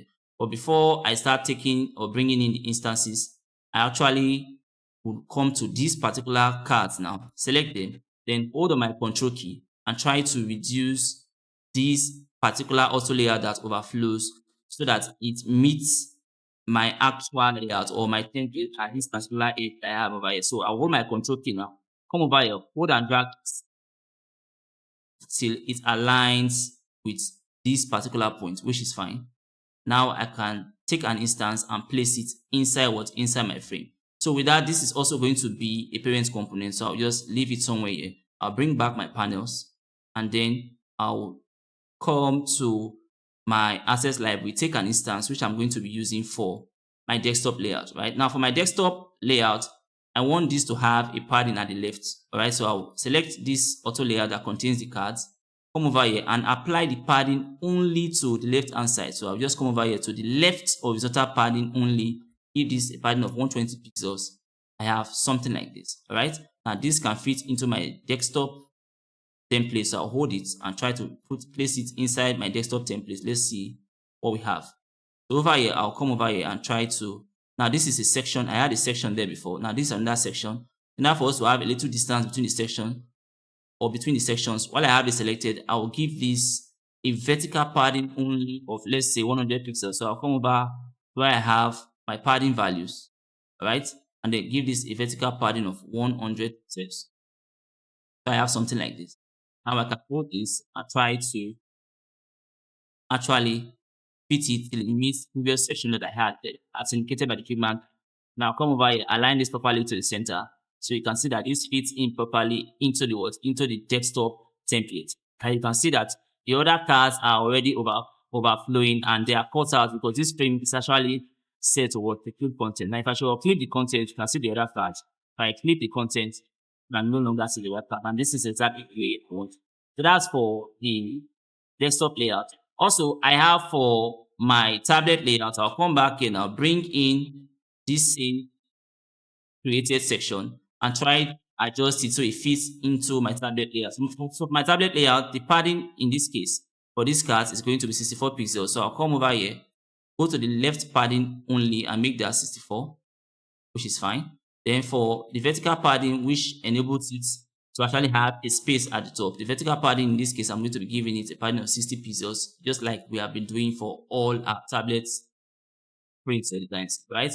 And now I'm going to reduce the size of this till I get to the size of, let's say, a tablet template. So for tablet templates, when we are using have a width of 1024 pixels, which is fine. So I have it here as 1024 pixels. I could come over here also, reduce the distance between items in this case. So let's say 100 pixels. So I have something like this. Now this can fit properly into my what? Into my tablet frame. So I will hold it and try to put it inside the tablet template. All right. So I'll come over here, hold it and get to where it meets the previous section. Once I get to where it meets the previous section as indicated by the Figma guide, I'll come over here, align this properly to the center. Now I have this for my what? For my tablet frame. Now you can see that part of this or most of this isolated image is actually getting out of the frame. We are going to readjust that later, but let's first of all bring in this section for the what? For the mobile frame. So I'll also come back to my assets library, put and drag on that section and try to readjust it to fit inside what? Inside the mobile frame. All right. Now to fit inside the mobile frame, I will select this auto layout for the cards. In this case, I'm going to give that a left padding of 16 pixels. So I'll just come over here for left padding to be 16 pixels, which is fine. Then for the top padding, in this case, we are using 30 pixels for our top spaces for mobile, just the way we have been doing, right? Now I want to actually resize this, but since this is actually a mobile frame, it simply means that, of course, this group of cards here are still going to overflow inside what? Inside the mobile frame, right? But this layout here that contains these frames are supposed to wrap. So for that reason, I'm not going to set the wrap here. Instead, I will go back to the parent component, which is this parent component, and try to set the wrapping value at this particular point. So I'll be setting the wrapping value to this particular frame that we have here. But before I do that, I want to go to my desktop version to see the size of this frame inside a desktop device. I can see that the width of this frame is 462, right? Now, ordinarily, this is supposed to give me a guide as to how or what value to give to the minimum width. But I can see that this is 462 pixels, which is bigger than that of the mobile device. So I cannot use this as my minimum width. So in this case, I'll just go back to the or resort to the default save content area width of my mobile device, which is 343 pixels, and use that for my minimum width, right? So I'll come over here, click on that drop down, go to where it says add minimum, and then put in a minimum width value of, let's say, 343 pixels, which is fine. Now select the auto layout that contains the both of them and set that auto layout to wrap, which is fine. And this I have done inside the created parent component. All right. So now if I come over here to this layout that I want to resize to fit into a mobile template and I try to reduce this, it gets to a point and automatically everything is supposed to wrap to give you something like this, right? Now for my mobile layout, it has a width of 375 pixels. So I'll come over here, put in 375. Now this is exactly how it's going to look like on the mobile layout. Then also for my mobile layout, I come over here, select this text that I have and change the size from, let's say, headline medium, which is 36. I will change this to, let's say, headline small, which is fine. Now you can see how properly this has fit into my what my mobile layout. Now I'm going to hold this and then position it inside my mobile template, right? I'll come over here, bring it here, then try to make it lap or align with the previous section. Now that it's aligned as shown by the Figma guide, I'll come over here, align to center. Now I have something like this, right? Now this little section here lets anyone know that there's actually another card or there's a horizontal scrolling happening at this point. So since this is a mobile device, I could come over here, remove these icons because this is just going to be a horizontal scroll animation. So I'll just come over here for my mobile device. I'll remove these icons. And this is what I'm going to have for the mobile device. Now you can see that I have the isolated image actually overflowing out of the frame as you can see here. All right. In this case, I'll just come back here, bring in that parent component and try to adjust this inside the parent component. So remember, if I adjust it inside the parent component, it's going to be adjusted inside all these templates. So I'll come over here, select this particular isolated turbine image and try to reposition it inside this parent, and you see I have it coming up or showing or looking better across all the templates, right? As which is exactly what I need. So I'll also come over here, select this particular auto layer that carries those embellishments or decorations and try to position it properly within it. So I have something like this. All right. In this case, I just want to be at this particular position, which is fine. Then come over here, ensure that this layout is set to fill container. I'll check for the width. You can see that the width is set to fill container. Right, then I'll double click on that to check for other layers within it and ensure that they are also set to fill container. So double clicking those set to fill, I'll double click again. Right, and I see that all the layers are actually set to what? Fill container. So that way I've been able to create this particular section and position it inside my tablet device, inside my mobile device, and inside my desktop device. And you can see how this is looking across all three devices. All right. So this over here, we are going to do the interactive animation once we start looking at prototyping. All right. We're going to do that for the mobile, desktop, and also tablet devices for each of these particular cards that are overflowing. Come over here, select this. In this case, since this is for the mobile, I can just change padding for this case to 16 pixels by 16 pixels. Right? So it becomes wider and I have more space inside my mobile device. And of course, you could actually adjust the distance between items now that you are actually designing for the mobile device. So that is for that. I will take this parent components, bring it back here, and then just place it as part of my organism. So this is an organism. So I'm going to place it over here, which is fine. This particular isolated image is an atom, so I'll place it in the atoms category. It's fine. Now this card is actually a molecule, so I'll take it and position it under my molecule category, which is also fine. So now going back to my mid-fidelity designs, I've seen that I've created this stakeholder relations section. Now after that section, next section I have there is the testimonial section. So how do we create the testimonial section? I can see that I have a group of some testimonial cards, and I have these linear progress indicators making up the what testimonial section. So in order for us to do that, I'll come over here. First of all, I need to create a test group, right? So I can see that I have a test group here. So I'll just come over here, go over to where I have my intro group. I'll scroll and then look for where I have my designed or created intro group. Hold and drag it. Place it inside Canvas, which is fine. Now for the testimonial section, label here says what our clients say. I'll do exactly the same thing.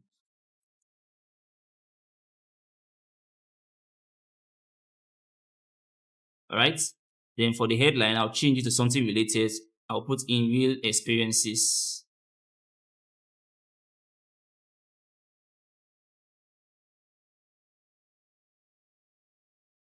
Real results.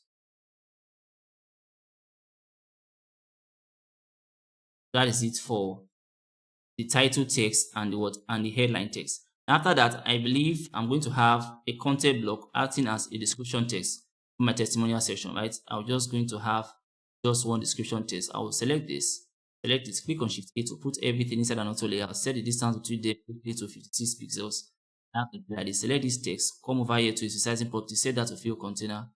So for my testimonial section, I have text group section sorted, all right? So I have my text sorted. I have a group of testimonial cards here. Now to create my testimonial cards, what I'm going to do is I'll simply come over to my assets library and bring in first of all a combination block. Hold and drag it and then place it here. Now for this combination block, I'll align everything to the center. I'll come over here, align this to the center, which is fine. Now select the individual auto layouts within this bigger auto layout. I'll come over here. All the nested auto layouts that I have include an auto layout containing this text. Align this content to the center. Align the auto layout that contains the paragraph block also to the center. Now select all the text characters and also make sure that they are aligned to the center, which is fine. Select the paragraph, also make sure that it's aligned to the center, which is fine. Now I'm going to select this text and then put in the name of, let's say, whoever giving the testimony. In this case, I'll just put in placeholder text that says, let's say, Miller Jones. All right. And then over here, I'll put in, let's say, the position of this person. In this case, I'll just put in HR manager, which is fine. I'll select this text and then come to my typography system and then give this, let's say, the body medium size. I'll change this to body medium, which is fine. Now I'm going to select the auto layer that contains it. I'll actually change the resizing property to all content because I don't want this redundant spacing at the left and at the right. So I'll come over here, click on all content. I have this. I'll select the entire auto layout or select everything to all content. Now I have this. All right. I'm going to select this text and give it, let's say, the secondary key color. So I'll just come over here, look on secondary. I have this, which is fine. The next thing I'm going to do is I'll come over here and take a paragraph block. So I'll go to where I have paragraph block.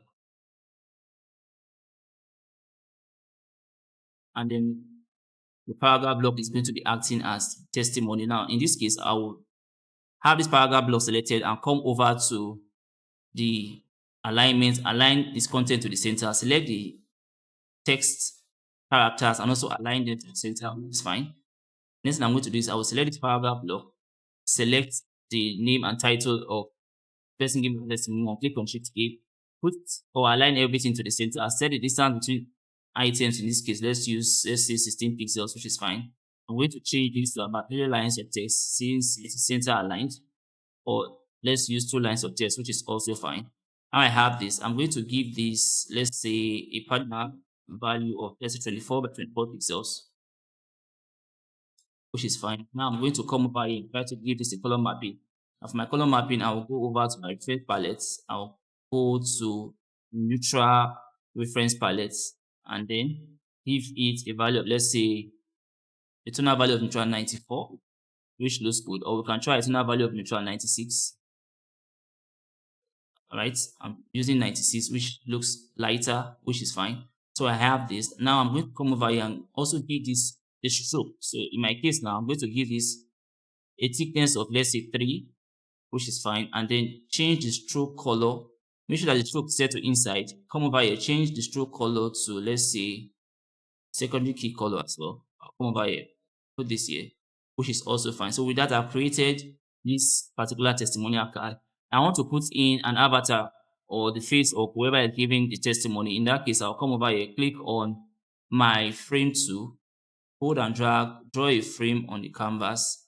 Now, for this frame, I'm going to give it the same color as that of the testimonial card. So I'll come over here, go to my reference palette, and then scroll down to my neutral reference palette. It is in a neutral color with a value of 96, which is fine.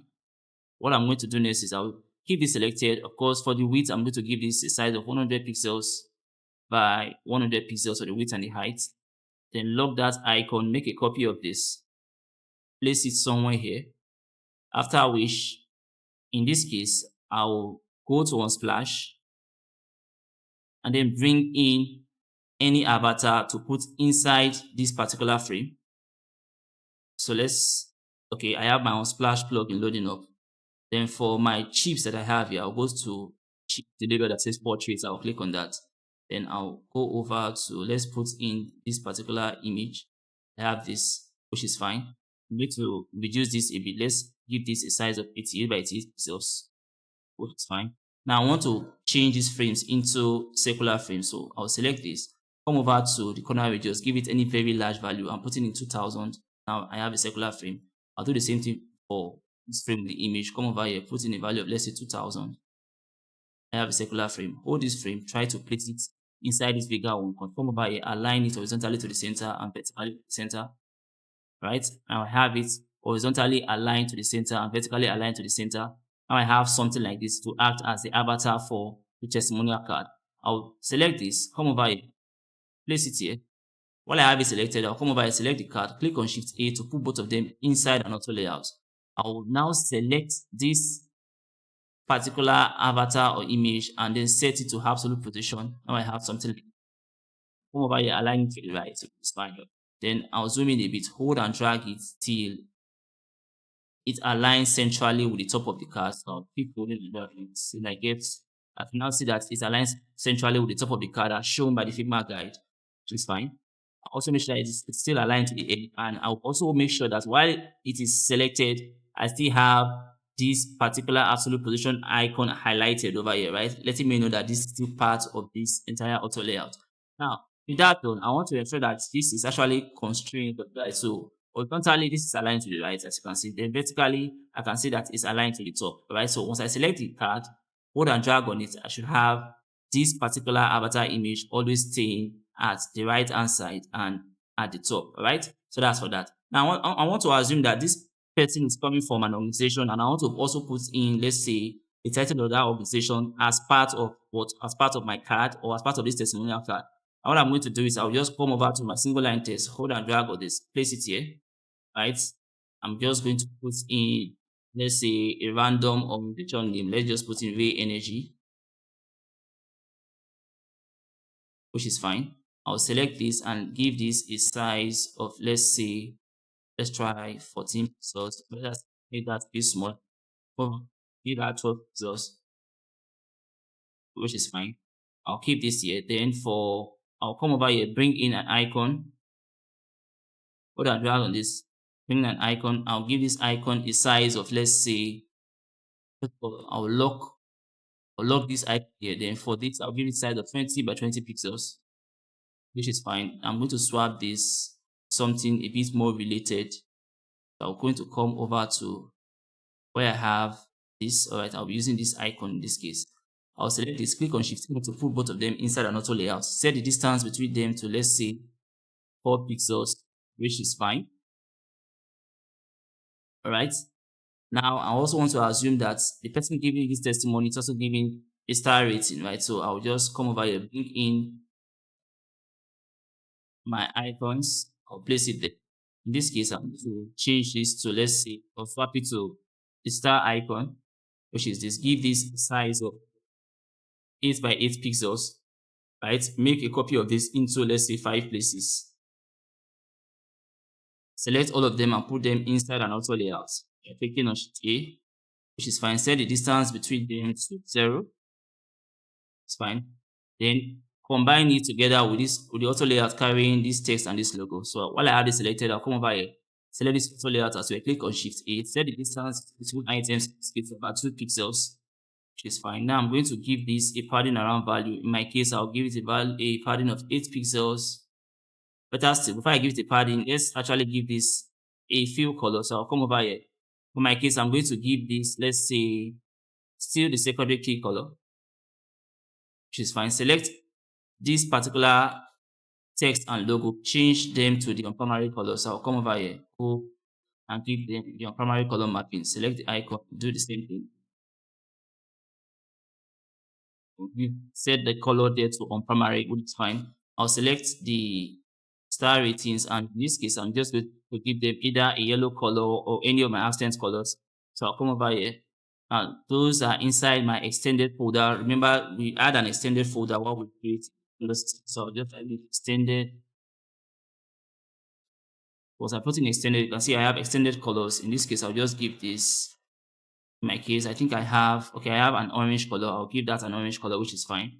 Now you can see that I will need a padding around this in order to make it look better. So I'll come over here, put in a little padding of 8 pixels by, let's say, 8 pixels. So horizontally I have 8 pixels, vertically I have 8 pixels. I can see that this layout has some elements overflowing out of it. I'll come back to the resizing property and set that core content so it covers everything that is inside it, right? So now I have something like this. Okay. Now I'm trying to position this as part of testimonial card. I could just come over here, hold and drag this, and then let's say I place it somewhere here, which simply means I'm going to set this also to absolute position. If I do that, I'll come over here, just click on, let's say, my pen tool, then come over to my canvas, click on a point, hold my shift key, draw a straight line, right? In this case, I'm going to come over here while my shift key is held at a 45-degree angle, click on this point, and then go back to my starting point. I have created a simple right angle triangle. For this right angle triangle, I'm going to give it a full color. Full color, I'm going to give it in this key spawn to the primary color. So I'll just go back to my key colors, KEY, key colors, that primary. I'm going to reduce or remove this particular outline or stroke that I have over there. I have something like this, all right? All right, now I'm going to give this a reasonable width. I'll come over here, hold and drag this to increase the width. I'll come over here. Let's just put in a native, let's say, 73 pixels. And also give it a height. For example, let's put in a height of, let's say, 38 pixels. I have something like this, right? Next thing I'm going to do is, while I have it selected, I'll come over here, select this auto layout, click on Shift 8, put both of them inside the new layout. And then I'm going to select this and give it an absolute position. So I'll come over here, click on the absolute position icon, and then hold and drag it. It gets to the bottom of this particular layout. All right, I'll hold and drag it to this point. I have something like this. So if I should select this, hold and drag this, can take this now and add it to my testimonial card, right? So I'll just take it, place it say somewhere here. Let's just place it anywhere at the top here. While it's selected, come over here, select the card, then click on Shift A to put both of them inside another auto layout. Now select this section and then come over here and also apply the absolute position again. I'll click on absolute position. I have something like this, right? The next thing I'm going to do is I will hold it and try to align it so that it fits centrally at the top of the card. So I'll just hold this here. Now I have it aligning and fitting centrally at the top of the card. And I'll also take this over here to the left hand side till I get to this edge, right? Now something else. This whole group is going to be acting as my what? As my testimonial card. So now that I have my testimonial card created, I'll come over to where it says file. I'm going to rename this auto layout now to testimonial card. This is testimonial card, which is fine. Then I'm going to make this a component. I'll go back to my assets library, scroll down to where I have letter T, and then come over here, make this a parent component. So I'll just come over here, click on create component. Automatically, you can now see that I have my testimonial card here, which is fine. Next thing I'm going to do is let me reference my High-Fidelity design to see how the cards have been arranged from the computer analysis stage. Now you can see that we have about 4 cards. In our case, I'm just going to bring in instances for my access panel. So I'll just come over here now. For my testimonial card, hold and drag this, right? Place it here, make a copy, place it here. While this is selected, I'll select this, click on Shift A to put both of them inside an auto layout. I will set the distance between items, in this case, to 200 pixels, which is fine. I'm going to make a copy of this. So I'll just come over here, take a copy of this, place it here. It's fine. And then take another copy, place it here. Select all three copies and click on Shift A to put them inside an auto layout. I'll set the distance between items, in this case, to 100 pixels, which is fine. Now I'm going to give this a padding around height value of 100 pixels as well. So 100 pixels for the horizontal padding. Come over here, 100 pixels for the vertical padding. Now I have something like this. I can see that my cards are overflowing, right? Now what I'm going to do is I'll select this card, come over here, set to fill container, which is fine. Select the next card, set that to fill container, which is fine. Select each of the cards, make sure that they're all set to fill container. Set these two also to fill container. Now I have something like this, right? Now for my padded region, I could just come over here now, hold and drag on this. So I have something like this. I'm just going to give this padded region a stroke. So I'll come over to where I have my stroke property, give it a stroke with a thickness of 3. Of course, the stroke property in my case set to inside. I'll go to libraries, give this also secondary key color. So I'll just come over here, click on secondary. Now I have something like this, all right, for my testimonial section. Now remember that the testimonial section has a text region as well, or a text group. So we've already created that text group, which is this. So I can now combine this text group with these particular testimonial section. So in order for me to do that, I'll just have the text group, come over here, select this, click on Shift A to put everything inside one auto layout. I will set the distance between items, in this, let's try a distance of 6, that's what we have, which is fine. Select this text, come over here, make sure it's set to fill container. I have something like this, and you can see that I have my testimonial section slowly coming up. So I will take this and just position it here. As part of my testimonial section, I equally have these particular measured impacts that has a linear progress indicator. So in order for me to do that, I'll just come here, and to design my progress indicator, I'll just come over here to where I have my frame 2, click on frame, then click on the empty canvas, hold and drag to draw a simple frame. In this case, I might give this frame any random color mapping. I'll give it primary container color, which is fine. Now for this particular created frame, I'm going to come over here and give it a height of, let's say, 16 pixels. After giving it a height of 16 pixels, I'll come over to where I have the corner radius and give it a very large corner radius so that I can have curved ends. So I'll just come over here, put in a corner radius value of, let's say, 2000 pixels. I have something like this, right? I can hold and drag on this, then make a copy of this and then bring it down here. Now for this copy, this is going to be the filler section. So I'll just come over here and give it the primary color or the primary key color. I'll just come over here, select the primary color, which is fine. Now I'm going to have it selected, copy it, and then select this frame, paste what I just copied inside here, come over here, align it vertically to the center, then align it to the left. Now I have something like this, right? So I can select this and increase the length. So I have this as a linear progress indicator. So I'll select this frame here, delete this. I have this as my design progress indicator. Now for this progress indicator, I'll just come over here, select the filler section and give that, let's say, a width of, let's make that 290 pixels, which is fine. I'll select this, give this a width of, let's say, 343 pixels, which is fine. I want my linear progress indicator to also have something like a label, right? So I'll just come over to my single line text, right? And for my single line text, I'll select this and then put in any of those tasks like delivery, which is fine. While I have this text selected, I'll come over here, change this font width from bold to semi-bold, and also change the size to about 14 pixels. So this is for my bold variant. I'll come over here to semi-bold. I'll give this body medium, semi-bold, make that 14 pixels. It's fine. I'll place this here. And now I'm going to make a copy of this. And then make this, let's say, let this show the percentage out of 100%. While I have that selected, I'll come over here, select this text, select this, click on Shift A to put both of them inside an auto layout. make sure that it's aligned to the center and the distance is set to auto. Fine. So I will take this label, take this linear progress indicator, highlight both of them and click on Shift A to put them inside another auto layout.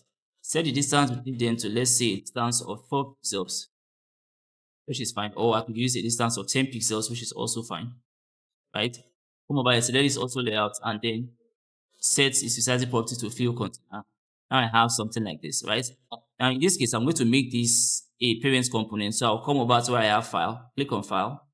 Now change the name first of all to linear progress indicator. Linear progress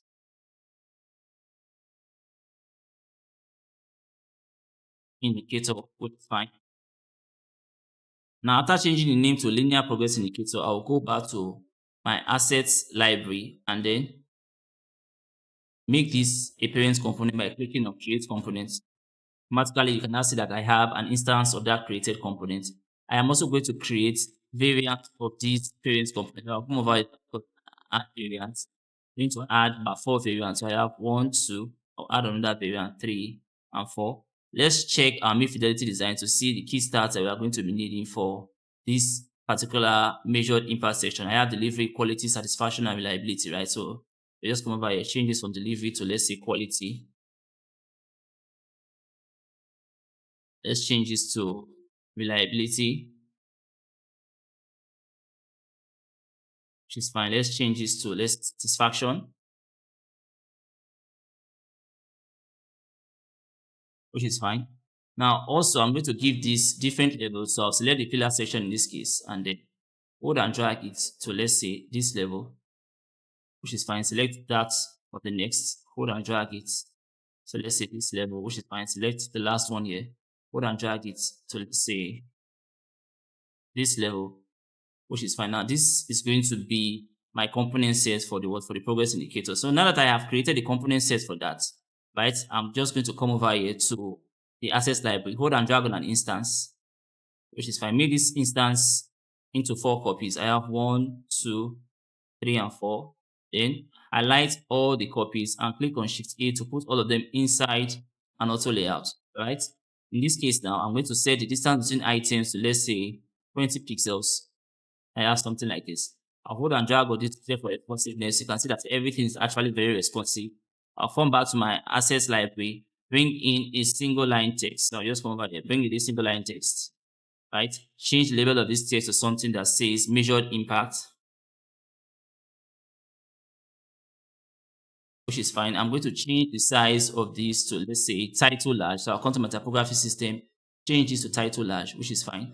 I'm also going to select this and put everything in an auto layout with this particular set of progress indicators by clicking on Shift A.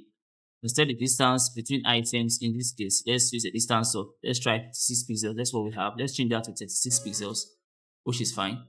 Select this entire auto layout and check for responsive stats. The entire system is very responsive, which is exactly what I want. Now I can just come over here and begin to swap from one instance to the other. So I'll come over here, change this from default to, let's say, variant 2. Select the next one, change that to variant 3. Select this fourth one, change that to variant 4. Now I have something like this, right? Which I could combine with this other section to create my testimonial or complete my testimonial section for my design. So since I have this already, I'll just have that highlighted and then select this section that has these progress indicators, select it. I have everything highlighted, click on Shift A to put everything inside one final auto layout. In my case, I'll set the distance between items to, let's say, 56 pixels. I have something like this, right? Select the auto layer that contains the progress indicators and set its resizing property to fill container.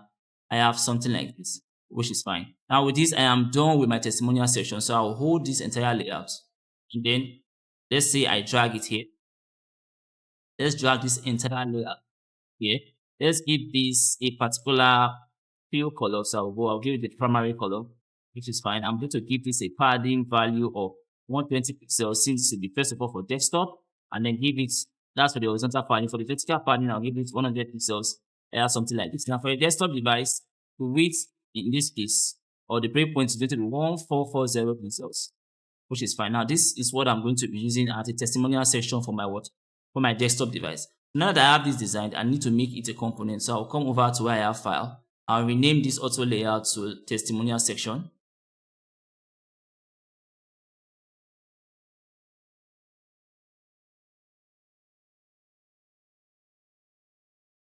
Which is fine. Then go back to my assets library, scroll down to where I have letter T, and then make this a parent component. I'll come over here, click on create component. Automatically, I have this as parent, and I have instances of this testimonial section over here. So let's see where we have our testimonial section. Because I have my testimonial section here. So I'll hold and drag on an instance so that I could create a testimonial section also for my tablet device. So for this instance, remember that this is the parent component, right? So this is the instance which I'm going to be putting inside my tablet device. So for this instance, I'm going to resize it. So I will change the padding value. I'll come over here to the padding first of all. Give this a padding value of 64 pixels, which we are using for the tablet devices. For the horizontal padding, for the vertical padding, I'll give it a padding value of 60 pixels, which is fine. All right. And also, I'm going to select the entire auto layout and then resize it to the width of a tablet device, which is 1024 pixels that we've been using from the very beginning, which is fine. You come over here, select this card, reduce the distance between items. In this case, for my tablet from 200, I'll change that distance between items to 100 pixels. It's fine. Come over here, change this to 100 pixels. Do the same thing here. It's fine. For my tablet device, I could leave this particular title and headline text where they are, or I could still select the title text and give it its actual size. Right. So for title large, you can see it still looks good inside the tablet. So if you don't want to actually leave it as title large, you could come over here, change that to title medium, which is fine. Select the headline text also. Although this looks good inside the tablet, I could also change it to headline medium, which also looks good inside the tablet device. So with that, I'm done with my testimonial section for my tablet device. And the next thing I'm going to do is create a testimonial section for my mobile device. So I'll come over here, take another instance of this testimonial section, right? Place it here.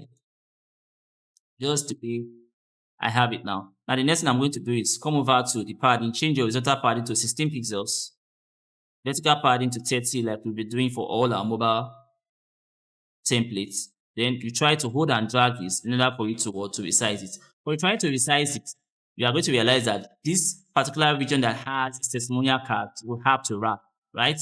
So what I'm going to do is I'll come back to my parent component and try to apply a minimum width value to this card in order for it to wrap. Now, if you want to apply a minimum width value, you will want to first of all check the size of the card inside the tablet device. You don't want it to wrap inside the tablet device once I apply a minimum width value. So tablets or the size of the card inside the tablet device will give you a guide as to what to use at the minimum width value. So I'll come over here. Inside the tablet device, I can see that the size of this card is about what?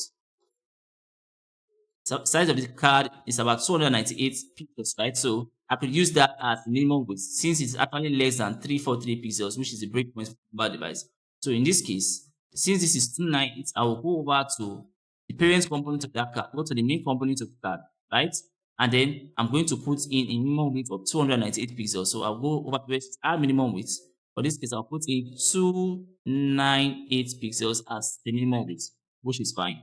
Now that I've done that for the parent component of the card, I will then come back to the parent component of the testimonial section because this is what I want to wrap. Select the auto layer that contains both of them and then set that auto layer to wrap. So I'll come over here, set this to wrap. So I selected this, set that to wrap, which is fine. I select this last one here, set that to wrap, which is also fine. Now, if I should select this auto layout and then hold and drag on it, automatically you're going to see that everything wraps to fit into a mobile template. So I'll take this here. For my mobile template, it has a width of 375 pixels. So I'll just put in 375 for the width. I have something like this, which is fine, right? So I'll take this, hold it, bring it closer. I'll come over here for my title text, change this from title large to title small. My headline text, change this from headline large to headline small, which is fine. Now you can see that I have some of the cards or all the cards actually overflowing out of the left. So let's quickly see if we can have a fix for that. So I'm going to select this particular auto layer that contains all the cards. Remember that I initially gave it a padding of 100 pixels for the bigger screen. So for this mobile screen, I'll just remove all those padding values. I'll change this from 100 to 0, which is fine. You can now see that this is fitting properly within the mobile template. I'll change the vertical padding also to 0. I don't want any padding inside my mobile frame, right? So this is what I have inside the mobile device. Now I will come over here because I can see that I have some parts overflowing. I'll come to the parent component, which is the select it, and then click on clip content, and every part that overflows is cut out. But you can see that part of this testimonial card is actually just cut out of the mobile template, and this is not really looking good inside this mobile template. So what you could do is that you could actually select this, right, and then delete it. So you have this as your testimonial card. Or if you still want to put in this case, that particular company logo and the company name, I will Ctrl Z to undo that action. I could create a variant for this card and use those variants only inside my mobile device. So to create a variant, I will have it selected and then go to the main component of this card, right? Go to main component, which is this as the main or major component which I created. In this case now, I want to create a variant since this part is actually overflowing out of my mobile device, right? So to create that variant, I will simply have this card selected, come over to this icon that says add variant, right? I'll click on that. I've added the variant. Now the variant is going to come inside the bounding box. I'll select the bounding box, increase the height, and also increase the width of that bounding box, right? Let's come over here. Also increase the width here, which is fine. Select each of the cards and try to position them properly within the variant box, which is fine. I'll come over here, align this to the center, select this, align this to the center, which is fine.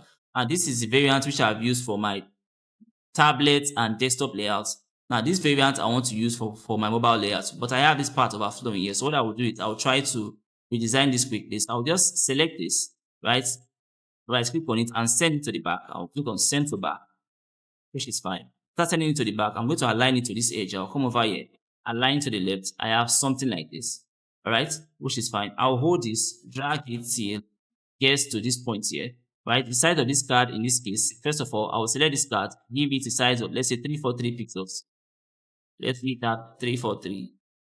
All right. I'll also select this card, make it 343, just the way it is inside my mobile frame, which is fine because if I come to this mobile layout here, if I select this card, now see that the size of the card is 343 pixels, right?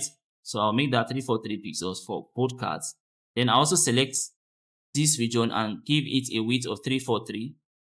It extends to the end, which is fine. Then now I want to actually hold this and drag it to the top of the testimonial card so it looks better as part of the testimonial card. So if I should hold this and drag it, while it's selected, you want to ensure that you have this your absolute position icon highlighted, right? So I'll come over here, hold it, and try to place it on top. But try to place it on top, you can see that automatically I no longer have the absolute position icon there, which simply means that this has been detached from this card. So I will Ctrl Z to undo that action.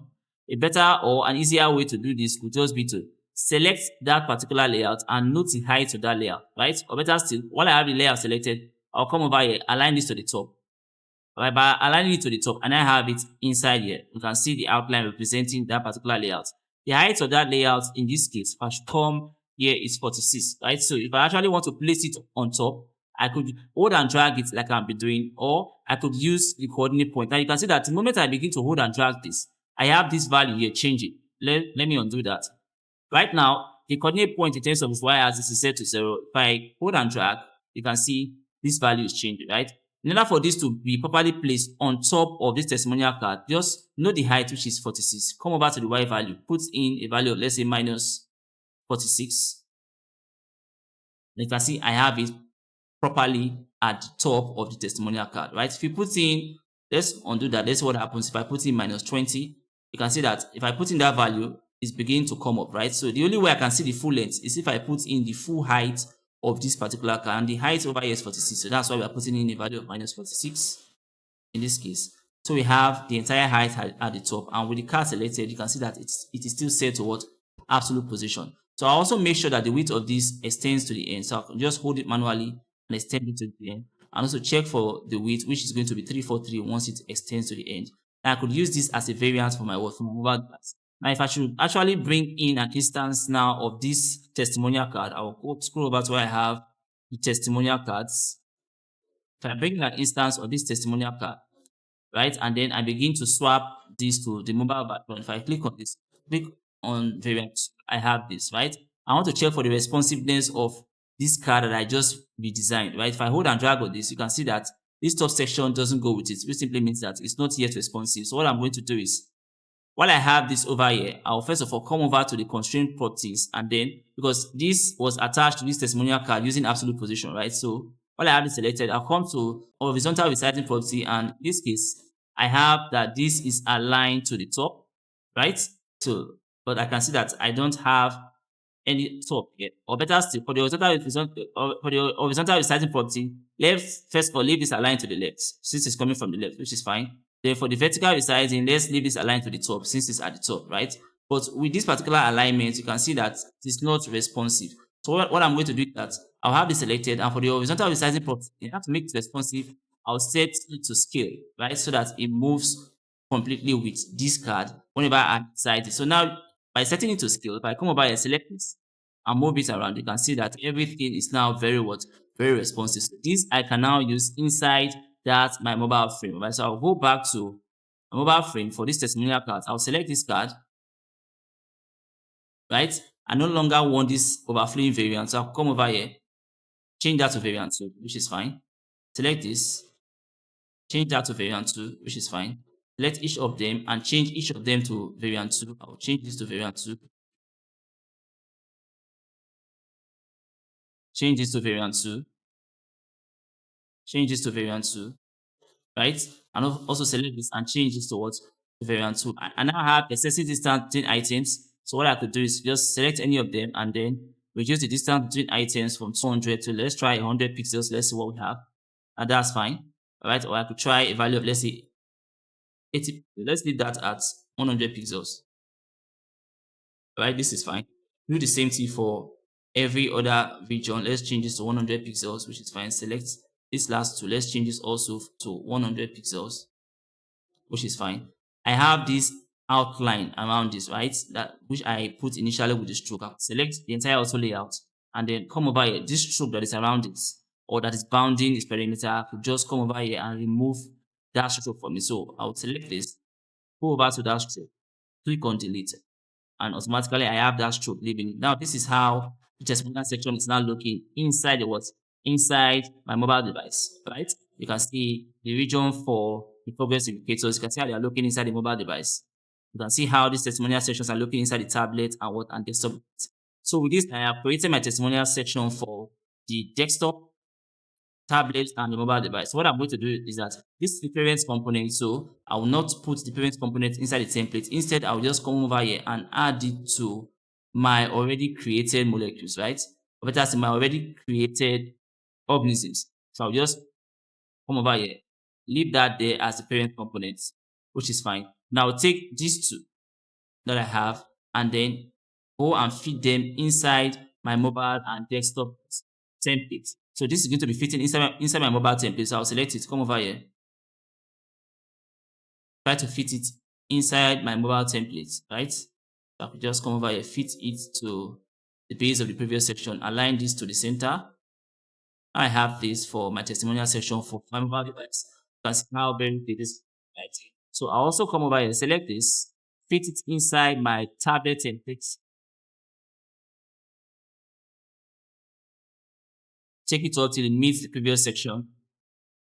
As indicated by the Figma guide, align this to the center. I have this, all right, which is fine. Therefore, my desktop device, I'll just come over here to my assets library and pick any instance of that testimonial section. So where do I have testimonial section over here? Let's scroll to the top and let's see if we have it there. Or you can just come in this search bar and put in testimonial. So with that, I have this as my testimonial section. Hold and drag it and place it here. Let me remove that text now. Then try to align it with the previous section, which is fine. Then align it also to the center. Now I have my testimonial section for both my desktop device, for my tablet device, and also for my mobile device. Now I'm going to select this tablet device and increase the height of this since I still have one more section to go into it. Also, I'll select the mobile device and try to increase the height as well. So with that, now we've actually designed testimonial section for the mobile, tablet, and desktop devices. And now we are going to be looking at the last section, which is the contact us. Or we'll look at the footer section, which we have already designed. So now we are going to look at designing the contact us sections. Before we do that, I'm going to come over here and take each of these molecules or organisms or atoms to their respective points. Right now, this in this case is actually in molecules, so I'll add it to the molecular group. Now, this over here is also a molecule, so I'll come over here, add it to what? To the molecular group. So it stays other molecules and I can find them easily in my design. So after that now, I want to go to the next section, which is the last section that we are going to be designing for this particular wind turbine home page, right? Now for next section in this case is the contact us section, right? You can see I have a label here that says reach out to us. So automatically we are going to start designing for this particular section. So quickly to create this particular section, I'm going to go over to this region that says, or start with this region that says reach out to us, which is the simplest area to create, right? Since it has just text elements inside of it. So I'll just come over here, bring in that my intro group, right? Now instead of looking for it, I will just type in intro here, right? Hold the instance and place it on my canvas, which is fine. Now the label here says reach out to us, right? So I'll just come over here, change this to a label that says reach out to us.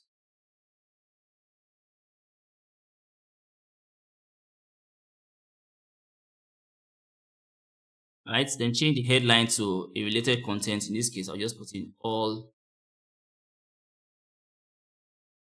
let's say, arrow energy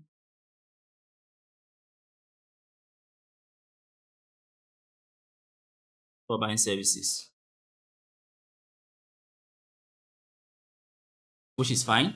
So this is going to be for the intro group for my contact us section. After that, I can see that I have some lines of text. So I'll just come over here, create a content. Now remember that we already came out with this layout from the mid fidelity stage, right? So we are just using the mid fidelity to actually come up with what the high fidelity. So we are going to be referencing this always as a guide.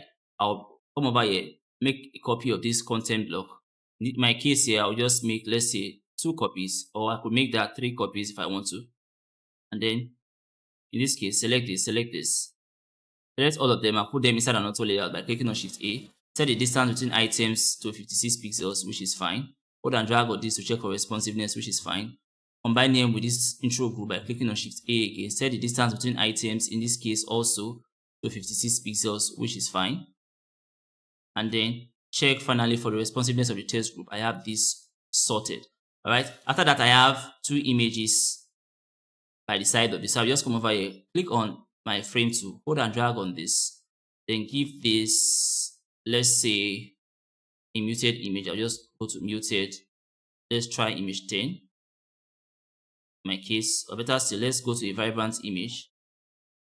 I'll go to a vibrant image and try image 3, or let's try, could actually use any of them. Let me try image 5. Let's use the same image as that of the home page, or as that of the hero section, which is this. I'll take this here. I'll quickly just come over to any of my design sections and let me just take these little embellishments that I used here. Let's see if I can actually use them again. So I'll just come over here. Let's try to, let's move this a bit to the right. Let's make a copy of this quickly. I'll just copy that. Then Ctrl Z to undo that action, which is fine. Now I'll come back here and I'll just put this somewhere here. Right? That is just for both declaration in this case, for this particular. So I have something like this, which is fine. I'll come over to the height of the frame. I'll make that, let's say, 653 pixels, a bit taller. I'll select this now, position, say, somewhere here. You can see it's at the left and also at the bottom. So I'll come over here. Horizontally, it's actually aligned to the left. Vertically, it's aligned to the bottom. I'll come over here, select bottom. So I have actually applied the constraint property to it. Anytime you are placing an item, okay, or you are actually trying to use absolute position, you need to apply these constraint properties, right? So now I have this. I'll select this particular frame, make a copy of it. Then while it's selected, I'll right click on it and paste the copy on top of it. So I have something like this, right? I'll select the frame, come over here, remove its clipped contents, which is fine. In this case, I could just select this particular decoration, you remove it, select this frame, change it to apply image. In my case, let me just in a muted image now. I'll just come over and select something like this, which is fine. All right. And also apply the constraint properties to this frame. Now this frame is aligned horizontally to the right. So I'll just come over here, click on right. The vertically is aligned to the bottom. I'll come over here, click on bottom. So I have something like this, right? So if I select this and move it, you can see that this particular floating frame is always aligned to the right and to the bottom. When I have something like this, right? Just the way I have it here. I equally have, let's say, a CTA in combination with the text. So I'll come over here, hold and drag on my button, right? Select this, click on Shift A, set the distance between items to, let's say, 56 pixels as well. It's fine. Then I'll align this button, in my case, to the left. Now I have something like this, right? Then I'll select this frame, highlight everything, and click on Shift A to put everything inside a final auto layout. Initially, I could set the distance between items. Let's try 100 pixels. Let's see what we have. That's not so good. Let me select the entire text first of all, and then set its resizing property to fill container. Let me select image as well. Set its resizing property to fill container. I have something like this. Now, this is going to be first of all for a desktop layout. So automatically, for my desktop layout, the width is going to be 1440, right? So 1440 pixels for my desktop. I have something like this, right? Which is actually fine. Also, I could select this image and I come to the height and set that height to fill container. So it always fills this container. So now I have this for my desktop frame. I have this as a distance between items, which is looking good. Or try other distances. Let me make that 300 pixels. I have something like this, which is also fine. So this is now what I have, just the way I have it here for my what? For my contact us section. So I have created this. I'll just hold it and then place it somewhere. Or better still, I could actually just make it a component and place it inside my frame. So in my case now, I'll just come over here, make this a component. I'll click on create component, right? And for this component, I have not actually renamed it. I'll just come over here. Now this is part of my contact us section. So in my case, we'll just put in contact us section.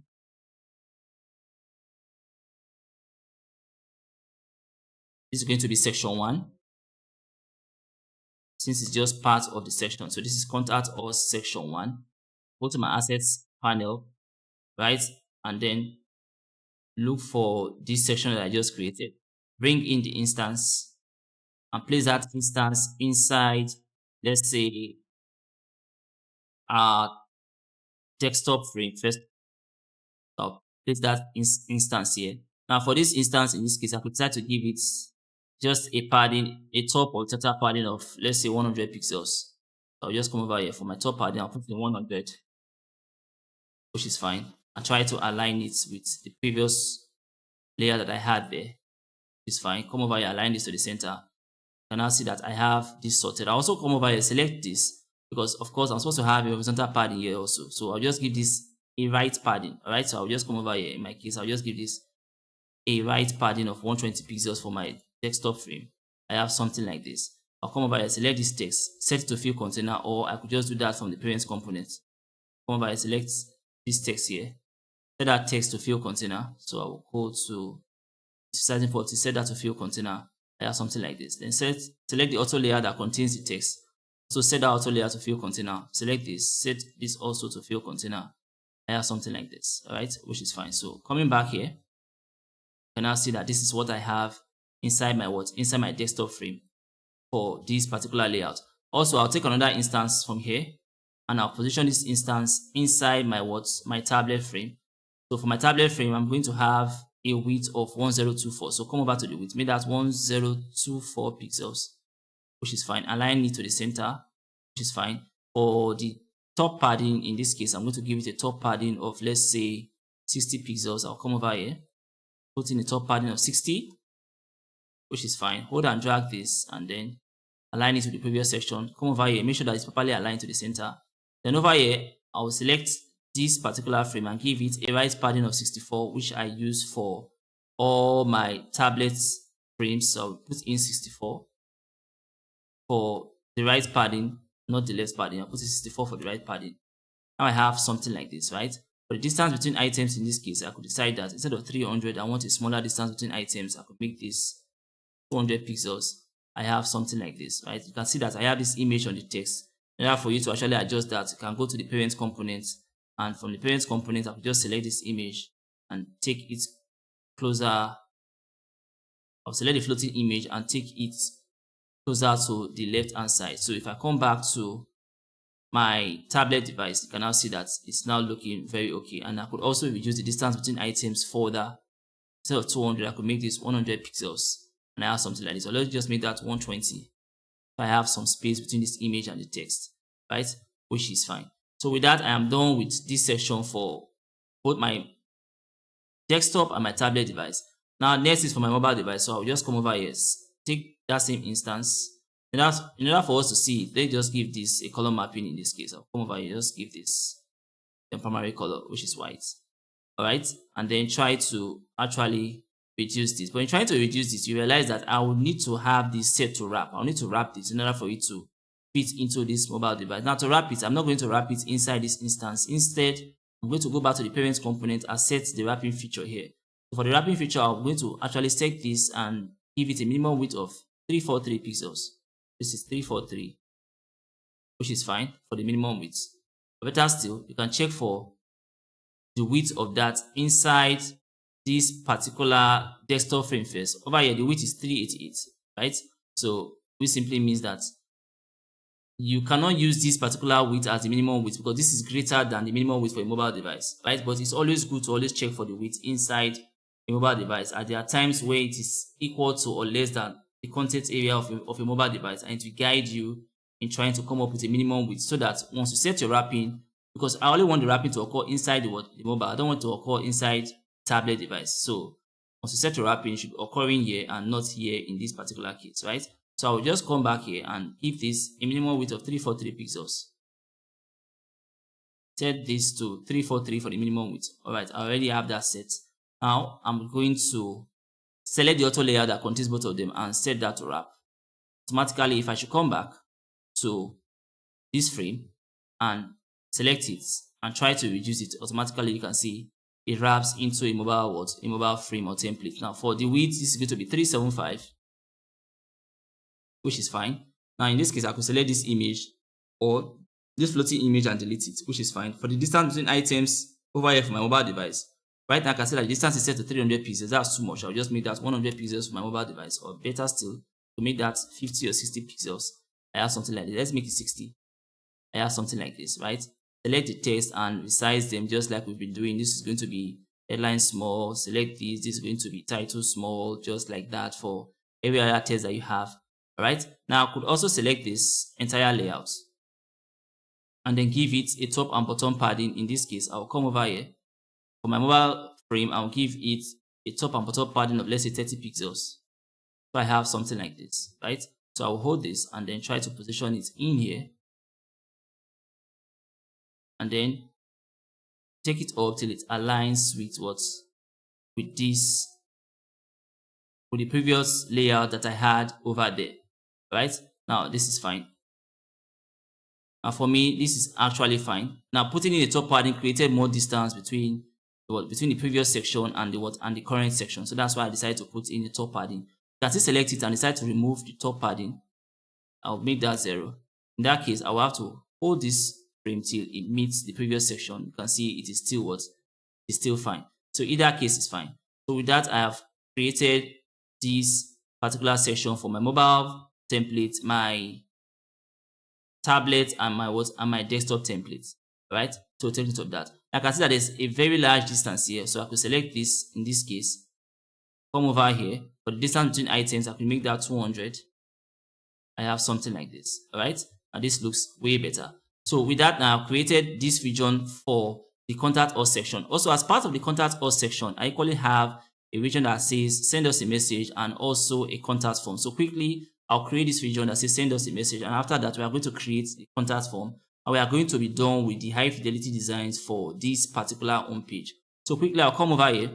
I have a label text that says send us a message. I'll come over here, go over to my single line text, hold and drag it, place it inside my canvas, change the label to something that says send us a message.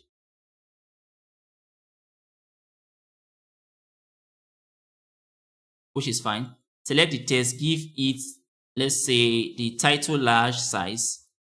That is fine. After which I have some content blocks or paragraph blocks in combination with it. So I'll come over here, bring in any content block, which is fine. Make a copy of this into, like, let's say, I think 2 places should be fine in my case. Select this, click on Shift A to put them in an auto layout. Set the distance between items to 56 pixels because, of course, I need enough spacing between, or enough distance between items. Now select this particular title text, click on Shift A, align this to the left, set the distance between them. Let's try 56 as well. I have something like this, which is fine. The next thing you want to do is that you want to actually hold and drag on this to check for responsiveness. I can see that it's very responsive. After that, we have contact cards over here. So for my contact cards, I'll just come over here, go to my combination block, hold and drag this, place it inside the canvas. I'll change this to a text that says email address. Alright, and then change this to any random email address. For example, I'll just put in johndoe@gmail.com.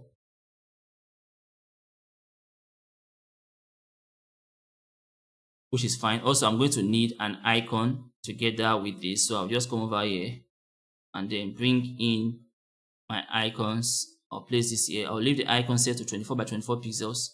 So over here, I have, okay, this is actually not a regular icon. This is an icon button. I don't need an icon button. I need a regular icon. So I'll place it here, which is fine.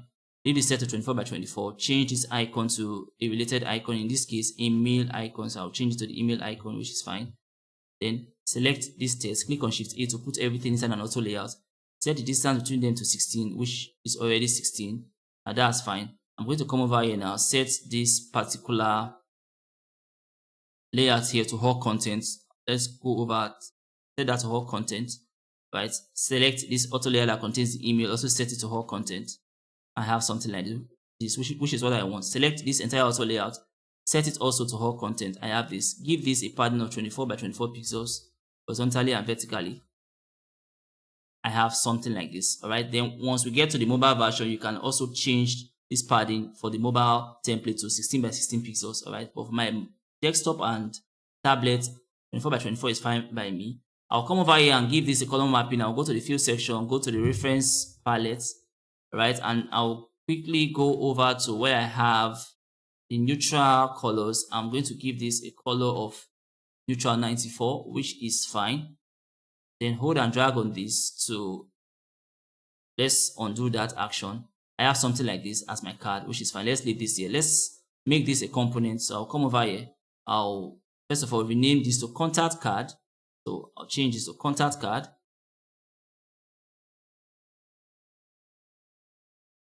Which is fine. Go back to the access panel. For my contact cards, I'm going to make this a component. Click on create component. It's now a component. Hold an instance.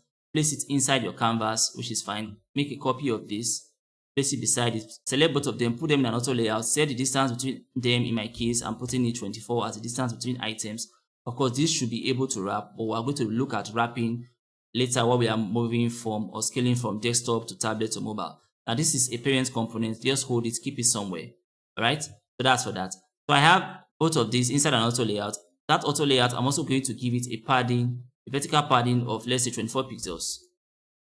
I have something like this. I'm going to give that auto layout a stroke. So I'll come over to the stroke properties. I'll click on this plus icon that says add stroke. I'll click on that. Once I click on that, I'll give this stroke a thickness of 3, which is fine. Come over to this icon that says individual strokes. Click on that. I want the stroke to only stay at the top and the bottom. So I'll go over to where it says custom. Click on that. For the stroke at the side, I'll change the value to 0. That's for the left hand side. For the stroke at the right hand side, change the value to 0. So I only have the stroke at the top and the bottom, which is fine. Next thing I'm going to do now is I'm going to come over to libraries and give that stroke a color. So I will go over to my extended folder. And then I'm going to give this orange color, which is fine. And I'll take this, I'll bring it here. Put everything inside one auto layout. Set the distance between items to, let's say, 56 pixels, which is fine. Hold and drag on this. Right, select this. Make sure that it is set to fill container as well. Come over here. Set that to fill container, which is fine. Select each of these cards and also set them to fill container. Come over here. Set each of these cards to fill container, which is also fine. Now this is exactly the way I want it. So that once I hold and drag, I have everything resizing, right, for this particular group. Right now I've created that. Just where I have it here in my High-Fidelity design. And the final thing I need to create now is a contact form. Now to create a contact form, first thing you need to create is the input field, right? So I will zoom in on the canvas, click on the text tool. My contact form, I'll click on the empty canvas and create the label or placeholder text of the contact form. Now this is me creating the placeholder text. The placeholder text, I'll just put in placeholder that says name. Or better still, let's use a text that says your name. But let's just leave it as name. Click on the empty canvas, then I have my text ready, all right? Then click on Shift A to put this inside an auto layout, which is fine. Now for this auto layout, I'm going to give this a padding of 16 pixels by 16 pixels, which is fine. I'll give this auto layout a stroke. I'll come over to the stroke 40, add stroke. I'll give this stroke a thickness of 3. Make sure that it is set to inside. Now for the follow of the stroke, we're going to look at that in a couple of minutes. Then I'll come to this auto layout, hold and drag on it. Now for an infill field, I know fully well that the placeholder text is going to be aligned to the left, right? So I'll come over here, align this to the left. I have something like this. So hold and drag on this to increase the input field, which is fine. Select this placeholder text and come over here, set its sizing property to field container. I'll come over here, set this to field container. I have something like this. Now this is going to be used as my input field. I want my input field to equally have a form label, right? So I'm going to include or design a label and add it to my input field. So I'll come over here to design that label. What I'm going to do is I'll click on the text tool again, then click on the empty canvas. In this case, the label is going to be very, very clear, clearer than the placeholder text. So label might just say enter your name. Just because of screen reader, so we want to use very, very clear labels. Enter your name, which is fine. Then put this also inside an auto layer by clicking on Shift A. Then for this auto layout, I'm going to reduce or remove the vertical padding. For the horizontal padding, I'm just putting a padding of 4 pixels, which is fine. Now for this particular label text or form label text, I'll come over here and give this a size of, let's try 14 pixels. All right, let's make that smaller since it's actually just a label text. All right, so I have something like this. Now let's come over here and give this a fill color. In my case, I'll go over to my reference palettes, go quickly to neutral colors and give this, let's try neutral color of 50.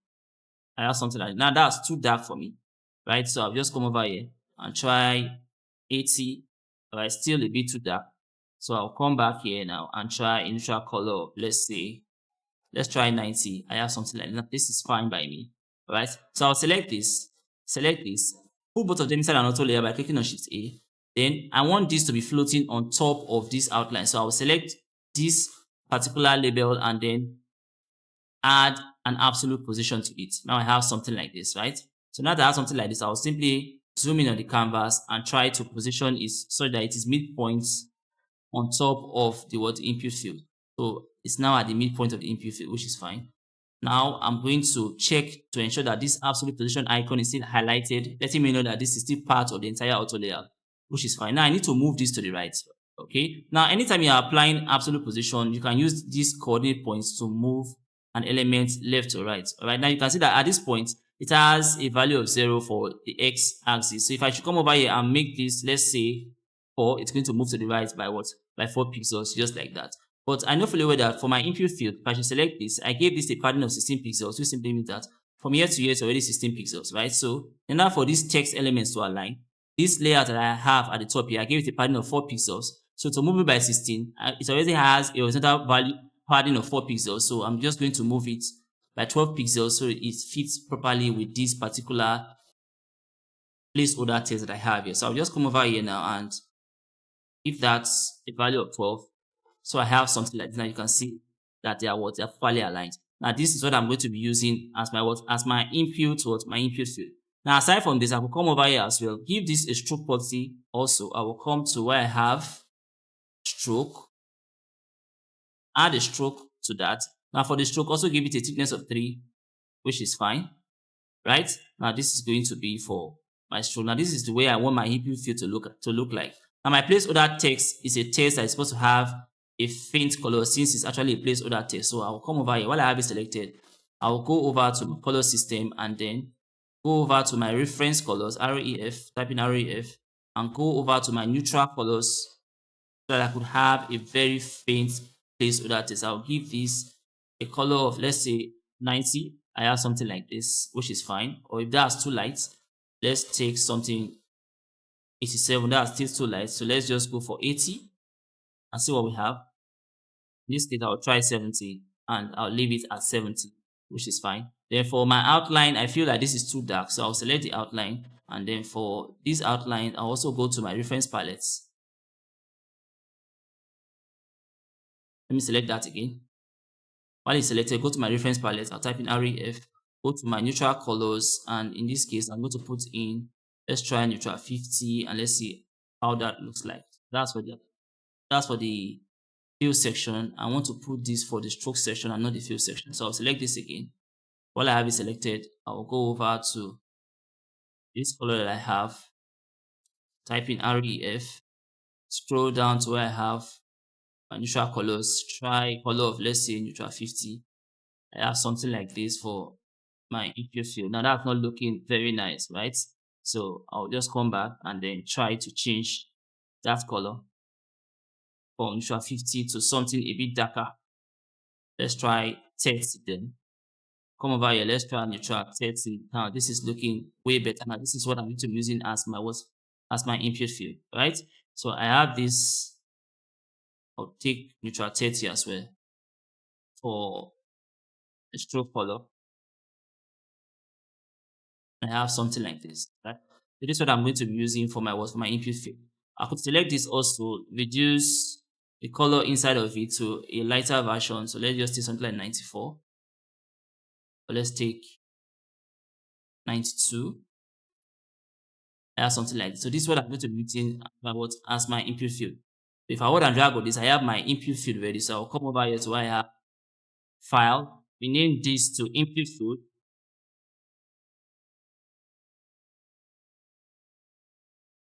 Which is fine.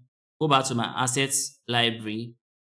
Then for the input field, I'm going to make this a parent component. So I'll come over, click on create component. It's now a component. I have an instance here. Hold and drag on the instance and make copies with that instance to create my contact form. For my input field, this is the parent component. Hold it, place it closer to other parent components, and then use the instance that you brought in to create your contact form. For this instance, I'm going to make a copy. I have 1, 2, 3. In this case, this should be enter your name. So I have my name here. This should be enter your, let's put in another label. For example, enter your email address. This should be email address. When you are designing yours, you can actually use better colors for the outlines of the input field. Enter your email address. All right. So that's fine. So this would be email address. Right. After that, this could be, let's say, enter your company address. All right. In this case, I'm going to change this to company address, which is fine. We also have another for phone number. Since this is going to be for phone number, in my case, I want to make this shorter since the phone number is not something that is going to be very, very wide. So I'll just put in enter your phone number.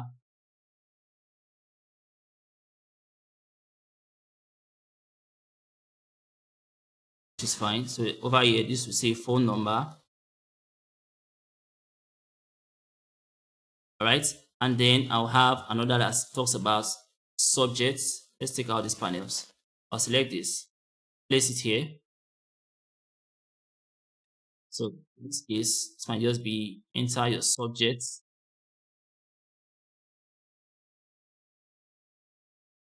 Right.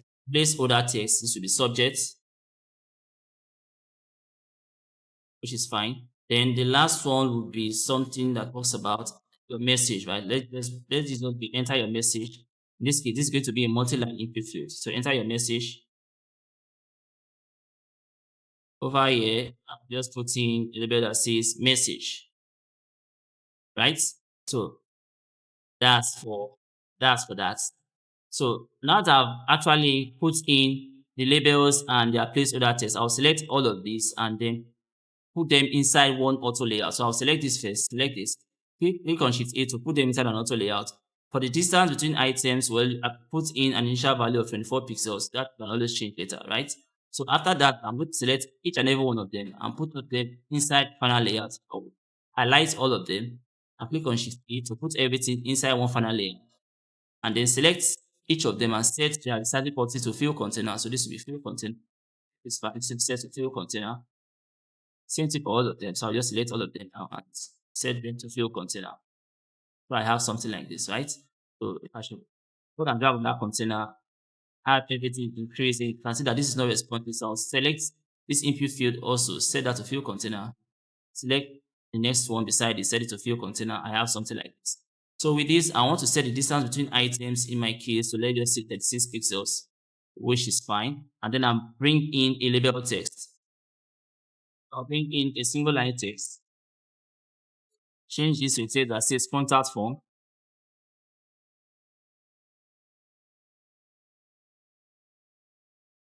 All right. So after changing the label to label that says contact form, I will select this and then I will resize this. I'm going to go over to my typography system and give this the title large text, which is fine. In this case also, I might just change the color of this to, let's say, I'll change the color of this to the secondary key color. So while I have this selected, I'll come over here, change this secondary key color. So key color. Change that to secondary key color, which is fine. Then I will select that text, select the auto layer that contains my input fields, click on Shift A to put everything inside a bigger auto layer, set the distance between items to 36 pixels, which is fine. And with this, I will then come over here and bring in this which is a button. I'll put this button here. Select the entire auto layer, click on Shift A to put the button and all my input field in one final auto layer. Set the distance between items also to 36. I have something like this. Select the button, alright, and then set to fill container. So it fills the entire container, which is also fine. I select the entire auto layout and give it a padding, let's say 36 pixels by 36 pixels. This you can always adjust later for your mobile designs. I have something like this as my input, right? Let me hold this, drag it and position it here or place it here. Then give this a color mapping. I'll go over to the fill section and put the primary color. Now this is a class, right? That's why most of the time I just put in the primary color. Right? You could actually decide to put in whatever color you want to put in when you're making your designs, making sure that the combination is just accessible and you have good contrast. All right? So that's for that. So with this now, I've created my contact form. So I will hold and drag on this contact form to see if it is responsive. Now you can see that it's not very responsive in terms of resizing, especially for this little input field. So I'll select this input field. In this case, I could just come over here, give it a minimum width, add a minimum width of 343 pixels so that I can actually wrap it 343. Right? Have that. Select this, give this a minimum width. In this case, have a minimum width of 343 pixels, which is fine. Alright. Now select each of them. Make sure they are set to fill container. This is also set to fill container, which is fine. I select the auto layer that contains them. Let me select the entire input field. Increase the width a bit. Select the auto layer that contains them and set that to wrap. Alright. So if I should actually expand this, I have this as my contact form. If I try to reduce it, I have contact form that wraps very well. Right. So with that, I have created this particular contact form. So the next thing I'm going to do is I'll hold this and then try to position it there.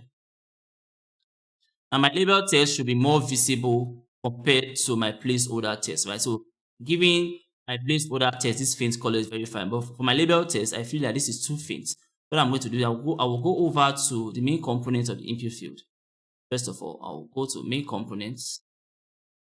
I'll highlight it, right click, then go to where it says go to main component. So from the main component, I'll come over here. I'll change this color to, let's say, let's try the inverse color. So I'll try inverse surface color. I'll select this exactly. This looks way better, right? So if I should come back to my input, I have something that is looking way better and I could use for my contact form. So this is now my contact form created. Next thing I'm going to do is I'll come over to where I have my files, change the name of this to contact form.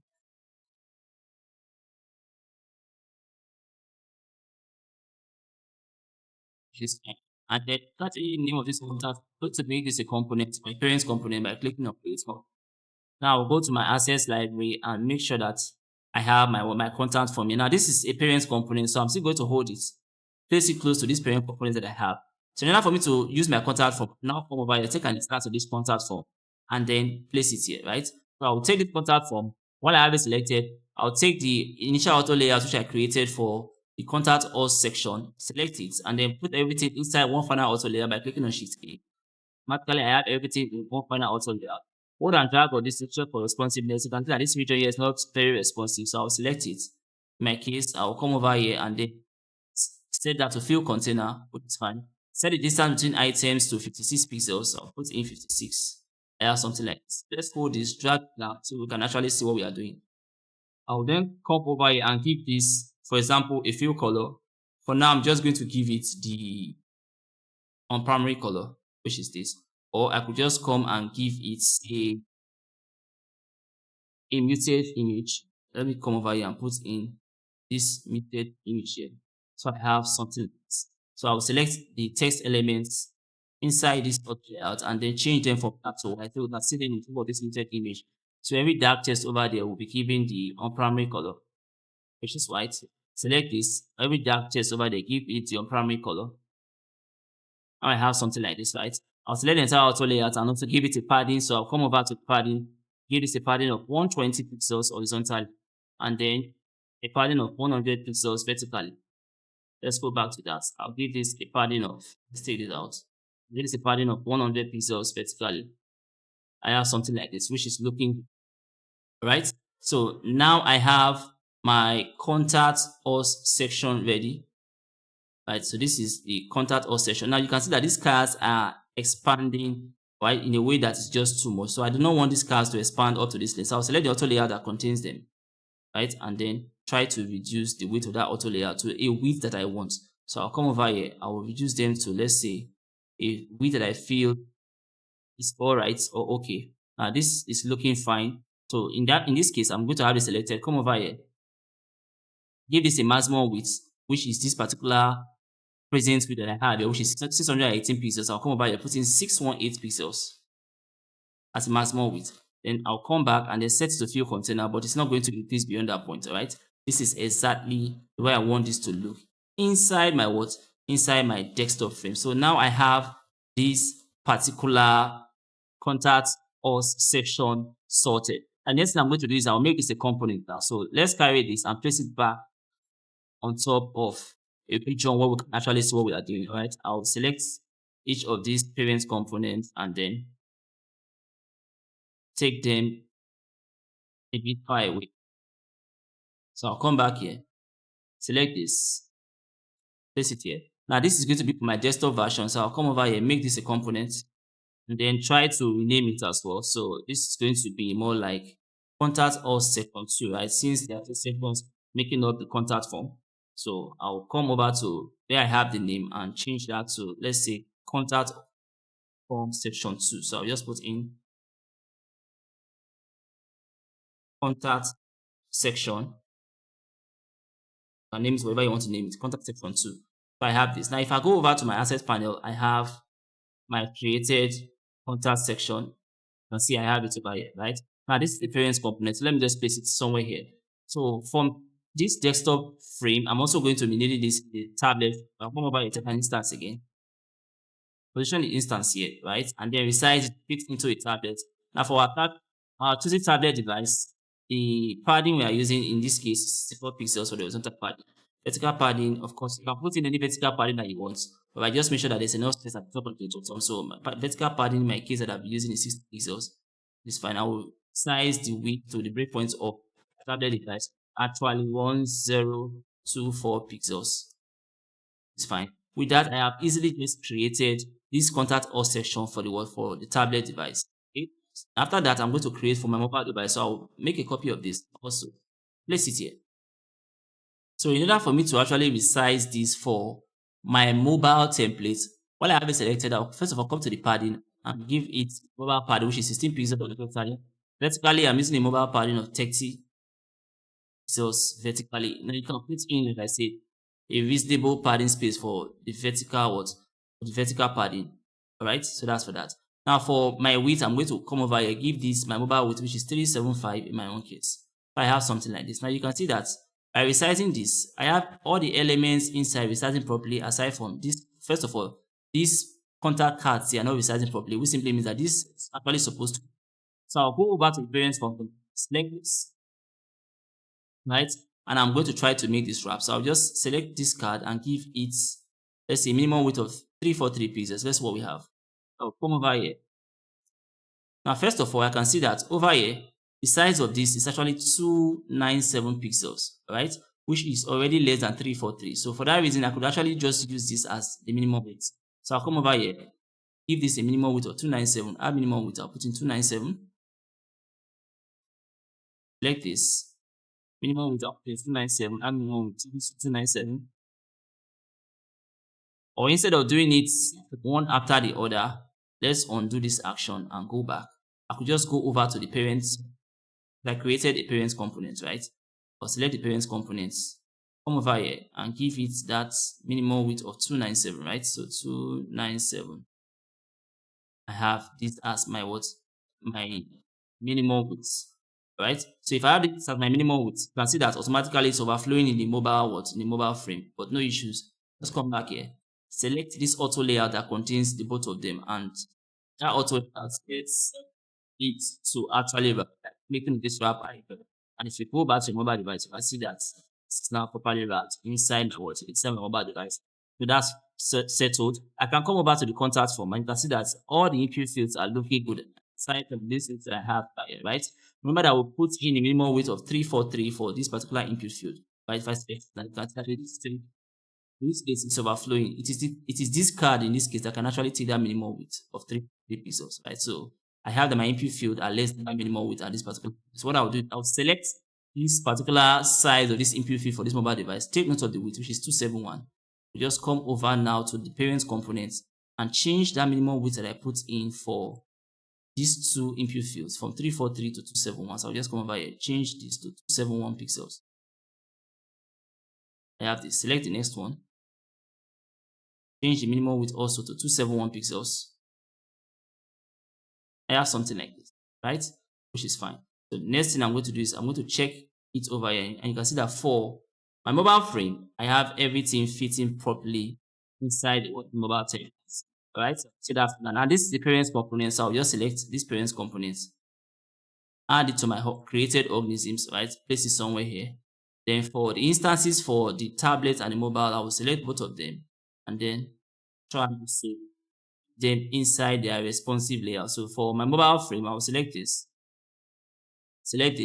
position it inside the mobile templates, which is fine. Bring back my panels, try to align this with the base of the previous layout. And you can see that for the previous layout, okay, I can see the base over here. So select this, try to align it with that base. It's now properly aligned, which is fine. Now align it to the center. I have something, right? Then I'm going to come over here, take the footer section and bring the footer section close to this. So I'll just take the footer section and bring it over here like this, which is fine. Align it to the center. So with that, I am done with this for the mobile for the mobile section. So I'll come over to the frame now and raise the frame from the bottom till it fits or aligns with the base of the footer section. Now in trying to, if I select the frame and I try to raise it up, you can see that everything inside the frame moves with it. So what you can do is, while you have the frame selected, hold your control key and then hold and drag on the base of the frame till meets that particular end, right? You can now see with the Figma guide, I'm at that end. So with that, I have designed everything for what? For my mobile templates, right? And I can now actually display this inside the mobile device, see exactly how it is going to be looking, right? So that's for that. Let's go over to the tablet template. I'll select this now, hold it, drag it and try to position it inside this tablet template. What I'm going to do is, first for notes for the previous session that I had, this is the previous session that I had, you can now see that we have this as the end of the previous section, right? Now I can take this and try to position it close to it. It will be too close to that button. So I'll select this previous section and make sure that it also has a padding at the bottom. So I'll come over here. It has a padding at the top, which is 60. For the bottom, I'm also going to give it a padding of 60 pixels. I have something like this, which is fine. I can select this and try to position it very close to the previous section, align it properly to the center. I should have this image at the top. So what I'm going to do is I'll select the entire section, right? And then you can see that it's behind it right now. So while I select the entire section, I will right click and I'll click on bring to front, and I have something like this, right? So that is for that. Now you can see that this image is actually covering the same possibilities. So I'll go back to the parent component of this. I'll select this. Just go back to the parent components. Go to main components, right? And select this. Reduce this a bit. So let's set this point. And let's go back and see what we have. All right. Now you cannot actually do that editing here, so you need to go back to the parent component. So to make things easier for us, I'll just select the parent components, which is this, drag it and bring it here. So as I am editing it, you're going to be seeing the changes inside the tablet section. So I'll just hold this, bring it here, which is fine. Select this, reduce this height a bit. So let's say this point. I have something like this. Now, actually see the text that I have there. So that's fine. Now, select that parent component and take it back where I had it before. Now, for the tablet section, because we've put in the contact us section for the mobile, we put in for the tablet, and now we are done. So come over here, take the footer of the tab, put and drag it close in this place, right? Then align it horizontally to the center. And what you can do is select the entire frame or the frame that is left. Hold your control key, then hold and drag this till it meets the base or as indicated by Figma. I have this sorted for my footer section. Now after that, I'm going to come over to my desktop section and bring in an instance of that particular contact section. So I'll just come over here for my assets library, bring in this instance, place it here, right? Now the size of this should be 1.0 pixels. So let's see if that's the size that I have. I'll change it to 1440. I have something like this. Align it properly within the frame, which is fine. Come over here. I can also see that there's no padding value here. So I give this padding of 100 is. I have something like this. Select this. Take it close. It meets that particular that's indicated by the Figma guide.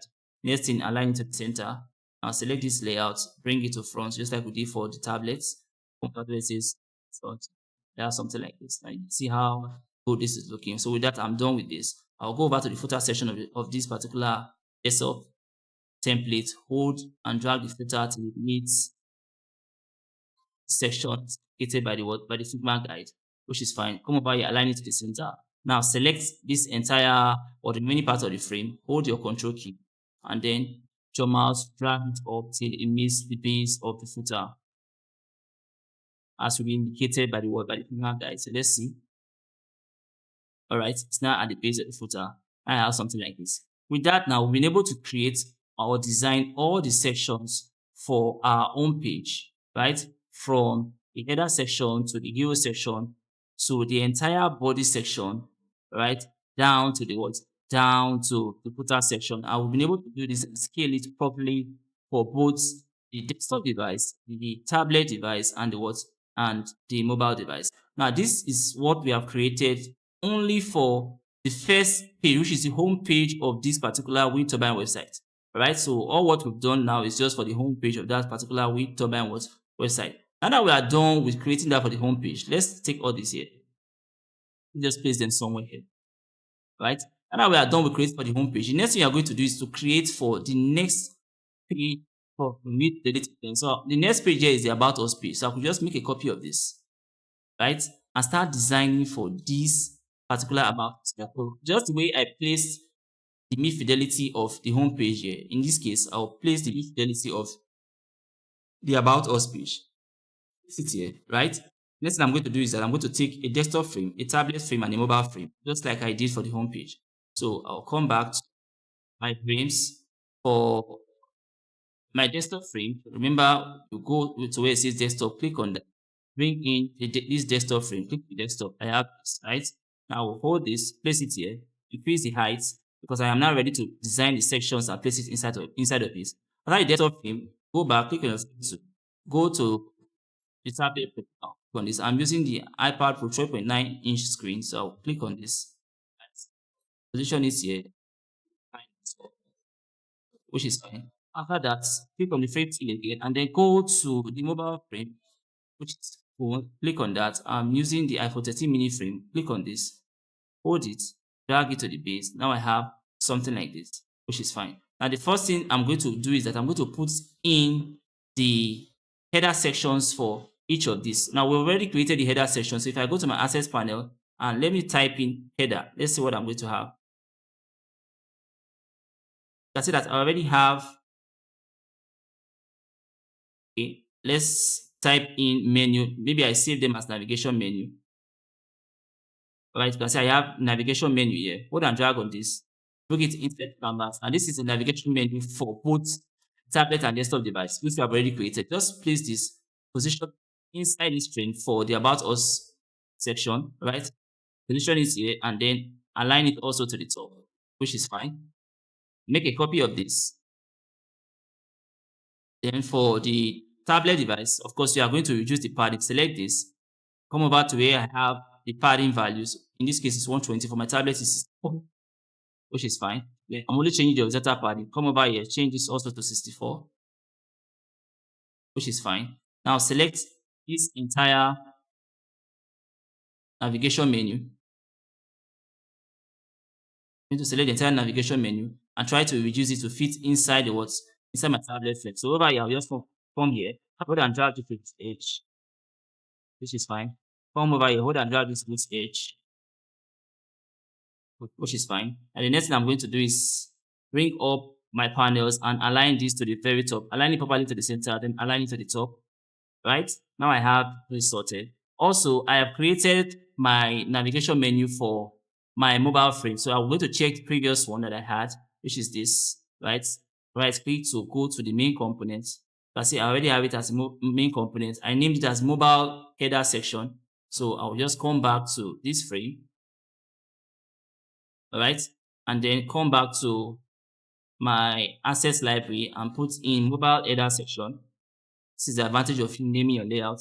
So I'll just come over here, hold this, place it inside here, give it a width of 375 pixels, which is fine. Align it properly to the center and align it to the top. In this case, I'm going to give it the primary color. So just come over to where I have the field section, change this to the, I'm going to give it the secondary field color, right? Then change all the text elements in it to the primary color. I'll select this, come over here, change this to the primary color. I have something like this, right? You can see that in creating the About Us section, there was no need for us to redesign any of this navigation menu because we already have the navigation menu designed from the very beginning. Now, the same thing occurs for the footer section, right? I could just come over here to my assets library and then type in footer since I already created it. Hold and drag this, bring it here, position it inside inside the desktop frame.